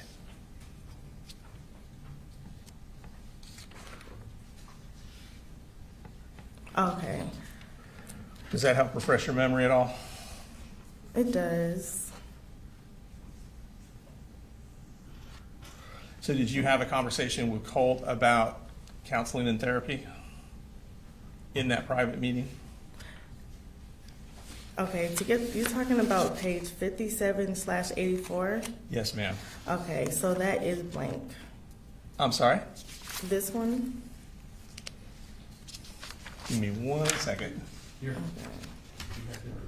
No, Your Honor, what it is the part we put into evidence is her conversations with Colin, because the conversations with Colt would have been hearsay. I do have a copy that has that, but can't put the evidence because it would be hearsay. But if he wants to refresh her memory, he can use this copy. Use this one. Well, I apologize. I'm like, did I not thought write you had it? something totally different than you did. Okay. All right. Just go ahead and look at that, and I'm going to ask you some questions about what you said, not about what Colt said. Okay, I see it. Okay.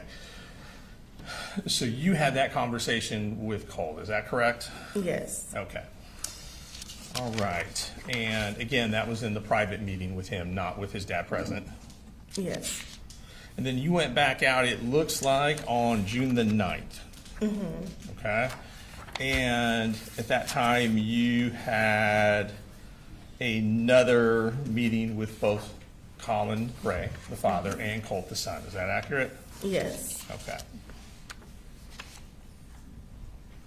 Once again, you brought up the anger issues with the mother with Colin Gray, correct? Yes. Okay.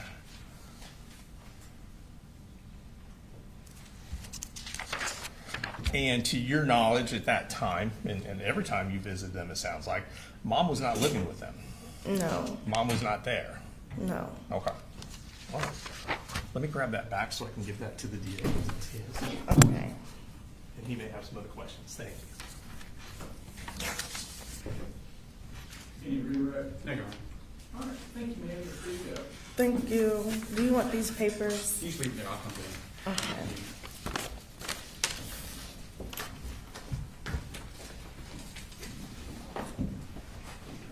State calls next week. State calls to meet convention.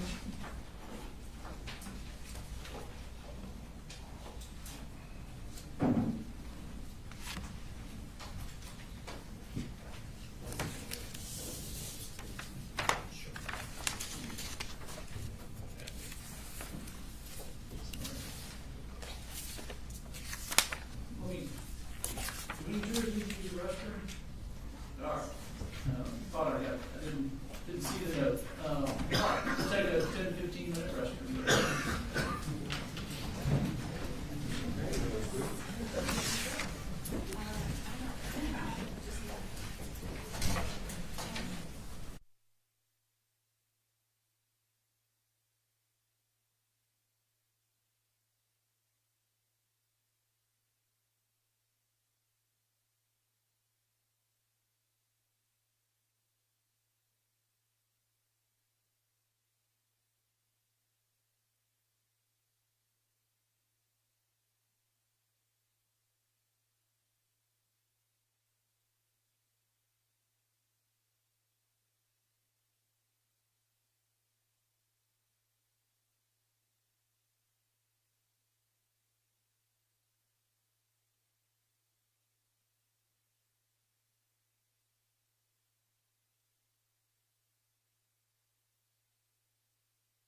today. They are not very long witnesses. It is possible we will end early. Okay. But the witness who would come next is Heather Lashley, and she is the crime scene person from the house. And we do think she would be relatively long. So we don't want to start her like at 4 and then not be able to finish her. So I just kind of want to make the court aware. But that wouldn't mean we would get through 16 witnesses. So I think that's good. And Judge, I was going to say, there is something that Jimmy and I need to speak with Mr. Gray about. We were hoping to get out a little early so we could have that conversation here before they send it back. So that kind of would work out to help us as well. Sounds like it all lines up. Thank you, Judge. Y'all ready for one? Yes, sir.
So sometimes I get a message that a juror needs a restroom break, but this phone doesn't, when I have it on mute, doesn't tell me. Yeah, it doesn't flash, it doesn't light up, so I don't know.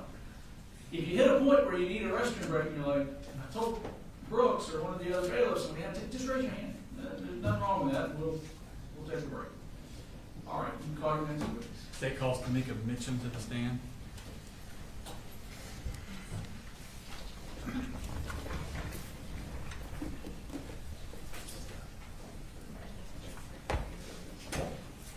Could you raise your right hand, please? Swear the testimony you give, matter now opinion before this court, be the truth, the whole truth, nothing but the truth.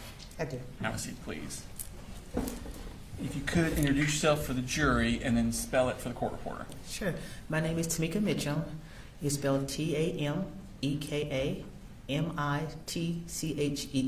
Excellent. And what do you do, Ms. Mitchum? I work for the Department of Family and Children Services as a supervisor for foster care. Okay. I want to take your attention back to 2023. Where were you working then?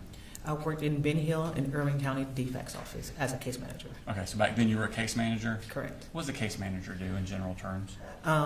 They would go out and see families in the home, work a case plan. In the program that I was in, which was family preservation, I helped families to prevent foster care, work with kids that are still in the home. Okay.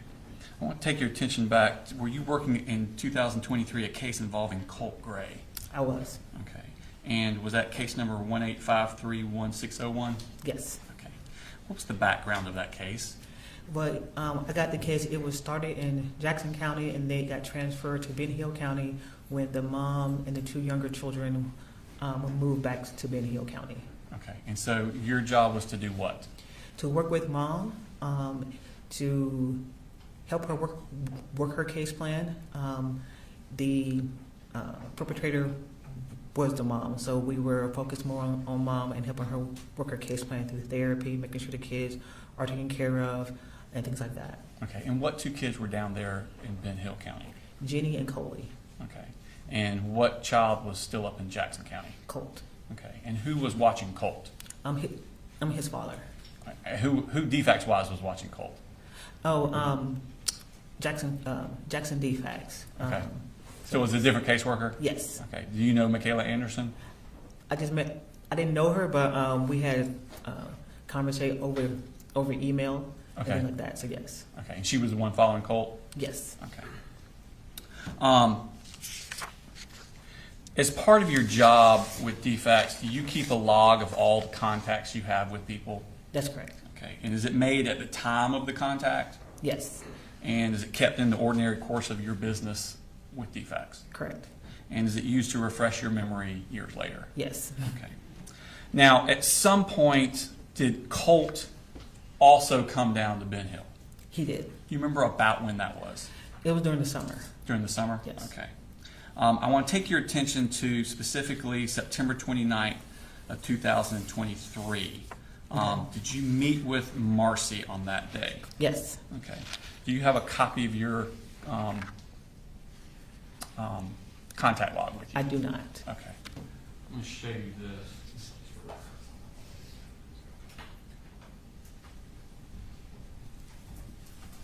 Is that a copy of your log? It is Okay. So on the 29th, where did you meet with Marcy? at the defects office. Okay. And what was the purpose of meeting with her? To talk about her case closing, we were wrapping up the case and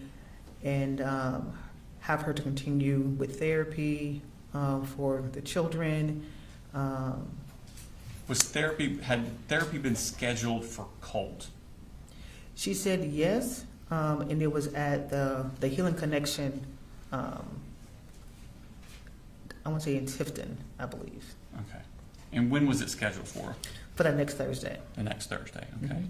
And when was the next time you met with Marcy?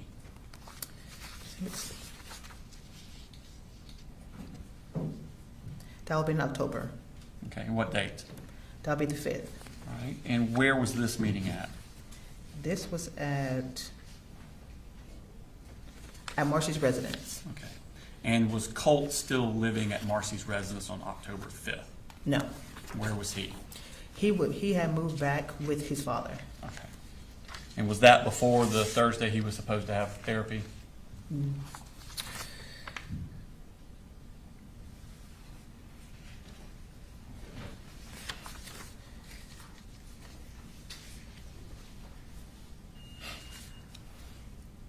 I'm not quite sure because I don't have a calendar, and so I'm not sure. Okay.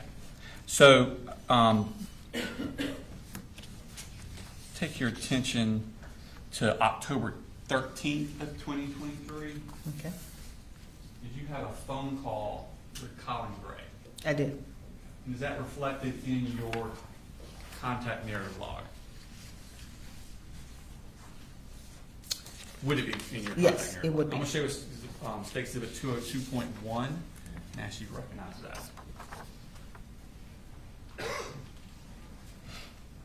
Yes. And what is that? This is a contact narrative log of my conversation I had with Mr. Colin Gray. On what day? I'm sorry, October 13th. Okay. And does that accurately reflect your conversation with Mr. Gray that day? Yes. All right, this time I tender State Exhibit number 202.1 into evidence. No objection. All right. 2.1. So this conversation you had with, was this face-to-face, phone call, email, text message? What was it? A phone call. Phone call. And what was the purpose of this phone call? We wanted him to come and pick up Jenny and Coley from their mom's house. And why was that? Because mom at the time, she had tested positive and we had just got her drug screening back and it was unsafe for the kid to continue to stay in her care. Okay. Just a week before you were talking to her about closing her case. Correct. Okay. And then she test positive? Yes, we did a last drug screen just to make sure that she was still clean. And then when we got the results back, that's when it came back positive. Okay. And so did y'all decide at that point to remove the children from her? Yes. Okay. And did Mr. Colin Gray agree to come down and get the kids? That's correct. Okay, thank you. And so the next day would have been the 14th? Correct. Okay. And I assume you had contact with him again on that day? Yes, sir. I'll show us marks 202.2. Actually, if you can recognize that. I do. And what is that? This is my contact with the family the next day on October the 14th. Okay. And does it actually reflect your conversations with Colin Gray and around Colin Gray? Yes. Okay. Now, this time I tender stick exhibit number 202.2 in evidence. No objection.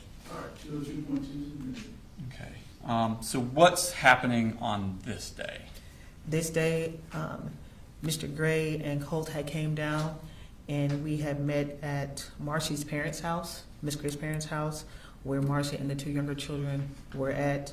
Were the parents there? Marcy's parents, were they present? Not that I saw, so no. Okay. I didn't see them if they were. So it's just Marcy, Colin, and the three kids? Correct. Okay. And what was going on this day? On that day, we told Marcy about her drug screen and how we are going to have Mr. Gray take the kids with him back to his home. Okay. Was there what's called a safety plan put in place? There was. And what's a safety plan? A safety plan is where a piece of paper that is written up to minimize a safety risk. Mm-hmm. And so with that, they agree that the children will go back with Mr. Gray, and mom will be supervisor around the children. And then Mr. Gray will determine what kind of supervision that she will have if there was any. Okay, so she can't have contact on her own. Correct. It'd have to be through Mr. Gray. Correct. And he decides. Correct. Okay. Did you have a specific private? First of all, how did Marcy take this? She was upset about it. Okay. Did you have a private conversation with Colin? I did. Okay. And what was the purpose of that conversation? Well, per DFAC's policy, all children, when we interview them, will have to be in private. And since this is my first time seeing him since he left, I would have to have a conversation with him in private to see how things were going with his dad. No, not Colt, Colin. I'm sorry. I'm sorry. My bad. I might not have been clear.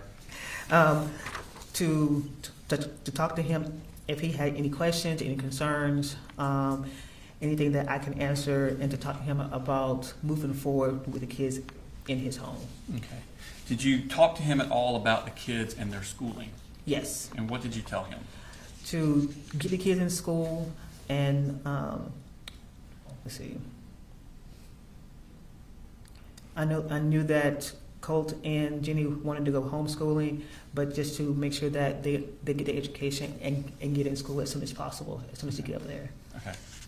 And did you talk to him about any sort of therapy or counseling for the children? Yes. And what did you tell him? That the kids need to go to therapy, Mm-hmm. and that as soon as he can, and that he has said that it would be good for them to go to therapy. Okay. Did he say to you whether or not he would put the kids in therapy? I'm sorry? Did he say whether or not he would agree to that, putting kids in therapy? Yes.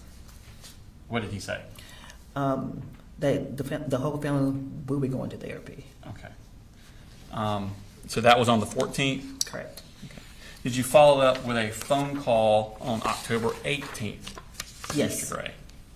Now, at this point, you're back up here in Bear County? Yes. The Sheriff's Mark State Exhibit number 202.3. Ask you if you can recognize that. I do. And what is that? This is October 18th, the write-up on the phone call I had with Mr. Gray. Okay. And does it accurately? Not yet. I haven't got evidence. Does it accurately reflect your phone call that you had with Mr. Gray on that date? Yes. Your Honor, this time I tender this into evidence. No objection. All right, 202.3 is admitted.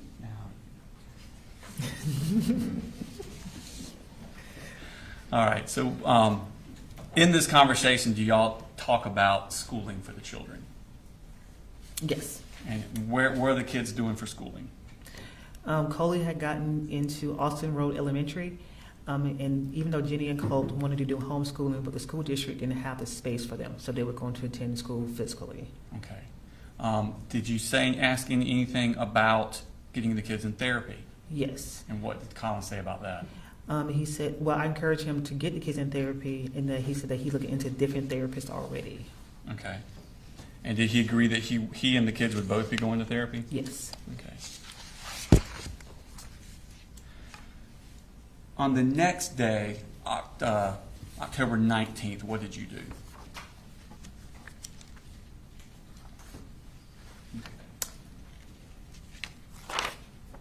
October 19th? What I'm specifically referring to, did Barrow County DFACS assist you in any way? Yes. In the case? And what was their assistance?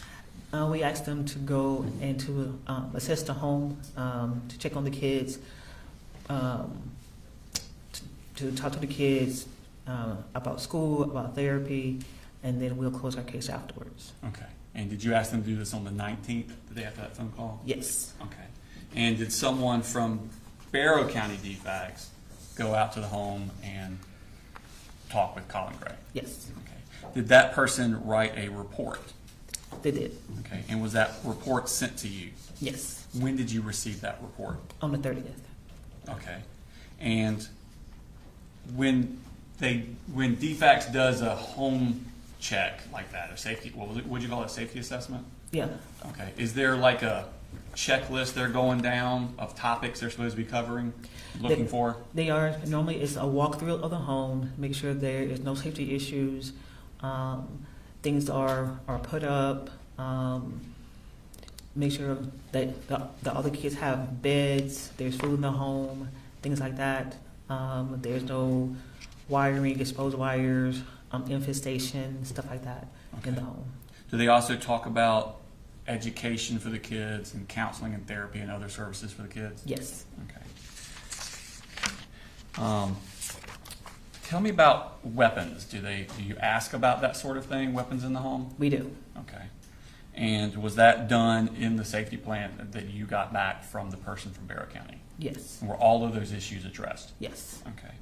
And based on that safety plan that you got back, what did you do with the case? We closed the case. Okay. And when did you close the case? I'm going to say October 30th or 31st was the last day. I sent it to my supervisor to close when he shipped. Okay. And was it closed based on the information you received in that home assessment? Yes. Okay.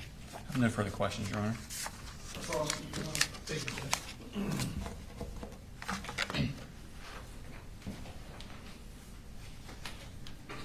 Good afternoon, Ms. Mitchum. Good afternoon. I've got a few questions. I know this is all quite a while in the past. So if you need to refresh your memory or look at anything, let me know and I'll see what I can do to help you with that, okay? All right. So when did you first become involved in this case personally? January of 2023. And so your total exposure was almost, it sounds like almost a year, 10 months? Correct. Okay. And you were down in Ben Hill County? Correct. So the majority of your contact was with Marcy Gray? Correct. And I think you said that the case was against Marcy Gray? Correct. Now, to fast forward to October of 2023, you said that you had to call Mr. Colin Gray to come down to pick up the kids. That's correct. And that was due to a positive drug screen Correct. on Miss Marcy Gray. Correct. So at that point, you were taking the kids from her because it was no longer safe and giving them to the father. Correct. And the understanding he was going to take all of the kids, well, I guess at that point, Colt had already gone back to live with him, is that correct? That's correct. So he was coming down to get the two younger kids. That's correct. And then all three kids would be living with him up in Barrow County. Correct. All right. And you said that at some point in October, you met with Marcy Gray and informed her that the kids would be staying with Dad. Correct. And she was not happy about that. No. And she made that known to you? Yes. Okay. However, based on the circumstances, you felt that that was in the best interest of the children. That's correct. And then you put a safety plan in place that basically allowed Mr. Gray to determine whether or not the kids would be allowed to see Marcy Gray. Correct. Whether it's supervised or unsupervised, that obligation would fall on him? Correct. Okay.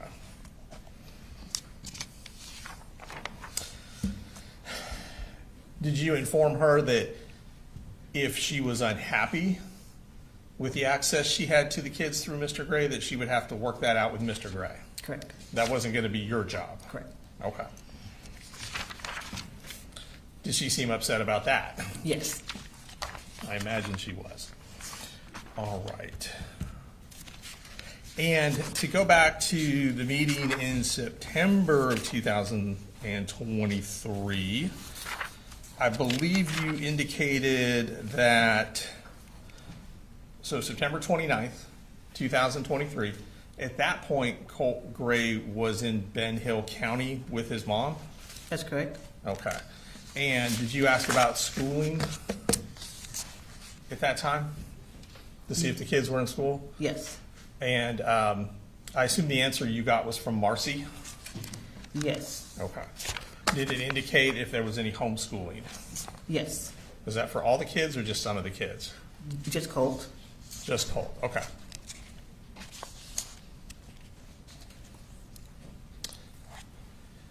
You also testified that there was some therapy scheduled for shortly after September 29th, 2023. Correct. And that information came from Marcy? Yes. Was that something that you had scheduled for them? No, Marcy was looking at her own therapy. Okay. For her and her children. Okay, gotcha. And when you recommended therapy for the kids, Coley Jr. and Jenny had been staying with their mom. Correct.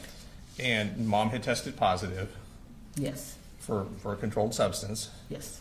And were you concerned that they might need therapy for what it was they were seeing while living with mom? Yes. Okay. Thank you. No further questions. Just to clarify, Your Honor, we have just. So I'm just showing you calendars from back 2023 September. I think you would testify that you met with Marcy on the 29th, and she said that Colt was getting therapy the next Thursday. And then what would be the next Thursday? The 5th. October 5th? Yes. Okay, and was that the day you went out there and Colt wasn't there anymore? That's correct. Okay. No further questions, Your Honor. No, Your Honor. All right, thank you, ma'am. You're free to go.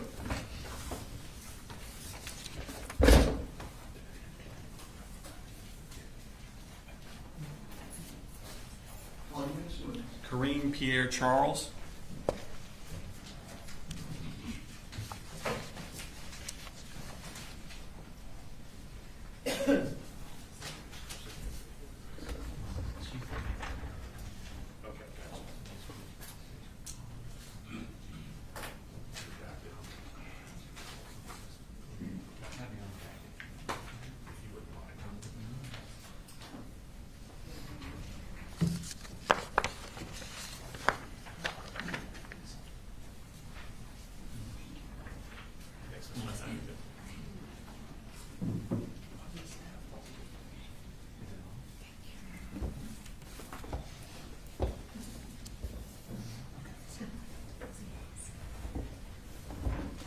Can you raise your right hand, please? For the testimony you give in the matter of now pending before this court be the truth, the whole truth, and nothing but the truth, so help you God. I do.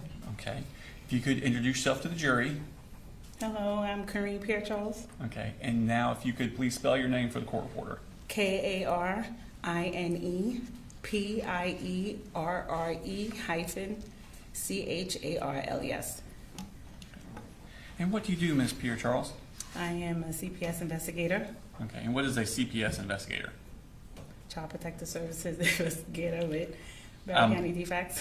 Is that the same? Child defects is Yes. CPS defects? Yes. Are they kind of interchangeable? Did y'all change names or? No, we just CPS investigators, case managers. Oh, okay. So that's the title of your thing. Okay. Yes. But you work for defects? Yes. Okay. I was confused. Sometimes agencies change their names and don't tell anybody. So were you working in that capacity back in October of 2023? Yes. Okay. Did you get asked to do an agency assist for the Ben Hill County defects? Yes. And what is an agency assist? A courtesy visit where a county will ask to do a home visit and ask questions, and Okay. then report back to the county that requested the home visit. Okay. And did you do a home assessment? Yes, I did. Okay. Is that a routine thing for you to have done for your job duties back then? Yes. Okay.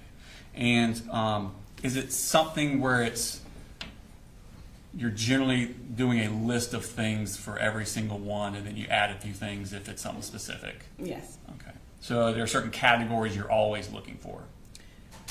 Depending on the case, but Okay. we do ask questions. And what general categories of things are you looking for? You know, who lives in a home, find out if there's anything in the home, like any safety concerns in a home. We ask questions about the children, you know, like school,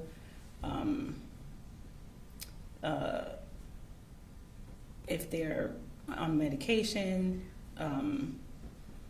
safety assessments. Okay. And what was the residence that you were asked to do this for? The residence was at on Harrison Mill. Ma'am? You said the residence? The residence. Do you remember the address? Harrison Mill, I think it was 895 or 894 Harrison Mill. Well, in let me Wyandotte. ask you this. Did you write up a report? I did. Okay. Is that normal part of your duties as DFACs to write up a report? Yes, we have to do a document. And did you write up that report contemporaneously to when the things are happening? Yes. Okay. And does it accurately reflect the things that have happened? Yes. Okay. And is that so that you can refresh your knowledge and learn about it for later, testifying a year later, 2 years later, 3 years later? Yes. Okay. I'm going to show you Smart State Exhibit number 139. And ask you if you can identify that. Yes. And what is that? That is a documentation Okay. on the home visit. Okay. And is that what you typed? Yes. Okay. Now, some of that's been blacked out. So has it been redacted that way? Yes, it depends on if, guess what court. No, we redacted it. I Okay. just wanted you to Okay. point that out. I'm not telling you. Okay. They need to. Can you tell in there what is redacted out? A conversation with children. Okay. Is what's left in there your conversation, what you saw in your conversation with Colin Gray? Yes. Okay. Other than blacking out your conversations with the children, is it a true and accurate copy of your assessment? Yes. Okay. Your Honor, this time I tender State Exhibit number 139 to evidence. It's a redacted version. No objection. All right, 139. Okay.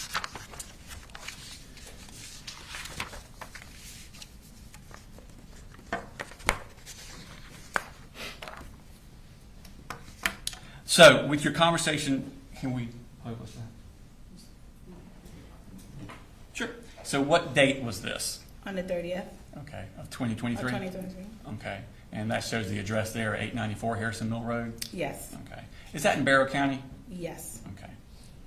And then the next section. So this is your conversation with Colin Gray? Yes. Okay. And what did he tell you about counseling services that he was going to get for children? He stated that he was arranging counseling services for the children and for himself. Did he say he was arranging or arranged? Arranged. Okay, so counseling it already services. happened? Yes. Okay. And where did he say that those counseling services were at? Barrow Village Ministry. Are you familiar with that place? Yes. Okay, so you know that that's a real place that exists? Yes. Okay. And did you also talk about the education for the children? Yes, he did. And what did he say about that? He stated that the children has started at Austin Elementary, Mm-hmm. and the other two children will be transferred to a middle school. And which middle school is that? Heyman Morris Middle School. Is that middle school in Barrow County? Yes. Okay. Going down to the next paragraph, did you discuss a safety plan with the children? He stated that he was given a safety plan. Okay. And who has supervision over those children according to the safety plan? He stated that the safety plan stated that he was able to let the children see mom with or without supervision. Okay. Did you ask him about weapons in the home? I did. Okay. And is that something that is important for your safety assessment? We will usually, that's a question that we would ask. Okay. And what did he say about weapons in the home? He stated that he has a weapon and that it was secured and locked up. Okay.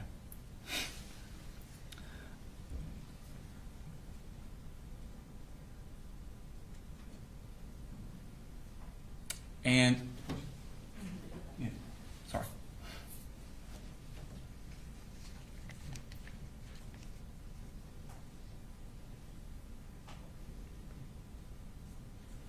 In the third paragraph, did he talk about DFAC's involvement with his case?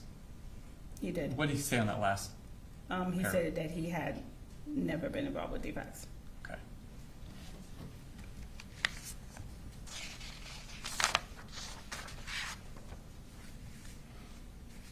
Did he say anything about Shonda Goolsby talking to him in his carport in Fitzgerald, a DFAC's worker? No.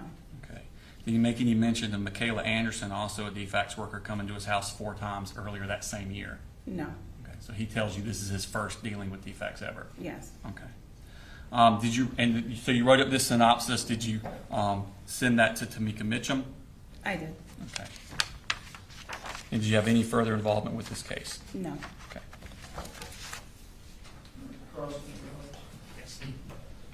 Good afternoon. Good afternoon.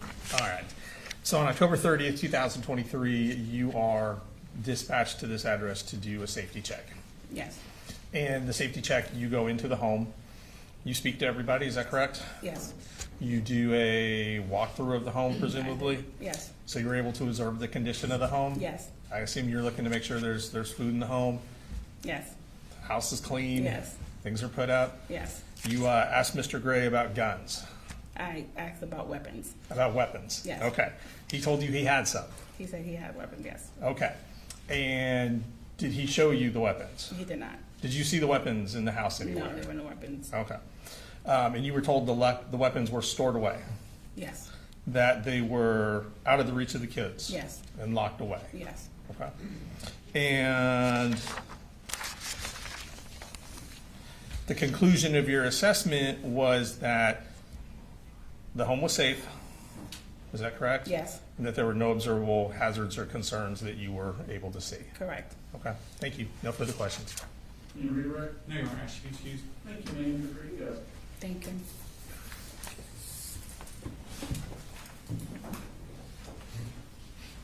Take calls next week. The state calls Scott Dakin.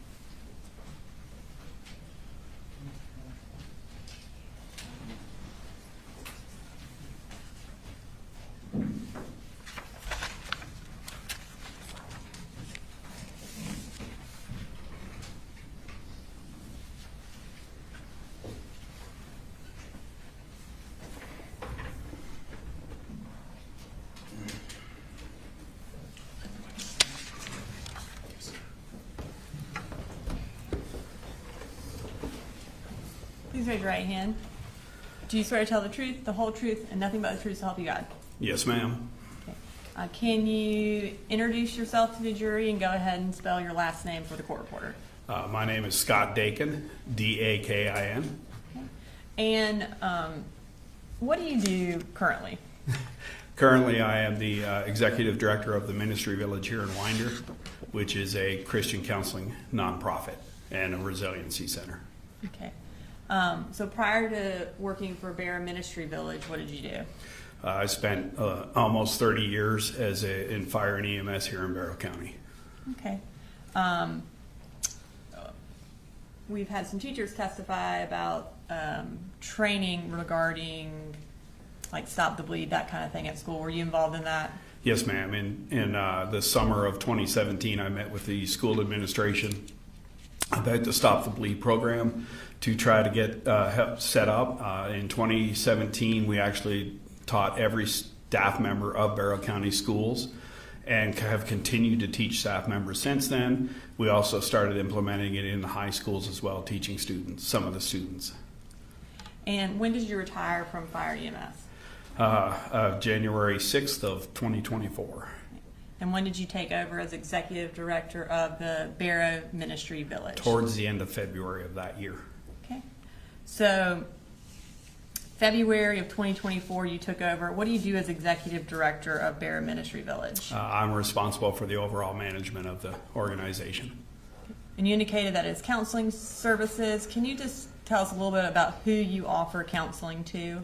So we have numerous programs and numerous counselors. We offer a lot to victims of crime. We do a lot of teenage anxiety and depression. We offer it depending on how we have sliding scale fees and everything else to help as much as we can. We want to make it accessible to everybody. So that would include adults, teenagers, and children? Yes, ma'am. Okay. As part of your duties as executive director of Barrow Ministry Village, do you have access to their records? Yes, I do. Okay. And do y'all keep records for each individual person that y'all treat, or that has been referred for treatment, or has filled out a referral to get treatment? Yes, ma'am. We are required to keep, especially if they come in as clients, we are required to keep their information for many years. Okay. And as far as someone who wants to get treatment through Barrow Ministry Village, how do they go about contacting y'all? So whether they call or what, we prefer people to go online. There's a referral form, and even if they call, we have them fill out that referral form. That referral form goes into our system at that point. Okay. And then does that create a record of a patient or potential patient for y'all? Yes, ma'am. Okay.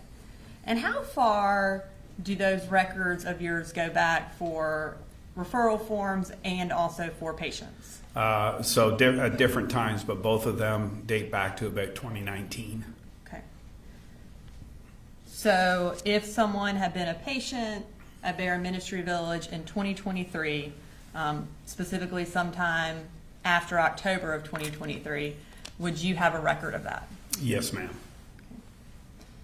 Did you review your records in preparation for testifying today? Yes, I did. And did you specifically look to see whether or not Colin Gray, Colt Gray, Jenny Gray, and Colin Gray had ever been a patient at Barrow Ministry Village? Yes, I did.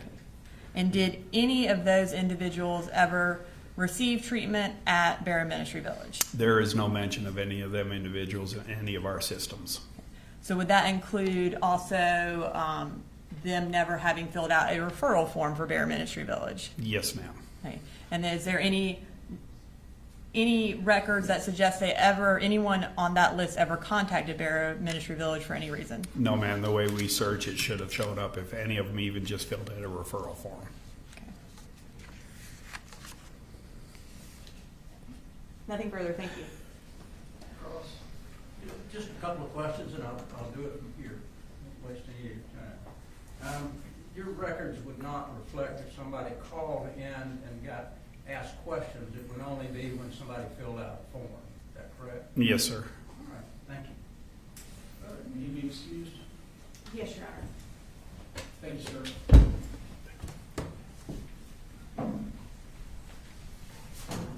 State calls next, please. State calls Don Crook.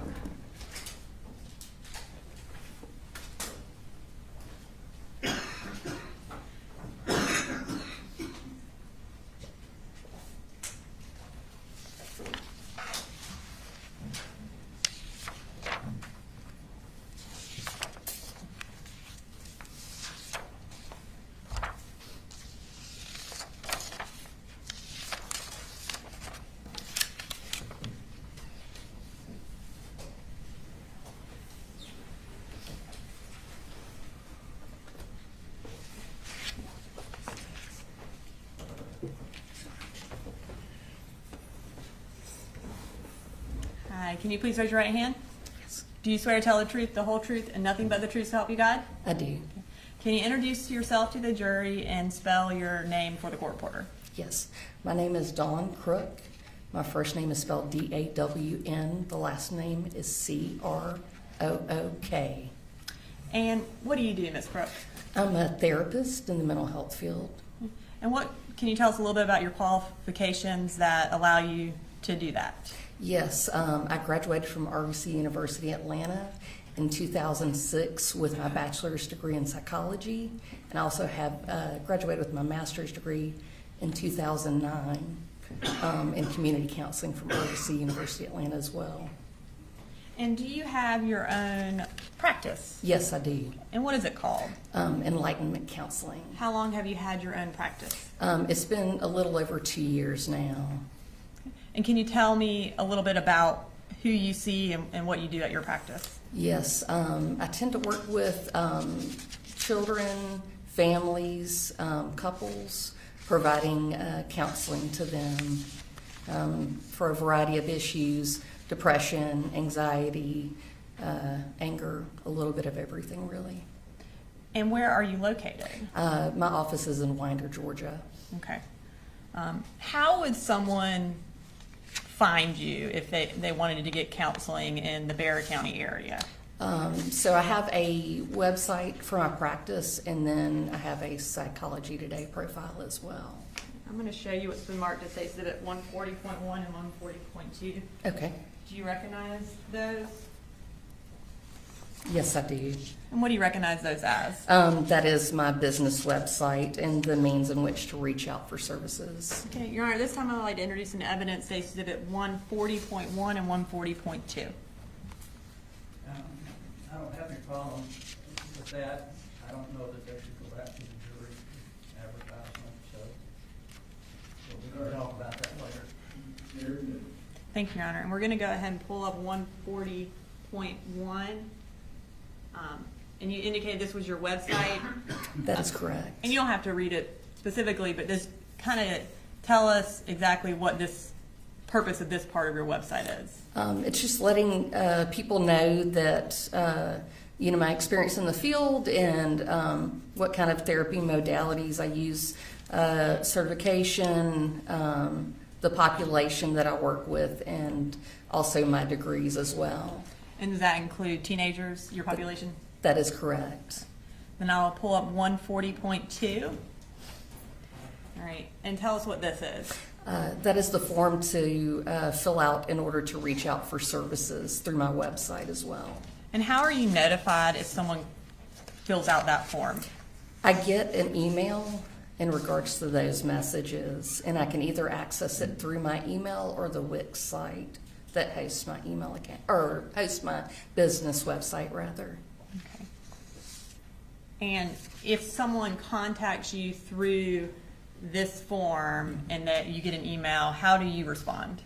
I typically respond by acknowledging their email and letting them know I'll reach out, or sometimes people would just fill out the information and what kind of services they're looking for, and they may not necessarily provide me with a phone number, so sometimes I will respond asking them for a phone number to reach out and talk with them by phone. And before you meet with someone, do you generally want to talk with them by phone? Correct, I do. And why is that? Just to make sure that we're a good fit in what type of services they're looking for, that I have experience working with that population, to make sure that our schedules align as well, because sometimes with children, teenagers, families, they have busy lives and busy schedules, and they need evening appointments, and I may not always have those available. So. Okay. And I'm going to show you what's been marked as States Exhibit 141.1, 141.2, and 141.3. Will you look through those and tell me if you recognize them? Did you say 141.1, 2, and 3? Yes. Yes, I do recognize these. And what do you recognize those as? Those were emails sent to my private practice regarding services for Colt. Okay. And are they, I guess, a fair and accurate copy of those emails that you provided to the state? Yes, they are. Your Honor, this time I'd like to introduce into evidence State Exhibit 141.1 through 141.3. Any objection? Yes, Your Honor, I think they are continuing testimony, so I'll object to them going out. But no objections or admissibility? No objection to questioning this witness about them. All right, very good. Thank you, Your Honor. And we're going to go ahead and pull up 141.1. All right, so I want to kind of just, before we read what the emails are, that first message up there Is that from the initial contact submission? That is correct. Okay. And so how do you know who it's from? I can see his father's name at the beginning of the message. Okay. Is this how it shows up? You indicated on the Wix website. Is that correct? Is this how it That shows is up when correct. you are reviewing referrals? Yes. Okay. So what did the defendant write to you initially when he filled out the contact form? It says, I'm a working dad of 3. Colt is my oldest 14-year-old. We've had a very volatile, difficult past couple of years, and he needs help. Anger, anxiety, quick to be volatile. I don't know what to do. I have United Healthcare. Can you help? Thanks. And do you accept United Healthcare insurance? Yes, I do. Also at the bottom, it says message via email, and it provides an email address. Can you tell us that email address? That is my practice web, or I'm sorry, you're talking about Yes. the email address in which it was sent from? Yes. cgray@kpgc.net. And so that is how Colin Gray was able to get in touch with you through that email address? Correct. And did you then respond to the defendant after that contact? Yes, I did. And what did you say? I said, hi, Coley, thank you so much for reaching out. Would you mind sending me your number and I can give you a call to discuss services and see if I would be a good fit for Colt? I've definitely worked with teenagers before that have gone through the things that he's experiencing. If this sounds good, I can go ahead and send out paperwork and get services started for him. And you indicated sometimes people don't initially send you a phone number. Was that true in this case? Correct, it was. Okay. And then we'll go to 141.2. Okay, and did he respond to your initial email about, hey, send me a number? Yes. And what did he say? He said, oh, wow, thank you so much. Yes, please send me the paperwork. I build commercial buildings for a living, so it's loud on these job sites, but my number is 706-410-8447. If I miss it, please leave a message and I will call ASAP. I can't thank you enough and pray this is what he needs. And did you respond to that email where he gave you his phone number? I did not, but I did call him. Okay. And did you make that call at approximately 4:30 on August 16th? Don't remember the exact time, but that I'm guessing is accurate. Okay. And that would have been, you would have called the same day that he contacted you, correct? I did. Okay. Your Honor, we have State's Exhibit 150, which is a voicemail that Ms. Crook left for the defendant. Have you had an opportunity to review that voicemail? Yes. And when you indicated that you called him, did he answer the phone? No, he did not. And you left him a voicemail? I did. Was that voicemail a fair and accurate recording of the voicemail that you left for the defendant on August 16th? That is correct. We'd like to introduce it into evidence, Your Honor. All right, and you say that's August 16th? Yes. Any objection to 150? No, Your Honor. 150 is admitted. Thank you. And that would have been August 16th of 2024, just for the record. All right, so at this time, we're going to play that voicemail.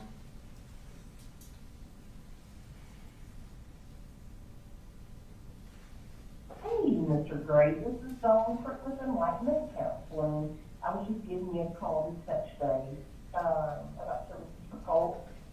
You can give me a call when you get back. My number is 389-0448.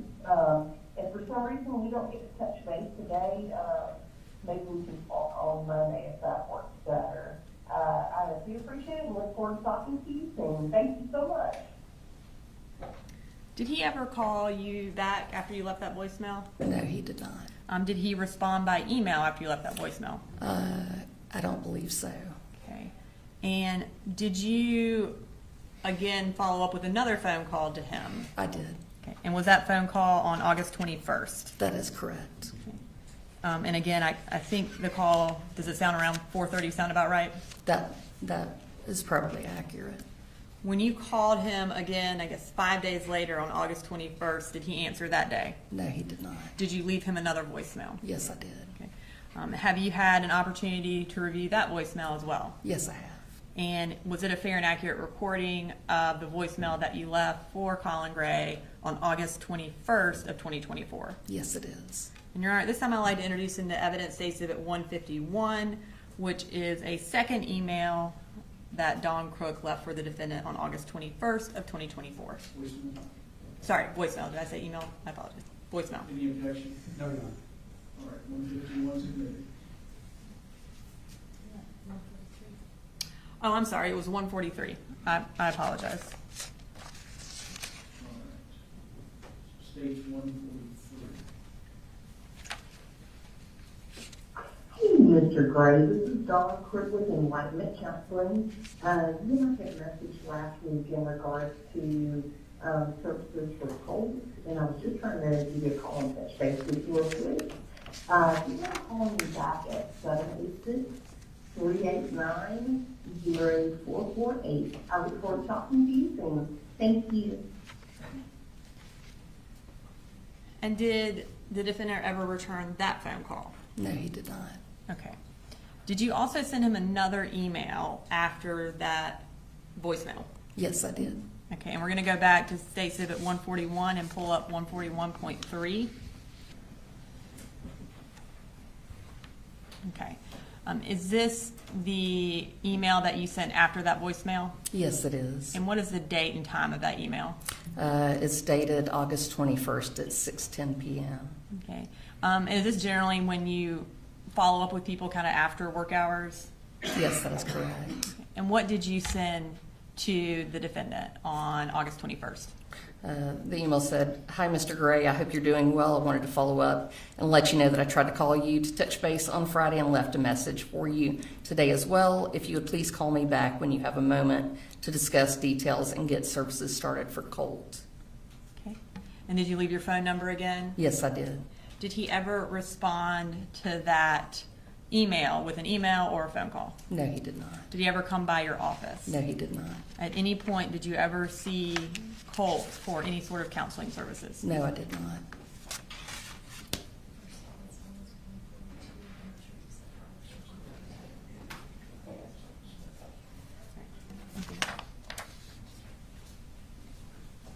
Cross.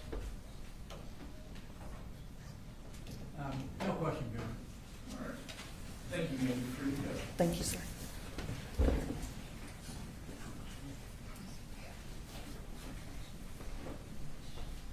State call us next witness. State calls Mackenzie McCorkle.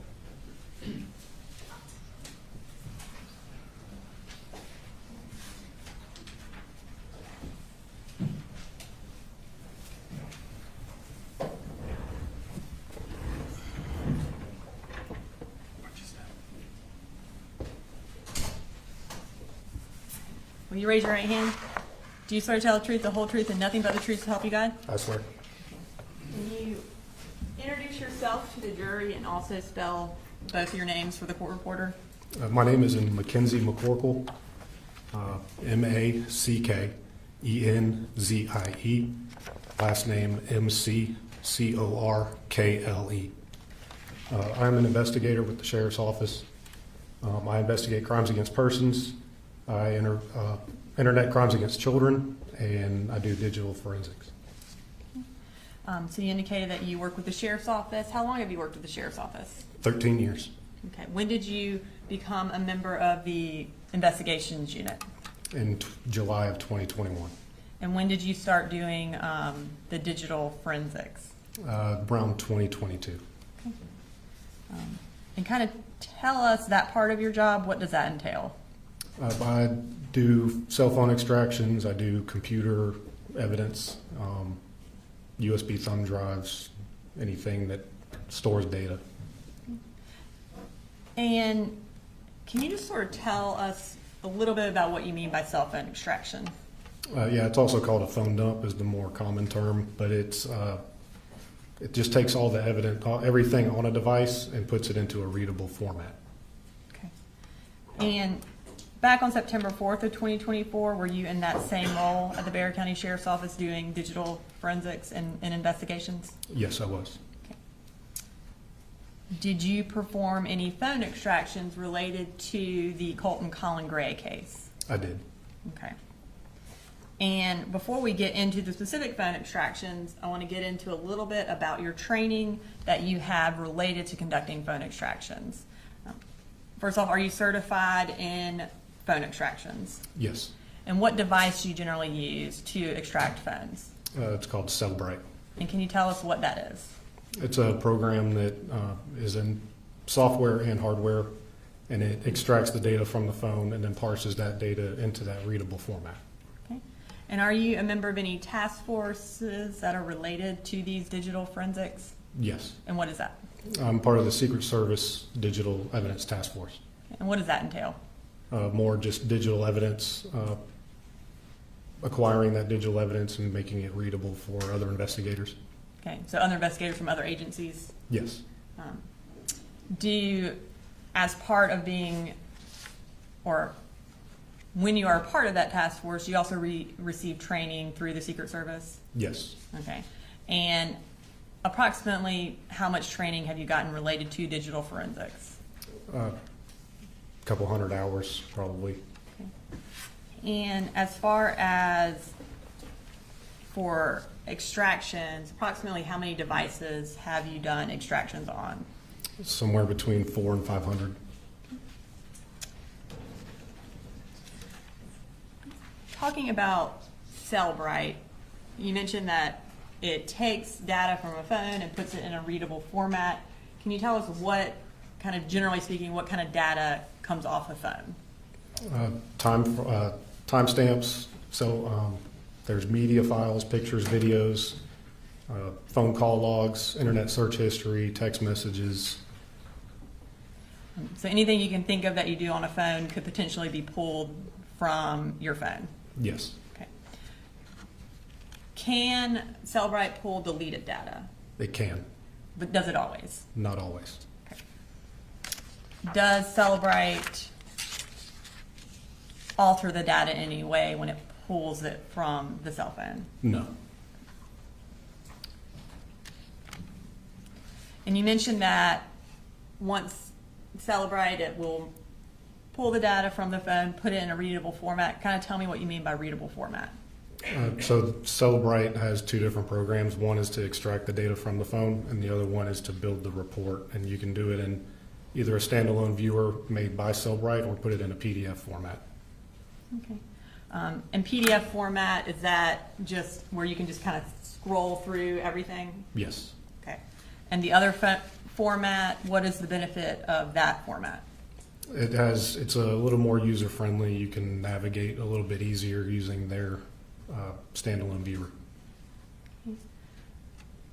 How many cell phones did you extract related to the Colin and Colt Gray case? 4. Okay. And whose phones were they?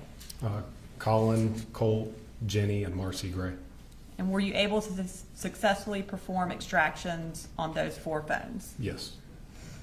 Did you perform all those extractions consistent with your training and using Cellbrite? Yes. And were those extractions put in a readable format? They were. And was it put in both readable formats that you mentioned, the PDF and then the other user-friendly one as well? Yes.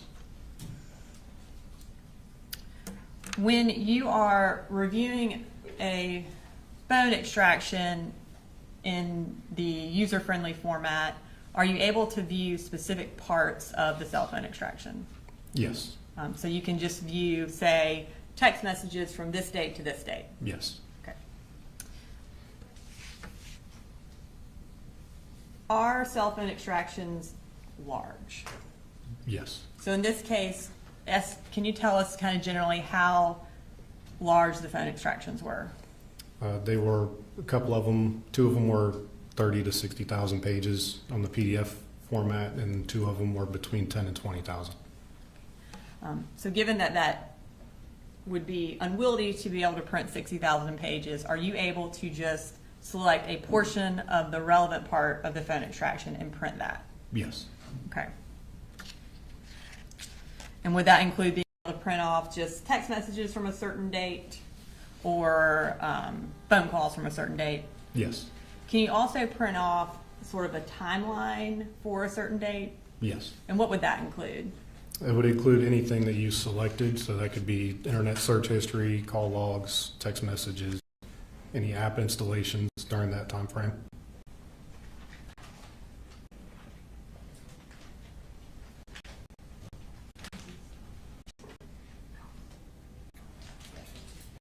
I'm going to show you what's been marked as Safe Exhibit 155. Do you recognize?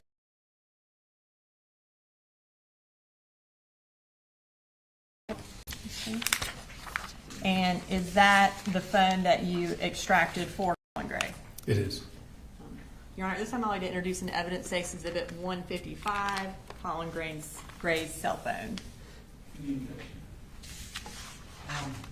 question, Judge, I'm not sure which ones they're going to use, but what he took off certainly, you don't have any objection. And this one's just the phone. This is just the phone, yes. The phone itself, okay, no good. All right, 155 is admitted. And I'm going to give you this for reference. Do you know what day you did the phone extraction on Colin Gray's phone? On September 5th of 2024. And what kind of phone was it? It was a iPhone 14. And were you able to do what you would consider a complete extraction of his phone? Yes, it was a full file system. And you indicated that at least two of the phones had about 60,000 pages. Did his phone have about 60,000 pages? It did, yes. Okay.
So I'm going to start with State Exhibit 156.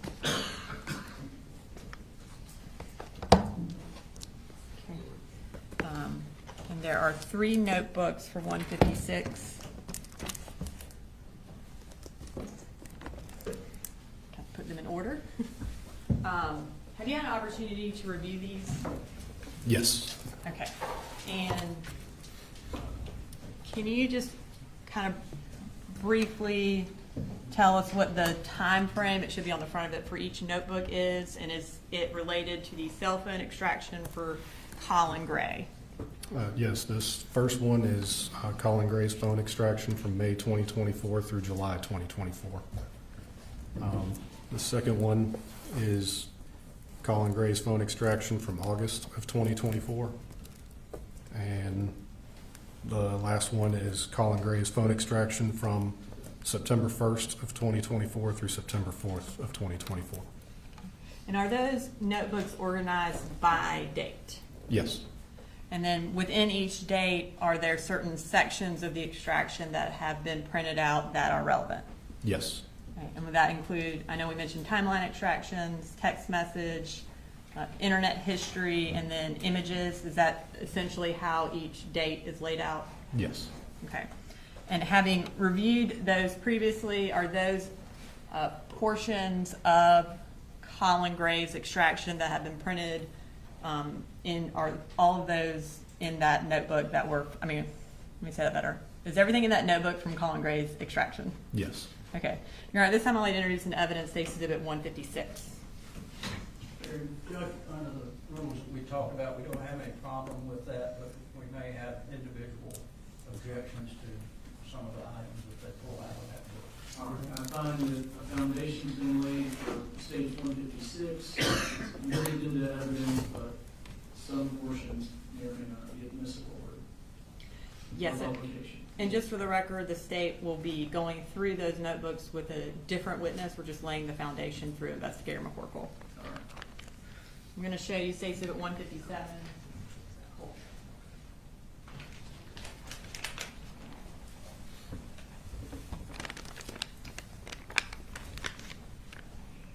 Can you tell us for State Exhibit 157 whose phone that is? This is Colt Gray's phone. And is that also a phone that you extracted? It is, yes. You're right. This time I'd like to introduce into evidence State Exhibit 157. Any objection to the phone out? Same objections as the last one. All right, 157, phone of Colt Gray.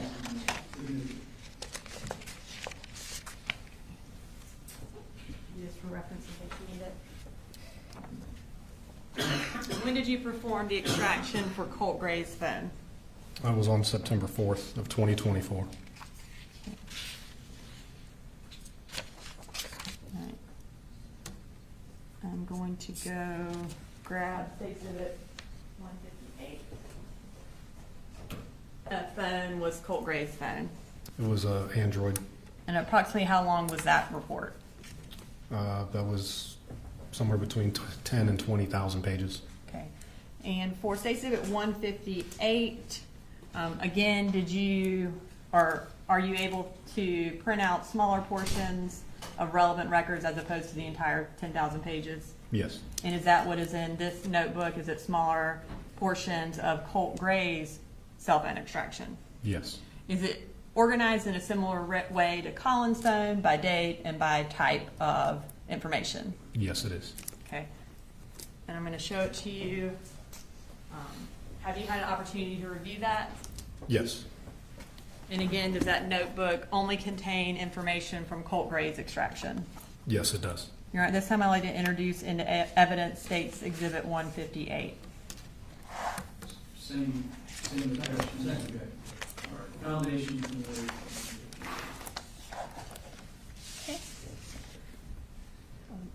And you mentioned you also did an extraction for Marcy Gray's phone. Is that phone still in evidence? No. Was it returned to Marcy? It was, yes. Okay. And when did you perform an extraction on that phone?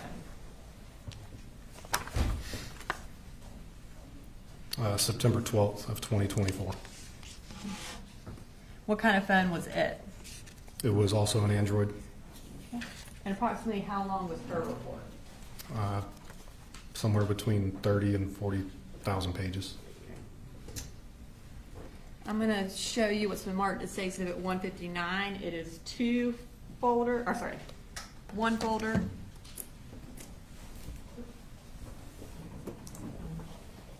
Can you tell us the time frame for that? This was August 21st through September 4th. Okay, and is everything in State Exhibit 159 from Marcy Gray's extraction? Yes. And again, is it the smaller snippets that are organized by date and by type of information? Yes. Your Honor, at this time I'd like to introduce into evidence State Exhibit 159. Nomination from Lee with the 159. Okay, and did you, you mentioned you also did a phone extraction on Jenny Gray's phone. Is that phone still in evidence? No. Was it also returned to Jenny Gray? Yes, it was. Okay. And when did you perform an extraction on that phone?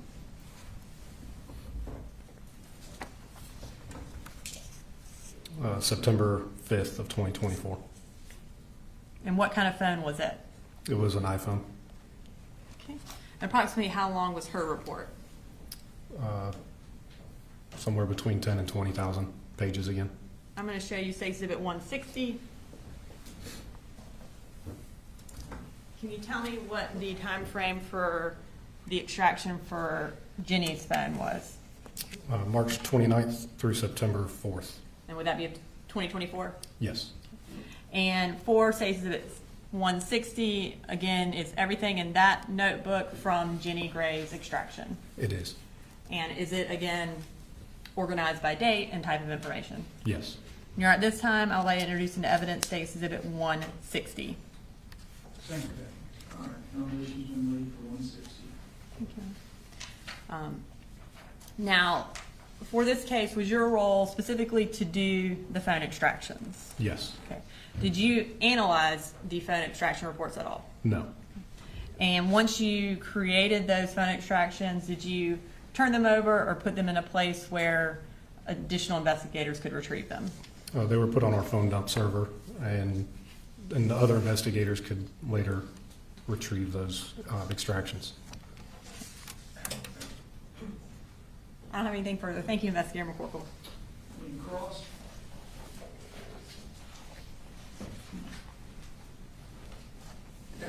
Good afternoon. Were you ever told that there was a second phone that Colt Gray had? Not that I recall. Okay. As I understand, you didn't do anything with the computer. You didn't attempt to take anything off of the computer that was there at the home? No. And who would have done that? I don't know. Maybe the GBI. Okay. Do you know if anybody did? I don't. Thank you. And you redirect. No, Your Honor, may he be excused? Yes, you're free to go. Thank you.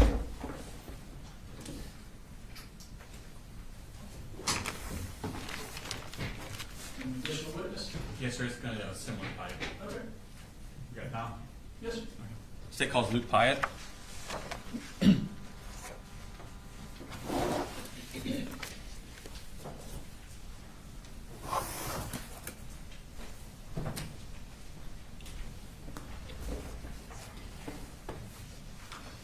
you raise your right hand, please? Swear the testimony given in the matter now pending before this court will be the truth, the whole truth, nothing but the truth, so help you God. I do. Okay, have a seat, please.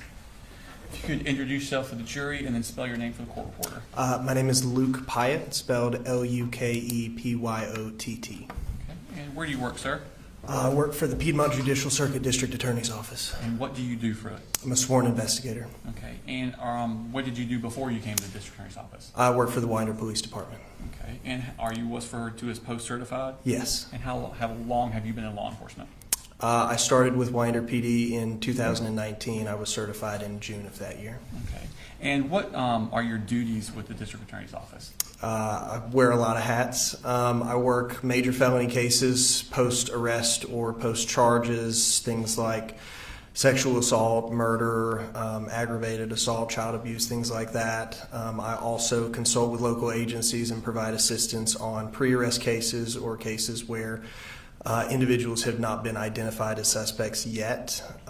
That involves taking out search warrants, issuing legal process, things like subpoenas or court orders, sometimes going out and conducting interviews. I also focus very heavily on digital forensic examination and analysis. Okay. And have you had specific additional trainings based on this? Yes. And what were those? So most of my specialized training has been in the field of crime scene investigation and forensic science, but I have also attended training at the National Computer Forensics Institute in Hoover, Alabama, on a wide variety of topics from mobile device examination to advanced mobile device examination, Linux, basic network investigations, and digital evidence investigations. I want to take your attention to September 4th of 2024. Where were you working on that day? I was working for the DA's office. Okay, and where were you physically present that morning? So that morning I had gone to Gainesville. I was in the process of getting medical records for a case. Okay, and did you get a call about a shooting in Apalachee High School? I did. Okay, and what did you do at that point?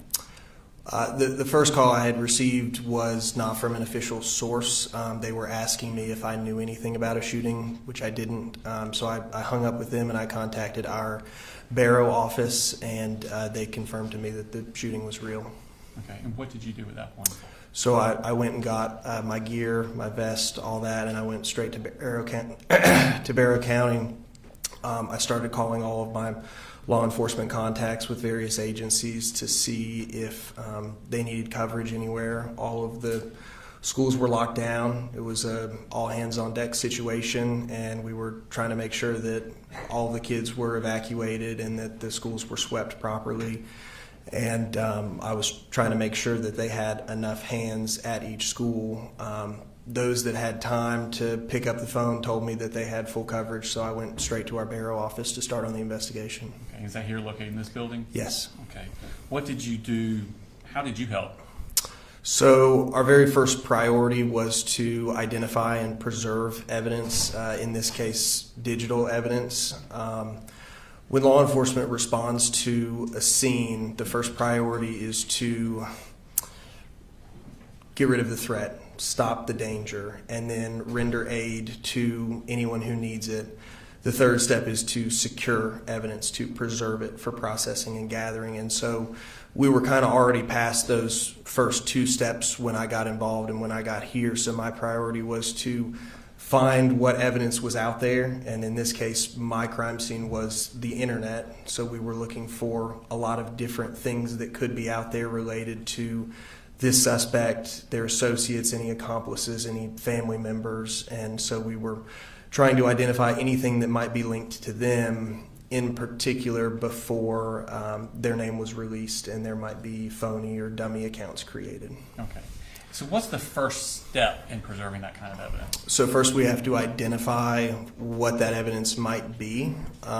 In this case, I was looking for things like phone numbers tied to the individuals related to the investigation, email addresses, usernames. We typically gather that information through both public records and law enforcement restricted databases. And from that, we are able to cast a wider net.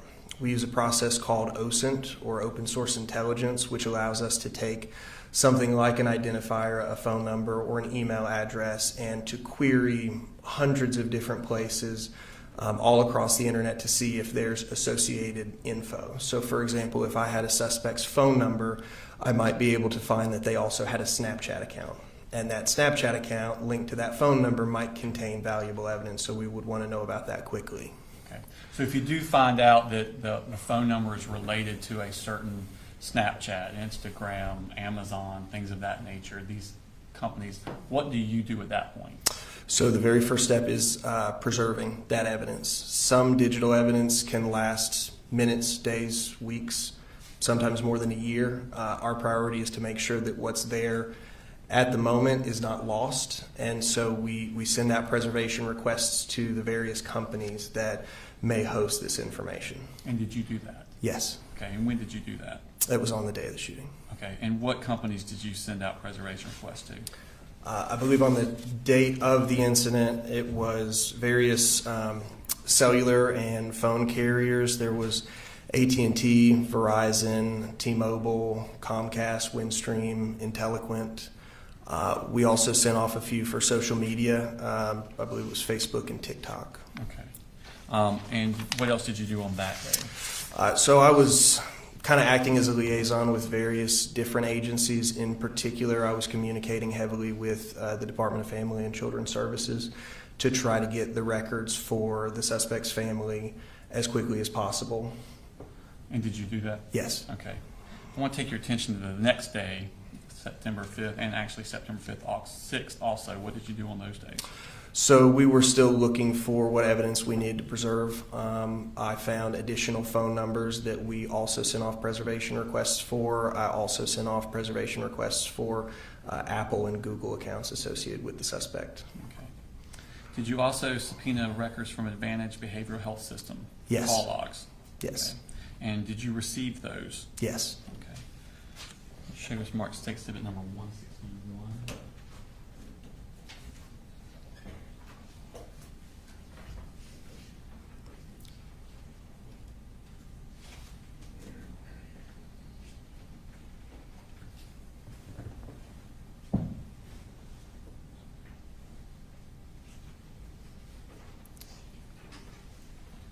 Your Honor, Attendance State Exhibit number 161 in the business records exceptions. They're the Advantage Healthcare call logs. Any objection? No objection other than whether it goes to the jury, which we'll take up later. All right, 161 is submitted. Thank you. On September 11th, what did you do? I sent off another preservation request specifically for Amazon records. And for what account in Amazon? It was the Amazon account that we knew was being utilized by Colin Gray based on some data that we found in a mobile device extraction. Okay. And then what did you do on September 12th? So on that day, I did a few things. I issued a subpoena to the Department of Natural Resources trying to get some records for a shooting range that we'd received information was used by the suspect and his family. That was the Clybell shooting range. I also issued a subpoena to Mike's Gun Room because they were the gun dealer that we had information had sold the gun involved in this incident. And I also procured a search warrant for some school records for the Colt Gray from West Jackson Middle School. Okay. The business record, the Mike's Gun Room, did you receive those back, those records? Yes.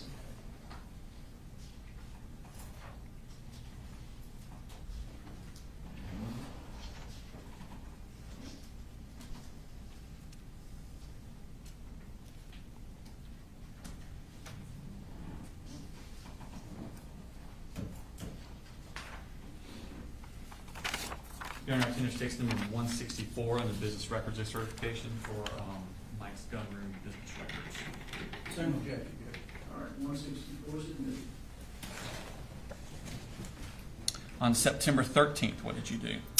I had heard back from the Department of Natural Resources at this point, and they had communicated to me that they may have additional records relating to the defendant and his family for two other ranges, Big Laser Creek and Wilson Shoals shooting range, and so I issued them another subpoena for those records specifically.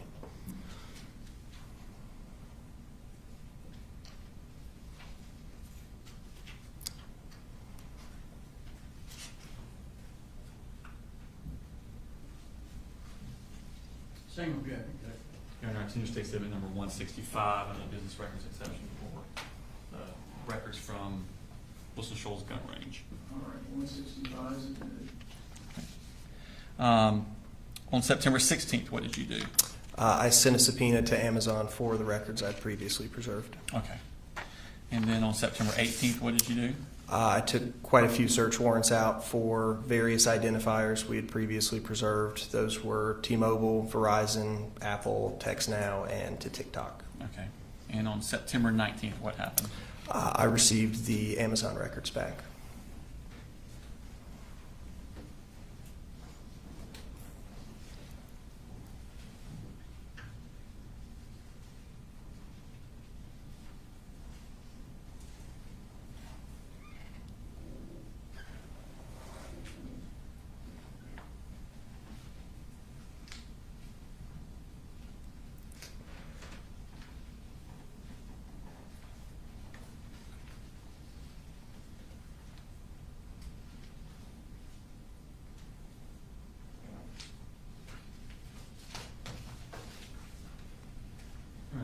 Tender to take exhibit number 162 into evidence under the business records section.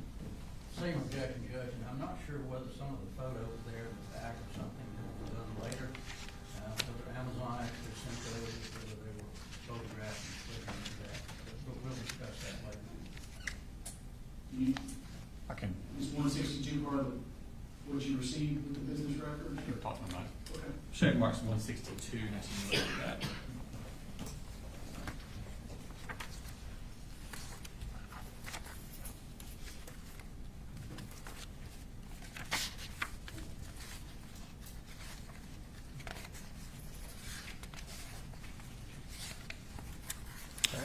And I think there were specific, are those the Amazon records you got back from Amazon? Partially. The images in the back were not included with the Amazon disclosure.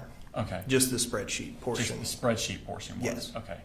So we would tender the other part, Your Honor. So removing the photographs, is that, Yeah. and again, I haven't seen it, so, all right. If you'll remove the photographs and the balance of stage 162 is in favor. Thank you.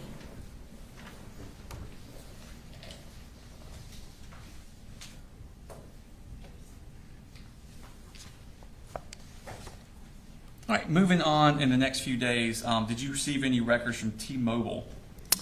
Yes, I did. Okay.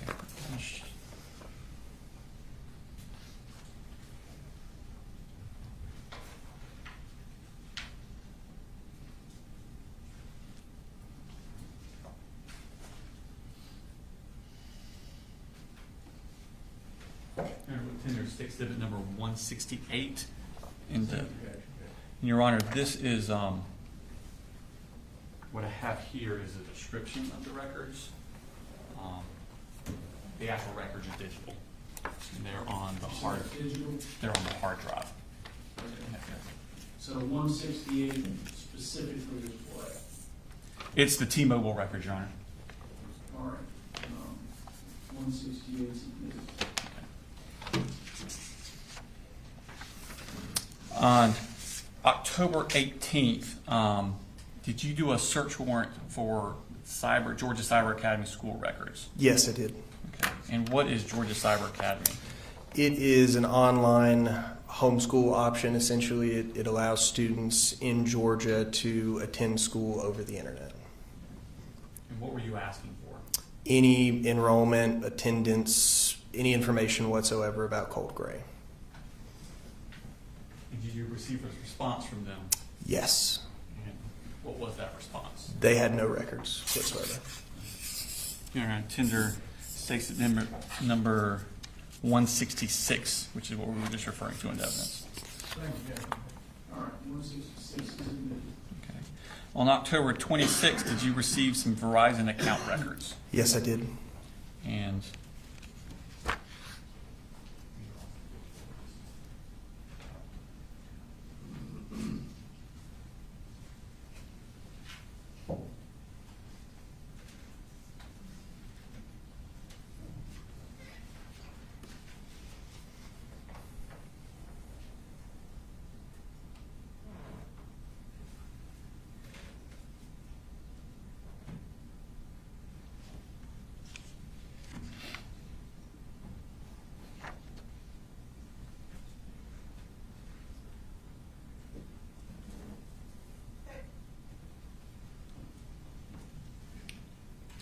I'm sorry.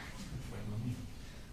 Your Honor, 167 under the business records is the Verizon case. That is also digital and is on the hard drive that we have the other digital stuff on. All right, 167 submitted.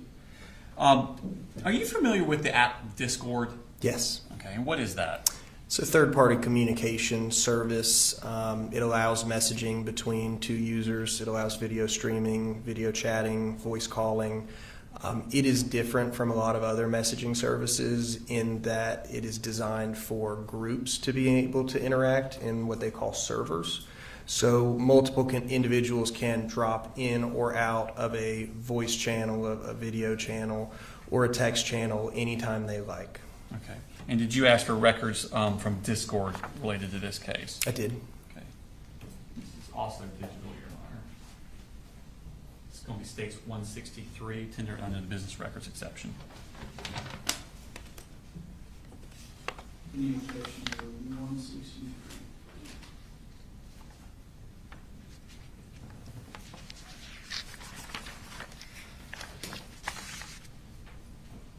Same objection. I think I know, but for the record, when you say same objection, you mean whether or not it goes out with the sheriff? That's correct, Judge, I'm sorry. No, you're fine, I just wanted to. No. All right, 163 is admitted. No further questions, Your Honor. Cross? Just a couple of things. Are you familiar with the dark web? Have you dealt with that before? I have, yes. Okay. And who did the extraction of the computer there at the home? Mr. Gray, do you know? I don't know offhand, no. Thank Can you be excused? You may, Your Honor.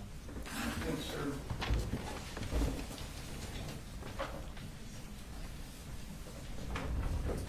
Is that a final witness? Yes, sir. All right. All right, ladies and gentlemen, we're done for the day. You're doing a great job. You keep being on time, and I haven't received any complaints. So keep it up. Don't do any research. Don't discuss the case with anybody. Have a good evening.